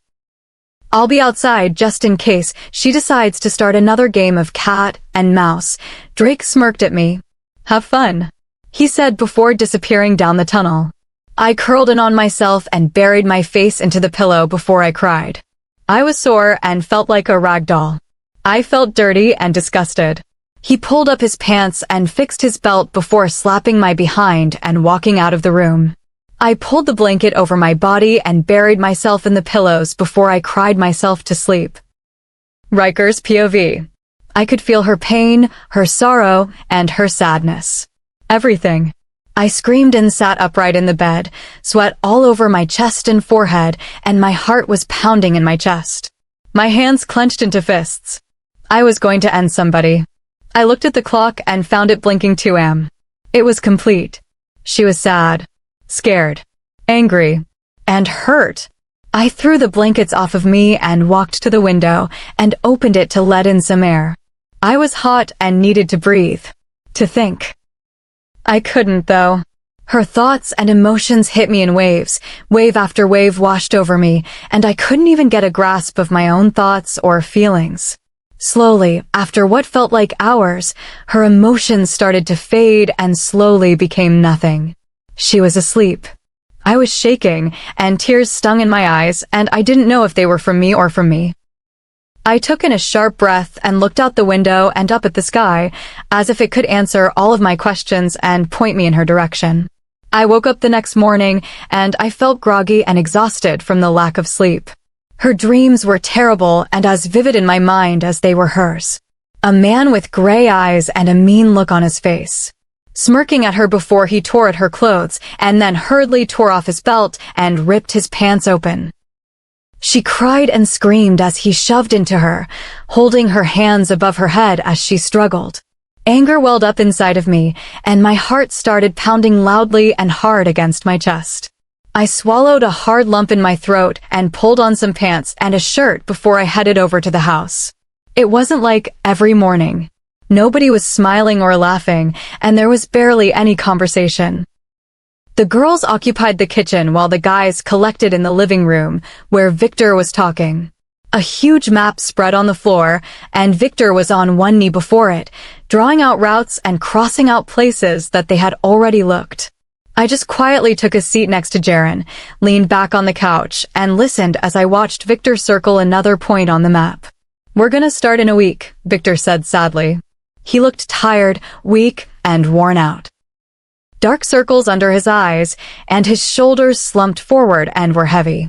He probably got as much sleep as I did. I would have loved to start last night, but I want them to let their guard down. I don't want them to expect us too soon.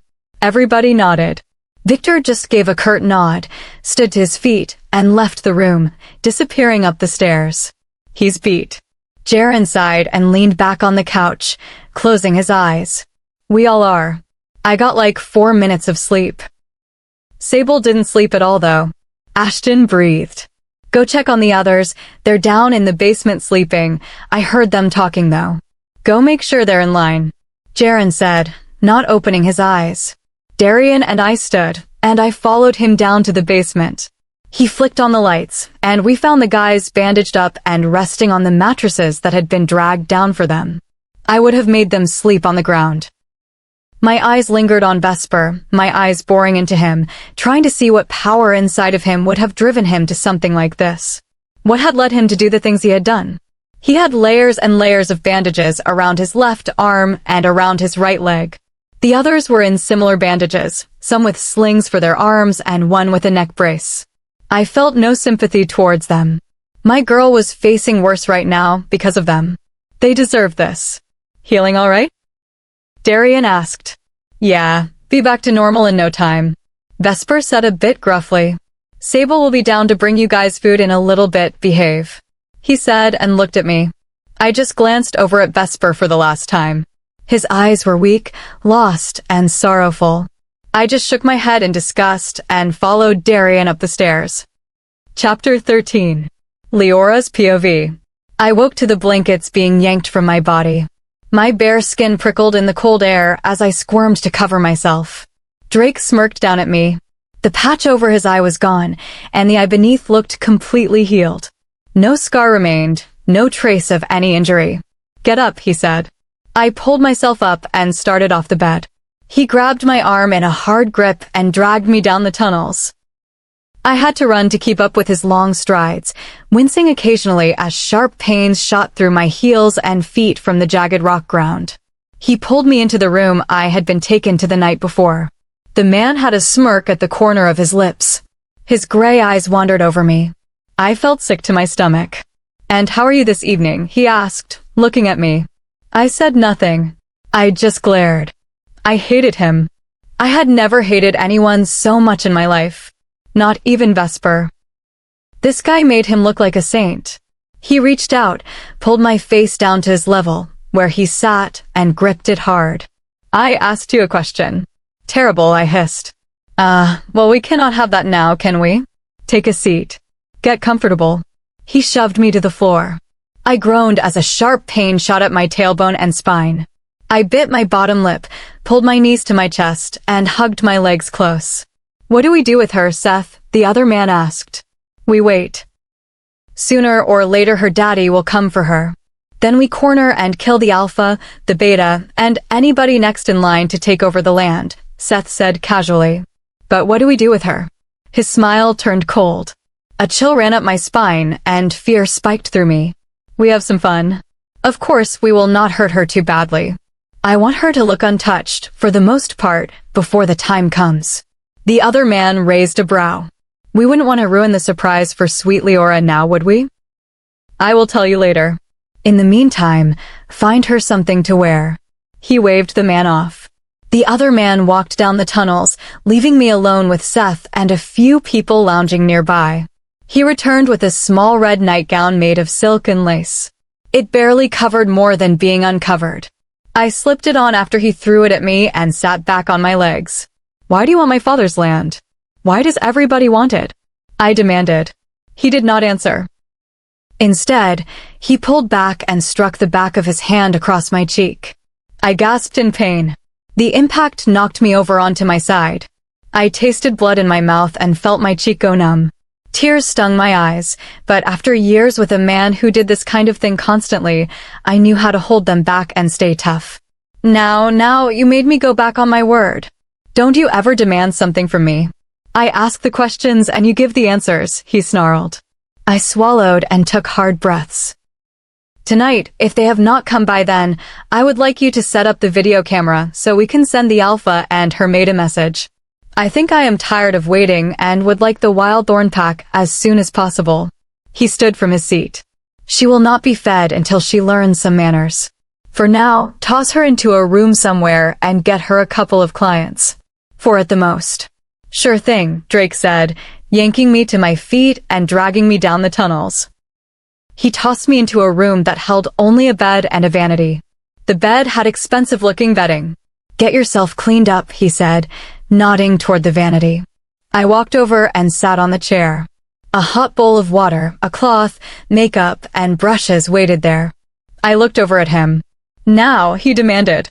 I flinched at his voice, took the cloth, dampened it, and ran it over my face. I winced as it touched my bruised and swollen cheek. I repeated the motion. He walked off and left me alone. Tears escaped despite my efforts. My shoulders shook lightly. Where was Ryker?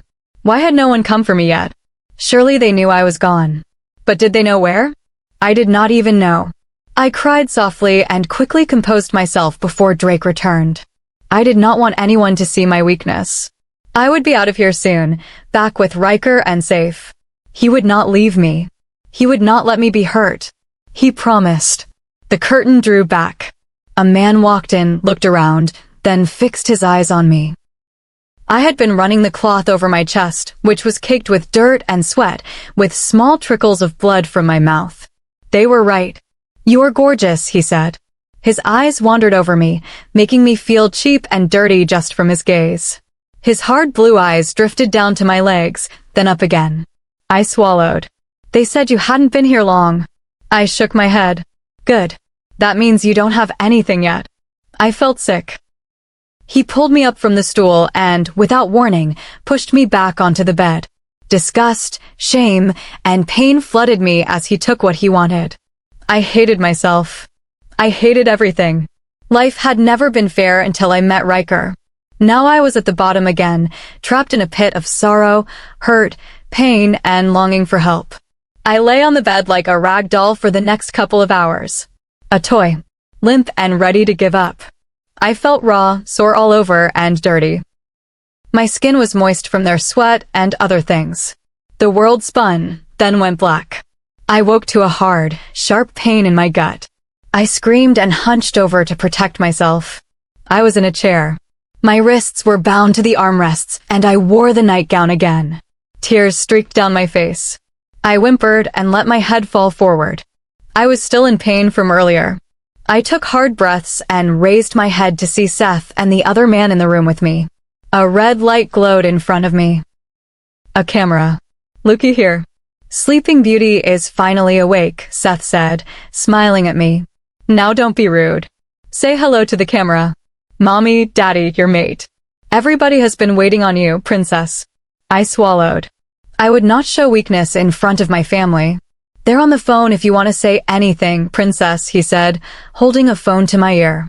"Baby," Ryker's voice came through. I burst into tears. "Baby, listen to me. We're coming for you.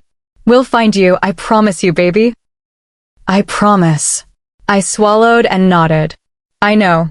Time's up," Seth said, pulling the phone away and holding it to his own ear. I heard an outburst of curses and threats. "I don't think you are really in the position to be making threats, Ryker," he said calmly. He took my hair in his fist and pulled hard. I yelped. The threat stopped. "There you go. Now let me speak to the Alpha." He smirked and pulled harder. I bit my bottom lip and whimpered. "Ah, Alpha Victor," Seth said, smiling. He put the phone on speaker. "Seth," my father's voice said evenly. "I see you have my daughter. I must say that I'm not surprised this hasn't happened sooner. She has been a smart one, not crossing territory. Respecting Daddy's authority," he said, stroking my cheek. I pulled away. He yanked me back roughly, so I looked up at him. "She is a good girl," he said with a smile that turned my stomach. "You ass." I heard Ryker snarl from the phone. "Get him out of here," my father ordered. I heard struggling, my mate cursing, fighting, and shouting as the others removed him from the room. The door slammed. Tears streamed down my cheeks. I closed my eyes and shook my head. "What do you want?" "My land," my father demanded. "If you want it, take it. Let her go. She has nothing to do with this. I want your land, your pack, and let's say if I don't get it soon, I might just keep your daughter and forget all about the rest." He smirked. I shook my head slowly. "Don't." I blurted. "Daddy, don't. Think about Mama. Think about Kyrie, Kiki, Sable, Darian, all of them." A loud slap rang out. My cheek burned and stung. Warm blood slid down and dripped from my jaw. "Ow!" I sobbed shakily. "Don't talk unless spoken to. Interrupting conversations isn't proper now, is it?" Seth hissed. "I'm not worth it." I continued. "Not worth all of them. Not worth all the kids, the rest of the pack. I'm not. I'm not." Pain spread through my shins, my stomach, and my head as he struck me. I grunted and gasped, but refused to cry anymore. I could not. I would not. Stop, my father's voice barked from the speaker. He pulled away, red, sweaty, and furious. I was bloody, bruised, and out of breath. Meet me at 10 o'clock where the lines between my land and yours meet, my father said, defeated. I let out a breath and bit my bottom lip. He was making it worse. I would never be free. He would own me, the kids, Sable, my mother, Ryker, and my father. All of them. You don't know what you're doing, Dad. He'll still have me. Mama, the kids, everybody. It's not just me who will end up like this, I said softly. Liora, trust me. It will be okay. No, it won't. I have to try. I gave a nod before a sharp pain struck the back of my head, and everything went black. Ryker's POV. Silver? That kills us, you idiot, I said, giving him a look. Okay, Ryker, if that was the case you would be able to smell my rotting corpse. Vesper growled. I rolled my eyes. We sat at the kitchen table. He was one of the people who dragged me out of the room. He, his pack, and Victor sat together as we talked. What's going on? Sable asked. Vesper has a way to cover sense. That's why we never knew he was a werewolf, Victor explained. How does that make sense? We're allergic to silver, I asked, trying to find a loophole. He sighed. If you take silver, melt it into a liquid, and spray it like a cologne, it works. Because you aren't putting a large amount on one spot, it reacts differently. It doesn't know what to do, I guess you could say. He shrugged. It's hard to put into words, but it works. Obviously. You think you could get us some? Tonight. And a lot, I asked. He nodded. All I need is a phone. Same. I'm calling Thorn. Ask him to bring some extra assistance. Ryker, we already have more than enough, Victor said. I want to be 1000% sure that we win and get her back, I said. He gave me a long look, then nodded. Thorn did not hesitate. He said it would take about an hour for them to arrive. How can they get here so fast? Jaren asked. Thorn is a very liked man and also very intimidating. He can get his way pretty easily, I shrugged. He's like 60, Jaren snorted. I shot him a look. Don't doubt, I warned. He chuckled and nodded. Thorn was scary. In wolf form, he looked like death. His eyes glowed red, his fangs were about 3 inches longer than average, and he was broad with thinning, graying hair and charcoal black eyes. He was old and wrinkled, but stood tall and mighty. He was a good leader, but one of the most brutal men I had ever met if you crossed him. What's so wrong with being 60? I'm nearly there, Victor said, looking at Jaren. Nothing, Jaren said quickly. I'm just messing with you, Victor said, punching Jaren in the arm before stalking off. Jaren laughed until Victor was out of sight, then hissed and rubbed his arm. We all laughed. When Thorn arrived, I walked outside with Victor and his pack to greet them. I smiled at the sight of Storm. He was banged up, bruised, with a small limp, but he held himself together. Lyra had her fingers laced with his and gave me a small smile. She looked happy. The hard edge was still there, but less cruel. The rest of the pack unloaded from the large bus and stood behind Thorn. We welcome you with open arms, Shadow Pine Pack, Victor said. I'm Alpha Greco, but feel free to call me Victor. Pine Reed is lucky to have you on our side through this, and we are grateful. Do not think this task will go unrewarded. Thorn smiled back. Nice to know we have you on our side as well. We understand we have someone missing, someone just as important to our pack as she is to yours. Liora is mated with one of our highest rankers, and she is part of this pack now. She is our sister, and we protect our family. Victor nodded. You are welcome to come into the house. We are expecting our weapon to arrive soon, so we're going over the plan for you. It was simple. All of us would go with Victor to the meeting with Seth. We would hide in the trees and bushes. When Victor gave the signal, we would ambush, track Seth sent back to the hideout, get Liora back, and take down anyone in our path. We spent the time preparing, resting, eating, and doing a little exercise. Once our package arrived, along with a couple more members from Nightfang Pack, including Liora's brother, we started to spray down. It stung a little. A metallic smell filled the air and slowly faded until we smelled only the house. No one scent came through, no matter how hard I tried. All I got was the kids. It was like I was alone. We counted the hours, minutes, and seconds until it was time. We headed out, divided into teams.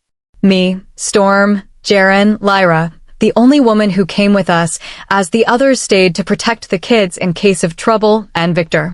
The others scattered into 20 teams of 5, some only 3. About 80 of us total.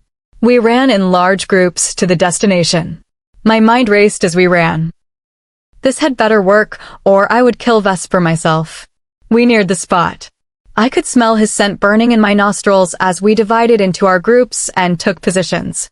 We climbed steep, jagged cliffs. Victor made his way to the road where a large peppered wolf met him. Victor was large, just like Thorn. So was the peppered wolf, who I guessed was Seth. Both broad and dominant. We ducked low, bellies to the dirt, muzzles on paws, eyes trained on them. Their thoughts tapped into mine. Alpha Greco. Seth. You came alone. That's what you asked. Now, my daughter? Your pack. I already told you, they're yours. Just give me back Liora. How easy do you think this is? Really? You think I was just going to hand her over? Just like that? No, Alpha Greco. I do understand that there is a process for a ruling over. Something about a blood oath. You want me to make a blood oath? I already gave you my word. Victor barked. Just switch your tail already. I thought. Just signal so we could end this.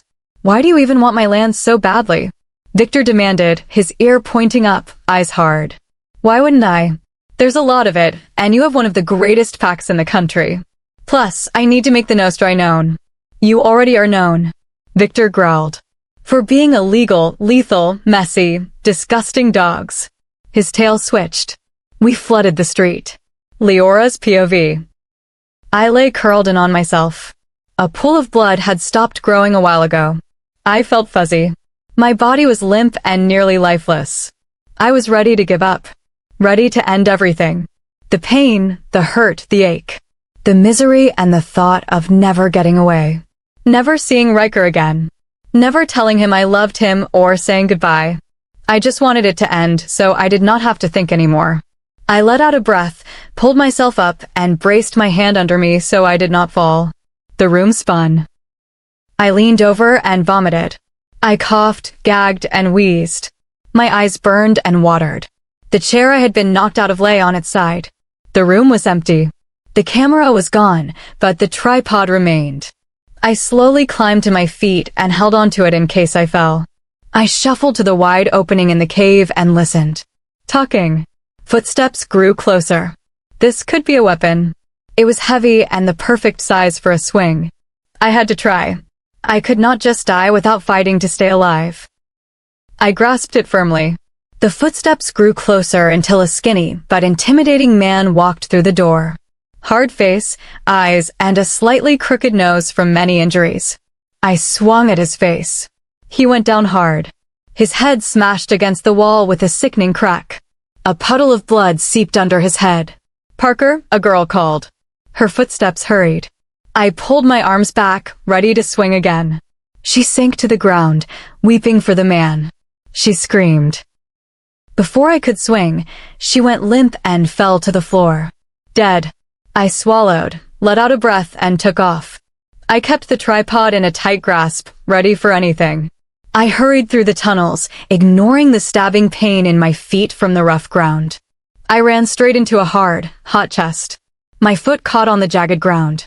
I braced my hands to break my fall and landed on my backside. The tripod rolled and clanked against the wall. Of course, I had run straight into Derek. He smirked and yanked me up by my hair. I reached up and raked my nails down his face. His eyes and cheeks felt slick and warm under my hands. He howled in pain and pulled away, clutching his face. You bitch, he snarled. He pulled his hands away. His eyes were furious and damaged. Deep scarlet lines ran down his cheeks. For a moment, I felt bad until I remembered what he had done and allowed to be done to me. I fumbled for the tripod. My hand clasped around it as he crashed me against the wall. I struggled against his heavy frame and groaned in frustration. I brought my knee apart into his groin.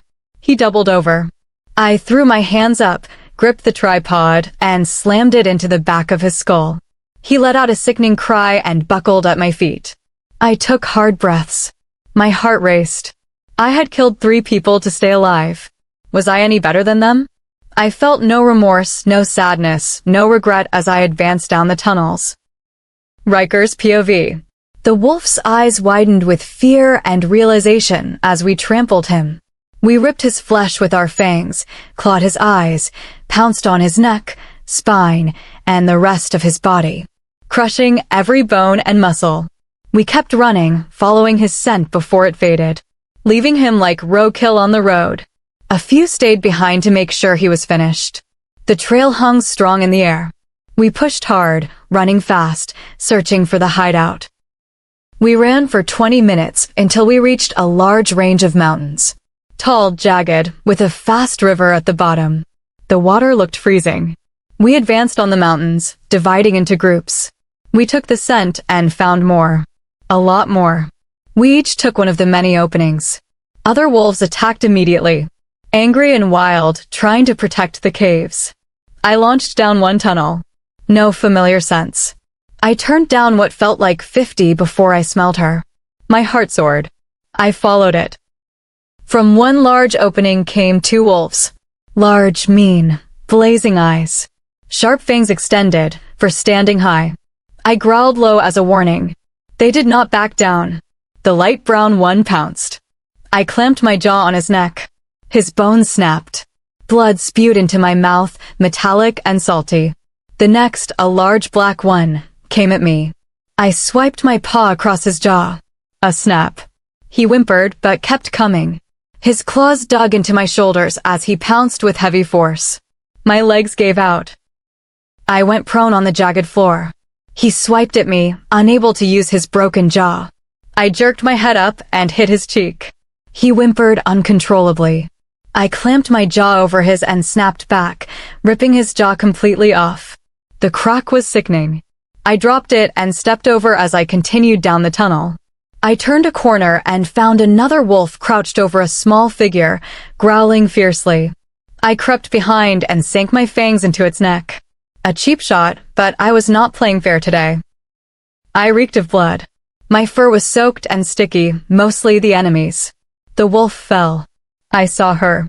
She lay on her back, eyes closed, shaking with fear. Her hands clutched something. A tripod. I moved closer.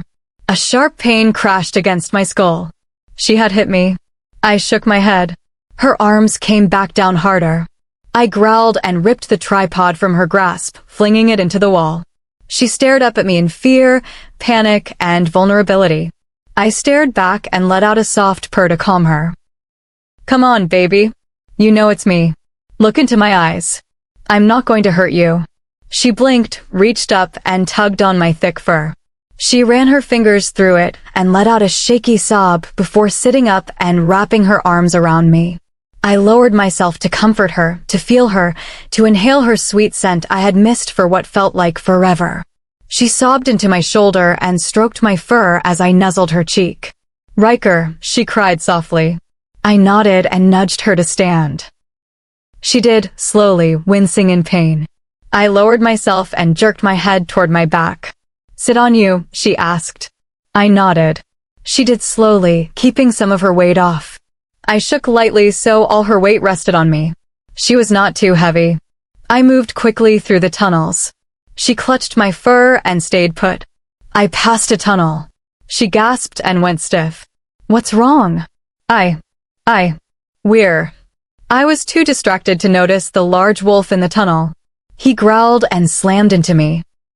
I fell and tumbled. I positioned myself so she landed on top of me, protecting her. She let out a small breath. A sharp cry of pain escaped me as a jagged piece of earth dug into my back.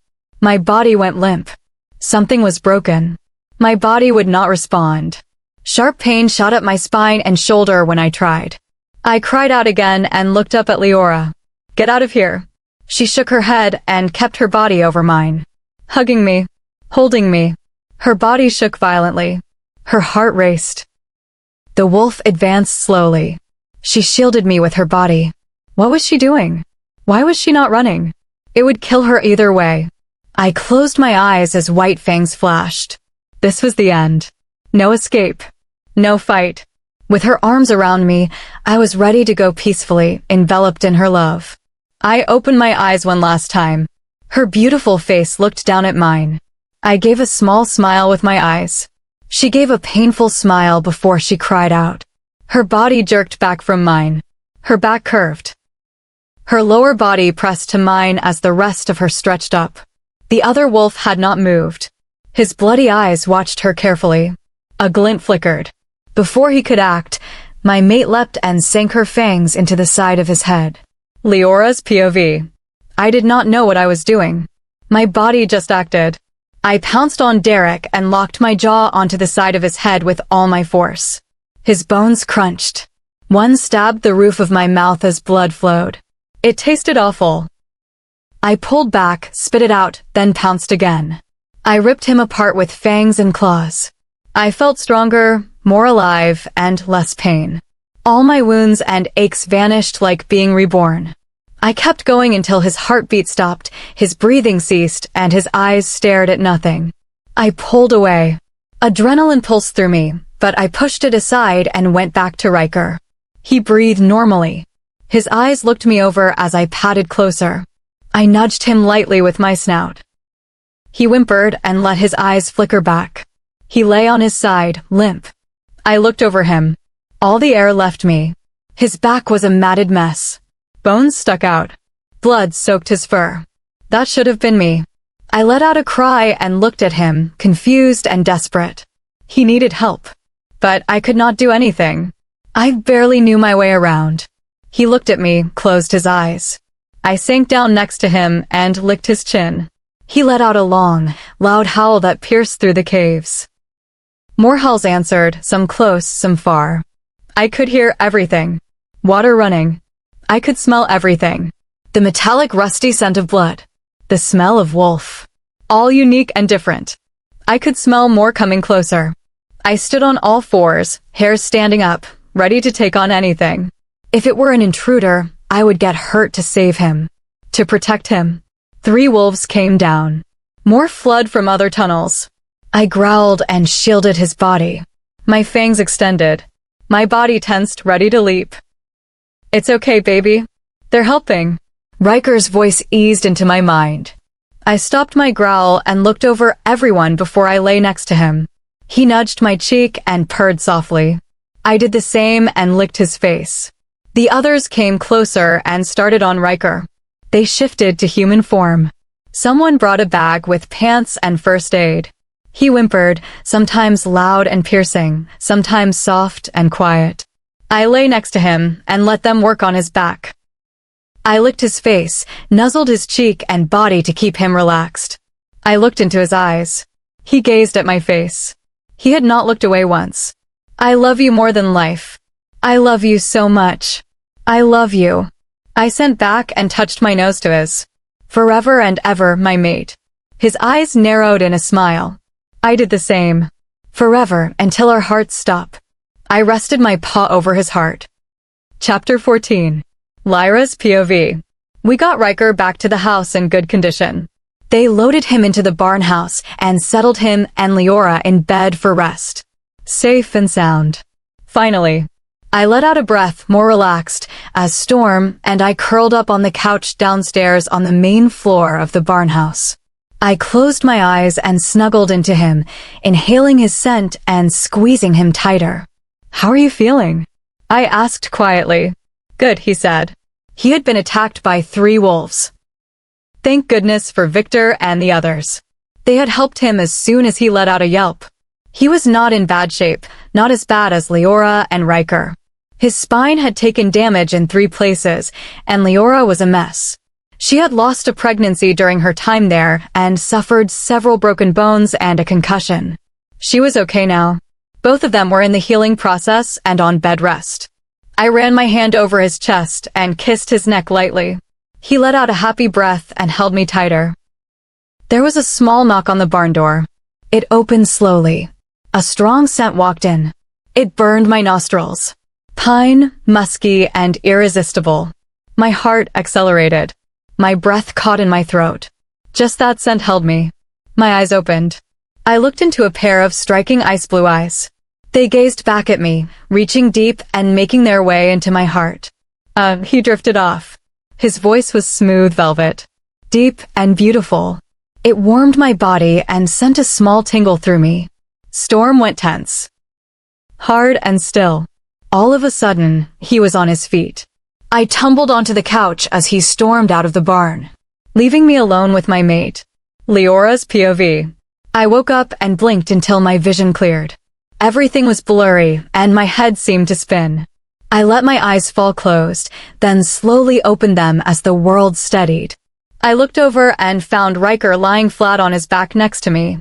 He was bruised, with scars across his face, forehead, nose, jaw, cheek, and eyebrow. I reached over and stroked his cheek softly. I lay there, admiring his face, his battle scars, his beauty. I let out a breath and rested my face in the crook of his neck and shoulder. I breathed him in and moved closer. I loved his scent and the feel of his warm, smooth body pressed to mine. I felt sore, bruised, and banged up, but nothing drastic. I had almost lost him. His feel, his scent, his looks, everything. I would have lost myself. Even if I had survived, I would have been lost, confused, and broken. This man was my world, my love, my best friend, my mate, my other half. I would be incomplete without him. He stirred in his sleep and let out a small groan. His eyes opened slowly. He ran his hands over them. He looked at me, and his eyes softened, less tense, more relaxed. He reached over and wrapped his arms around me, holding me securely to his body. He kissed my cheek. "I'm never letting you go ever again," he chuckled. I smiled and let my fingers massage his chest lightly. "I'm holding you to that," I said quietly and kissed his chest. "I missed you so much, and I feel terrible we didn't get to you quicker." He ran his hands over my back lightly. "I understand, and I'm home now. We're both okay. That's all that matters to me." I smiled and kissed him lightly. "Don't worry about it." We lay there in long, peaceful silence. I had to break it. "Ryker?" He hummed. "Was I pregnant?" I asked. He let out a breath and kept moving his fingers, slow and soothing. "Yeah, baby." A wave of sadness washed over me. I closed my eyes and shook my head. There was no way to describe how much I hated the Nostri. I wanted every one of them gone. They were all the same. Always had been. Always would be. "Are they gone?" "The Nostri," I asked. He nodded. "We got them all. I guess they set off a bomb in the tunnels. A silver gas. They boiled silver down into an elixir and heated it so it evaporated into the air. All of them choked." I swallowed and gave a small nod. "I love you. I love you," he vowed. "I promise." I smiled and raised myself a little so I looked down at him. "You don't have to promise." "I know." My heart accelerated and matched his slow, steady rhythm. The beat of our forever. Epilogue. I yawned and rolled over in the blankets, searching for him. His scent had faded, and all I found was an empty bed. I let out a breath and sat up. His side was cold. I pulled back the thin canopy that skirted our bed from the tall frame. A chill hit my feet as they touched the hard mahogany floor. I padded to the hallway. I rested my hand on the stair railing and made my way to the slightly ajar door. I peeked my head in. Ryker knelt on the floor with the bed skirt lifted, his face buried under the bed. I gave a small chuckle and leaned against the door frame. "Nope, no monsters under here." He let out a breath and smiled. "The closet," Hannah demanded. He smiled and walked over to the closet. He opened the door, walked in, and shuffled through clothes. "Not in here either, Chickapoo." She let out a breath. I saw her starting to think of other places monsters could hide. I chuckled. "Bad dream." She nodded. I smiled and walked over. I plopped down on her bed and leaned over to kiss her head. "There's nothing to be afraid of, big girl," I cooed and ran my fingers through her long, tiny curls. She gave another small nod and wrapped her arms around me. They ended at my hips, caught short by my protruding belly. "Can we have another Chickapoo, Mama? Please?" she begged, giving a toothy smile. My smile widened. I ran my hand over my tummy. Well, that's not really up to me, baby. No more women. We need another pup in the house, Ryker huffed. I chuckled and stood from the bed. I squatted down and flicked on her nightlight. You gotta go back to sleep. Then when you wake up, we will find out if it's a pup or a chickapoy. She nodded excitedly and burrowed into her blankets. I planted a goodnight kiss on her. So did Ryker. We slipped out of her room and closed the door. I smiled and kissed him lightly on the lips. You're such a good daddy, I said quietly. You are the greatest mother in the universe. He smiled back and kissed my nose. I chuckled. How do you think she's going to react when she finds out? He chuckled. I'm going to go check on Zane. I nodded and waddled back to our room. I rested in bed and let out a small groan as I lay back. What was she going to think? What about me? Triplets. That was a lot. 3 whole babies. Ryker strode back in. I poked you good this time, he said, smiling. You did more than poke, obviously. And get out of my head. I smiled and slapped his arm playfully as he crawled into bed and tore off his sweats, leaving him in his undershirt and boxers. Zane, I asked. He's sound asleep, he assured me. Zane and Hannah were our only kids. For the next 4 months, anyway. Zane was 7. Hannah was 5 going on 15. 10 months ago was mine and Ryker's 9-year anniversary. His present to me was getting me pregnant with triplets. That and the usual things. Flowers, candlelight, mood music, and the kids 2 miles away at Grandma and Grandpa's. Our house had come out perfect. Ryker had even gotten a job as a contractor. He built everything from houses to hotels. He had a great crew and brought in good money. He had built me my dream house within 10 months. 3 levels with a wraparound porch and large windows. Even a laundry chute. I almost died with excitement. 6 bedrooms and a large attic for storage. We had finally had our wedding too. It was on my father's land. All the Packs were invited and some close friends. It was an outdoor wedding in the middle of spring. It was beautiful, perfect. One of the best days of my life. It seemed as if every day was the best day of my life. Waking up to beautiful children and an amazing husband. Knowing there were only more amazing things to come. I smiled and kissed his lips softly. I snuggled into his arms. Hey, he muttered before I could drift off. I hummed and glanced back at him. He smiled. I'm in love with you, mate. I chuckled and kissed his lips one more time. I'm in love with you, mate. And our pups and little chickapoos. I smiled as he rubbed his hand over my belly. Morals of this story. The most insidious prisons are the ones we decorate ourselves. Material security can become a velvet-lined trap that keeps us from noticing how much of our spirit is being slowly erased. Evidence from this story is that Liora repeatedly reminds herself she has a nice place to live and a boyfriend who takes good care of you. Kinda, yet catalogs the designer rugs, floor-to-ceiling glass, and luxury appliances while internally admitting she feels weak and stupid and too much. The turning point arrives the night she catches Vesper cheating on their bed and walks out without taking any of the clothes or shampoo he bought her, choosing dignity over the apartment that once symbolized success. Why it matters. Psychologically, this reveals how abusers weaponize gratitude. I gave you all this. To make victims question their own right to leave.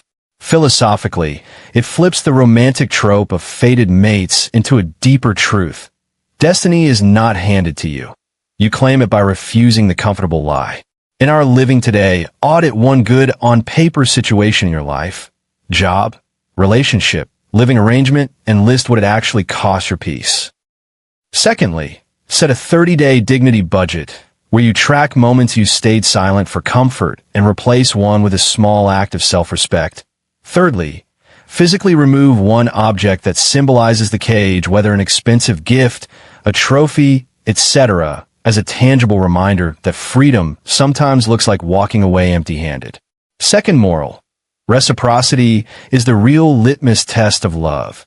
Anyone can say, I love you. The truth is revealed in whether they make your pleasure, safety, and voice part of the equation or treat you as an accessory to theirs. The result of this moral is that Vesper demands Liora scream it, while pinning her down and ignoring her needs, then immediately answers his phone mid-act. In stark contrast, Ryker's first intimate scene with her is described in detail as him cherishing this moment, checking in, and ensuring she finishes first, multiple times, while letting her lead.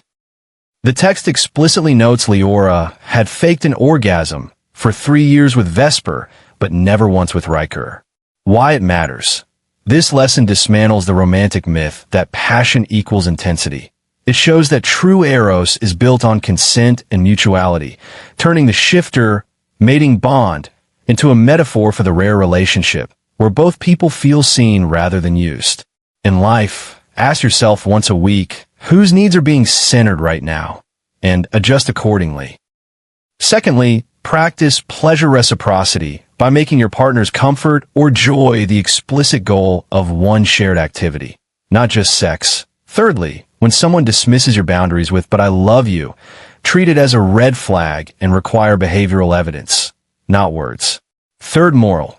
Sometimes an inexplicable pull toward a person or path is not delusion, but your deeper self recognizing safety long before logic catches up, while the familiar can feel safe only because it is known.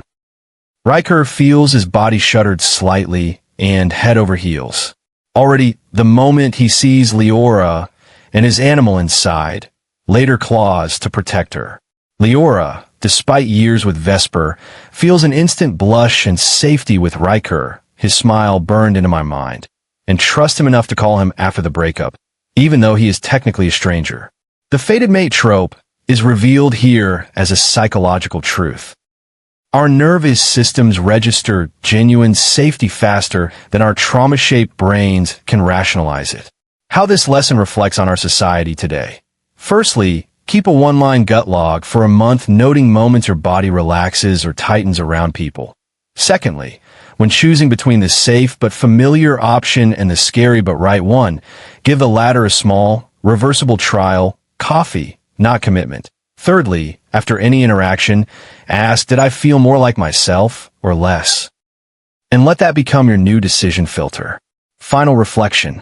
Alpha Ryker wraps profound truths about leaving abuse, reclaiming voice, and trusting instinct inside the glittering package of werewolf romance, because the supernatural elements, fated mates, inner wolves, and instant knowing make the lessons feel mythic rather than preachy. The shifter wrapper lowers our defenses. We root for the animal inside to win, only to realize it was our own buried intuition all along. In the end, the book doesn't promise easy love. It promises that when you finally choose yourself, the right bond will feel less like fate and more like finally coming home to the person you were always meant to be.